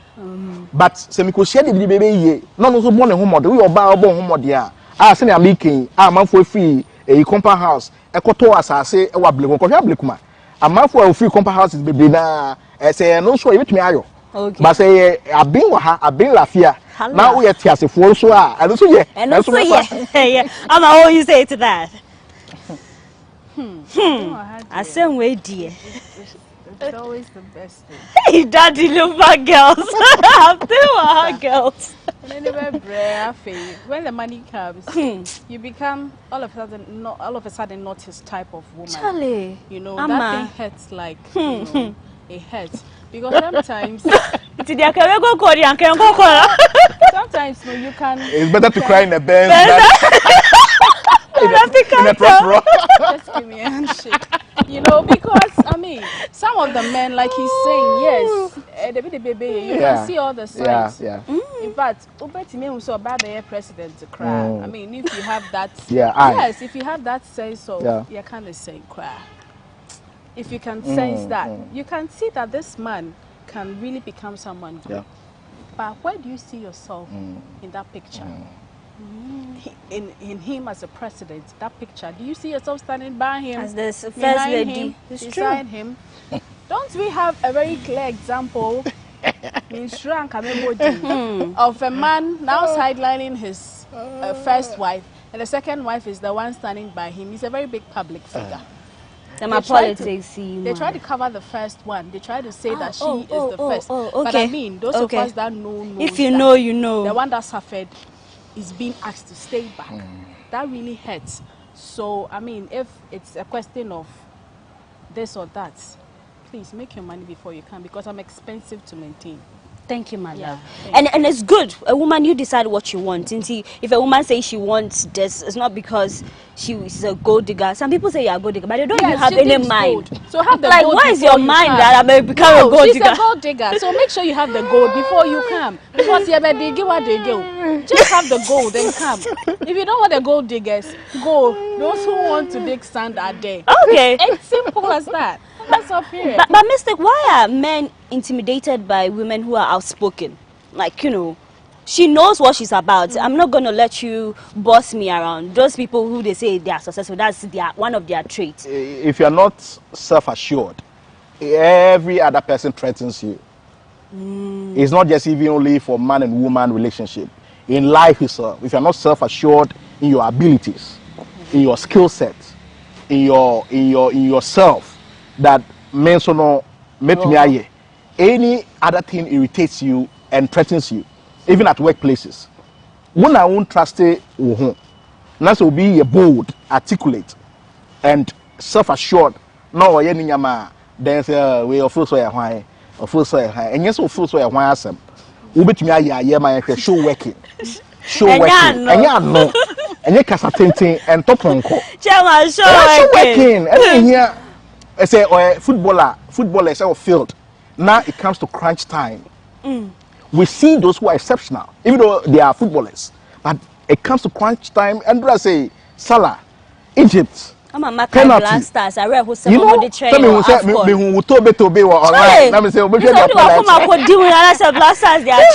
most Salah last hour, the next round. Most Salah scored. If he had missed, it would have been disastrous for him. But he was self-assured. He waited, and then the coach said, "Couple, change. Last one. Okay. Now, Salah say, "Ensuro and Kasana." And yeah, Kasa. I'm a boy. I do this. Salah. Oh, hey, brah. Egypt cleared out Ivory Coast. Easy peasy. Oh, if you meet a woman who is self-assured, independent, believes in herself, she's vivacious. She's outgoing. She loves life. I mean, why should I be so threatened by her and afraid? Why should I be? I should be able to partner such a person because with her we'll go the extra mile. With Obi Sahano, she's wealthy, she's educated, she's skilled. She's someone who combines both elements, both the Western education, but still retains her traditional heritage. So if you're a man and maybe you're just earning like 2K, you should be bold enough and approach a woman who is a CEO of a multi-million dollar. Now I'm out for any restaurants near you now. I'm going to cook a many more say a day. I'm going to pay bigger fishes. Okay. I'm going to pay bigger fishes. Okay. Yes, yeah. Go to places where you meet. Go to places where you can meet them. That reminds me. Prophet Makai, one time, if so for big catch me, so my ladies here, I am on royal or the royal fiesta. Go and buy coke and sit and you meet somebody there. That's a man of God. Yeah, funny say, what you say, wow, you say, now, but you want to change the circumstance of the family. And yeah, call British Council Kakra, mingle. So go to places ordinarily out of your reach, but go there because there are programs there. So take note, check it online, check it. There's a seminar, symposium there, but it brings people of all shades. It brings people of all shades. All right, Amma, is that true? I don't know what he's talking. Oh please, oh please. I have no idea. Oh please. All right, but that's Mystic saying you shouldn't be intimidated by the woman's status and all that. But as a woman, at a point in time, should you lower your standard because maybe you feel like you've gotten to that height and then the men are not coming? Let's just say maybe you've been unsuccessful. The ones that come, they just come in for the money. Lots of people say, oh yeah, brown kakra. Do you ascribe to that? And even if you think you should do it, how should you do it without losing yourself?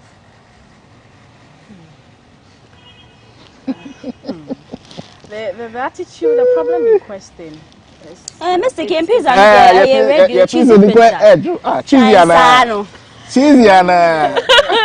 the problem.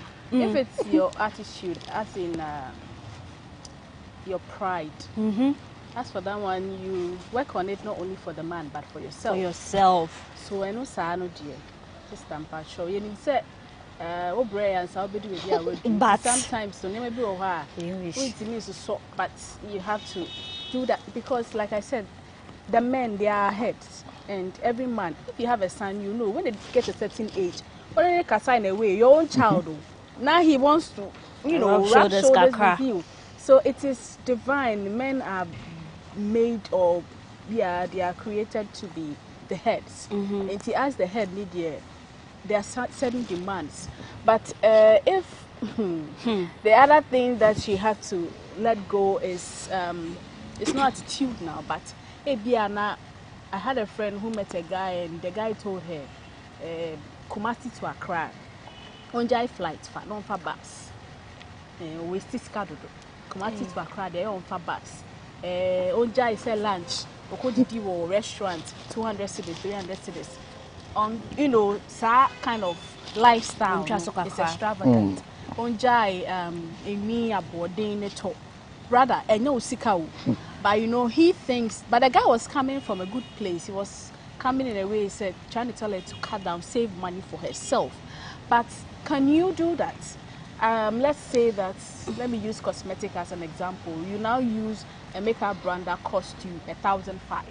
Okay, this guy is trying to tell you that cut down on it and go back to 200 cedis, 100 cedis. But you have been there, and now you think, say, with the money you have, you can afford those things, and it makes you feel good about yourself. This is something that if it's difficult for you to let go, then maybe the man has to go. Because if I'm not asking you to do those things for me, and you're not telling me to start taking a woman for a bus, and I feel say I've taken Kumasi Accra bus, now I can fly, or I can have someone drive me in my car, and you are trying to tell me to cut down those things, then it means I'm going back to when I was struggling. But we are praying to move ahead in life. So I know why then no Sika, you better have to just keep quiet and let the woman, you know, live a life. Exactly. But try and dialogue it out, you know, respectfully. Yeah, but if he's not going to have it, then I think do what makes you happy. But final question, if you're a successful man, woman, who finally found a man who is up to your standard or whatever it is, what must you do in order to keep them, like in order to make them feel okay? Because at the end of the day, people claim that you are unsuccessful and all that. Are certain traits there that we should drop? Are other things there that we should focus? Because we see what is going. We've heard stories, we've seen people's experience. So what would your advice be finally? Having landed a partner, how to keep the partner? Yes, please. Well, in exception of those who don't want to be kept. So they but we're just tips like education. Well, I think love is the trigger. Love is the engine that attracts, you know, the elements. But beyond the love, respect is key. Respect is key because you go to certain homes and you see that there's a lack of respect. And you yourself, you are left confounded and wondering what's happening here. You know, but you go to certain homes to, you see how the woman relates to the man, you see how the man relates to the woman, and you're like, this is desirous. I would want to have this if I start my family. You know, so much respect, so much, you know, respect amongst them or between them. And how you address each other also informs the worldview of your children, how they see you interacting. You know, so when your children see you, the man, you know, their mom, how you treat her, how you know, you address her. And then the woman to how you adore your man in front of the children. Like, wow. Even your daughters and your sons from there, they say, I want to have what my mama and my daddy has. You know, and so for me, love, yes, that's the thing that tugs at our hearts. You know, you see someone, you're like, God damn, man, woo. You know, you know, you see it and you're like, God, I need this in my life. Yeah. You know, so beyond that, how you go, hello, I'm busy, but I'll call you later, please. you know, if you call someone, you don't get them, the feedback you get. And when they say they'll call you back, they call you back. When you offer suggestions, they take it seriously. They don't poo-poo your thoughts or your contribution. They take it, they incorporate it in things that you see your suggestion manifesting. And you're like, whoa, this big woman, this rich woman, me, I suggested this and she took it because it's sound. It's sound because, you know, a mudao. Okay. You know, so these are a few things. And then another thing I would say is compromise. You know, we might be set in our ways, but then our ability to compromise for the greater good is a trait to have. All right. You know, you must be set in your ways. That as for me, Paula dear, Sunday dear, you know, me Sunday mako church abreno, nyafina mabeka fufu tintim. You know, that's you from your beginning. Now, I just say, oh, Sunday, fufu, but you meet a partner who doesn't love you to count the fufu, but so one tintim mano. But there's a trade-off. Oh, yes, no, or no, so ye baby man. You know, that's a trade-off. That's a compromise. So you have given up your Sunday and doing the thing, but he also does something that you also love very much, and then it makes it bearable. You know, the relationship can become very tedious, but then how do we make it bearable for each other? And if we do that, you see that there's always some spark, you know, lingering on, and you know, that's what we all crave for. All right. Thank you, Mr. Mama, so what would your advice be finally, when you finally found that person, but you know they are not on your level? I think the moment you allow someone in your space, there are so many things like in your life that will never be the same. Yes. Really? It's never going to be the same. He was brought up differently, different life experience, different growing up environment. So yes, so many things will not be the same. But as you agree to live together, like you were saying, compromise, you can now begin to adjust. Yes, it's difficult. Maybe he or she snores. You can, with time, find a solution to that. But she has not yet. Then give him another room. That's also a solution, you know. Some of the things. But wait, Emma, when you give it, when you want some D, what do you do? Okay, it's that simple. You go take it and then come back and sleep. You've tried everything medically and the snoring is not working. Maybe it's in his blood, in his genes. They can't do anything. So many things you will compromise, but as you are living together, it becomes your norm. You know, maybe like men, for example, they just leave their clothes anywhere, and maybe you're that type that when you see a messy room, Charlie, it gets you upset. But after seeing it, yeah, you know, hey, Kojo, now you don't say it anymore. You just pick it up and then put it at the right place. So many things. And I think those are the things that spice up the relationship. I mean, if he or she is the same as you are, then nothing has really changed. Something must change in your life. There must be some sort of discomfort. And then as you try to make it comfortable, it now becomes part of your life.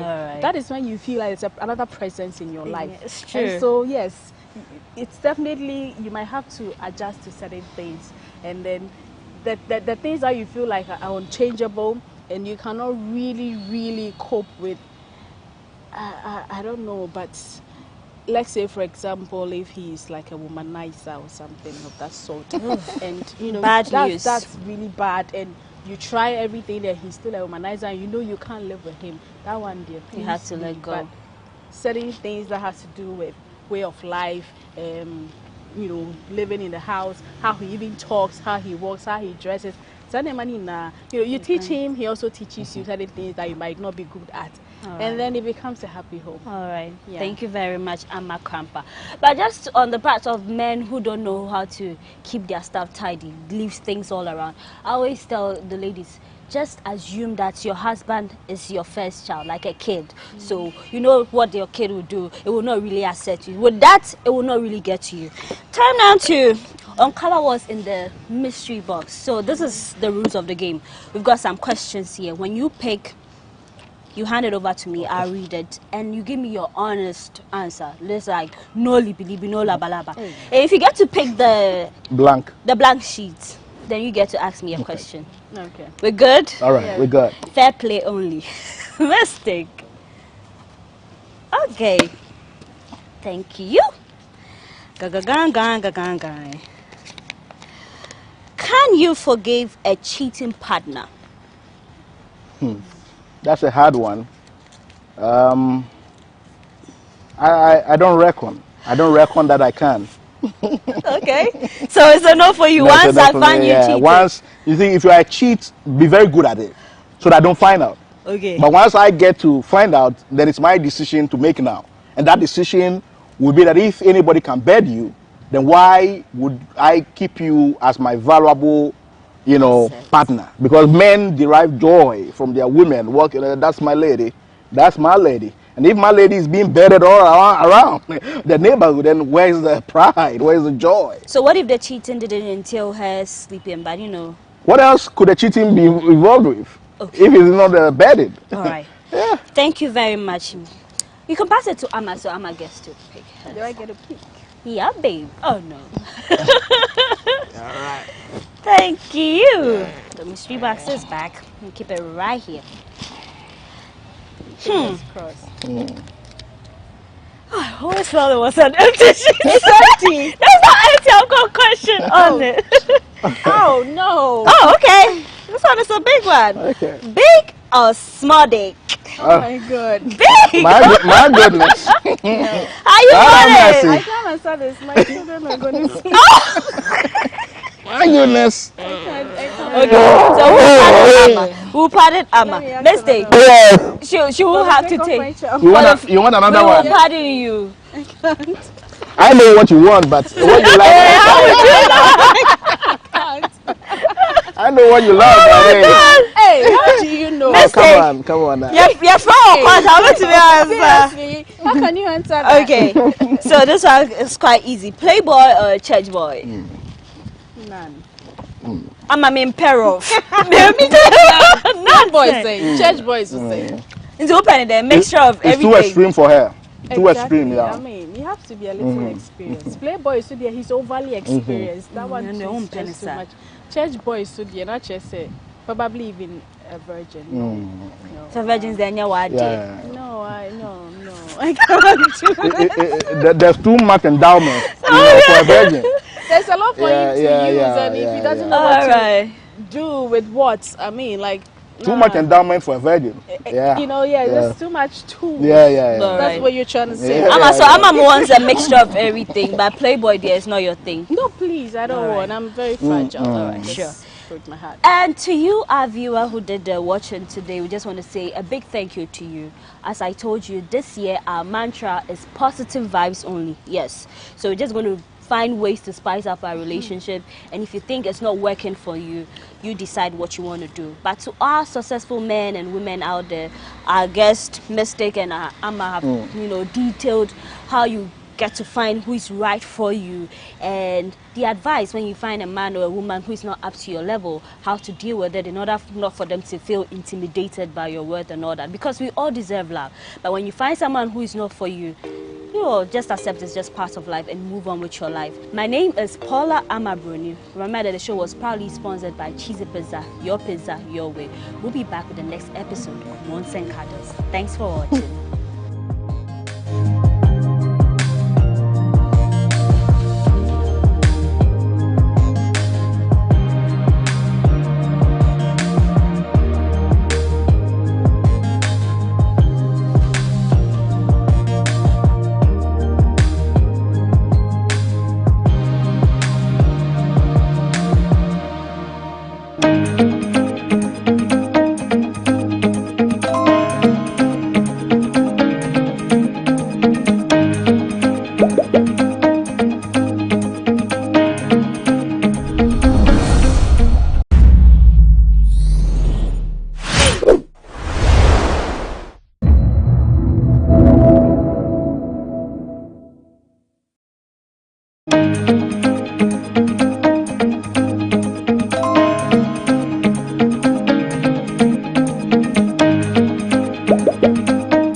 Charles ni taiko tego eye boafo sonkopan e magana mampini na na danko ekufuado no e no de aba beto dwa na otwe mu se emompa de wi asenso de chese saya ne sawo na no kasa afa na nsentemu anampo no dwada ya etwe mu e no kopie mu e wa Shine District Court a na nya asem keto akra esansa Oliver Voma wo e fix the country convene na no e ne da no e ne okokopie mu honum ne yese okasa ya chese mu chema wo mbo de me kokowie mu no na chese ya pam no e de free e court honum e no presidential staff e etwe mu se ehe ne ha abrantie jama chese opini photo enu fie e na chese wotumi ko na judge moa a watena asem so e wo court wotumi ko ene ni koko yi nsema no otwema sa asem we de ensem fatakra na sa Oliver Voma wo ni nta chese okokopie mu e wo Shine District Court ne se na sentem no de babeto dwa se ya de na se mahye bedwafo enim na se chese eye e-levy omunim na bill omugituma ono ankasa be momode na chese ade aban to go edi obeye bi ankasa e wo Ghana hanom ene bae na post for amfa ne ho anche no kra e de ne kogina court anim kokyira aban kukum ene so kokopie mu e wo court ndra anasa adwada ye etwemi ode na no kokko di nkita ho kokko ye anwe kowie no e kokopam no e wo court hono eno ene presidential staff e etwemu a ne ye no ura no ensem fatakra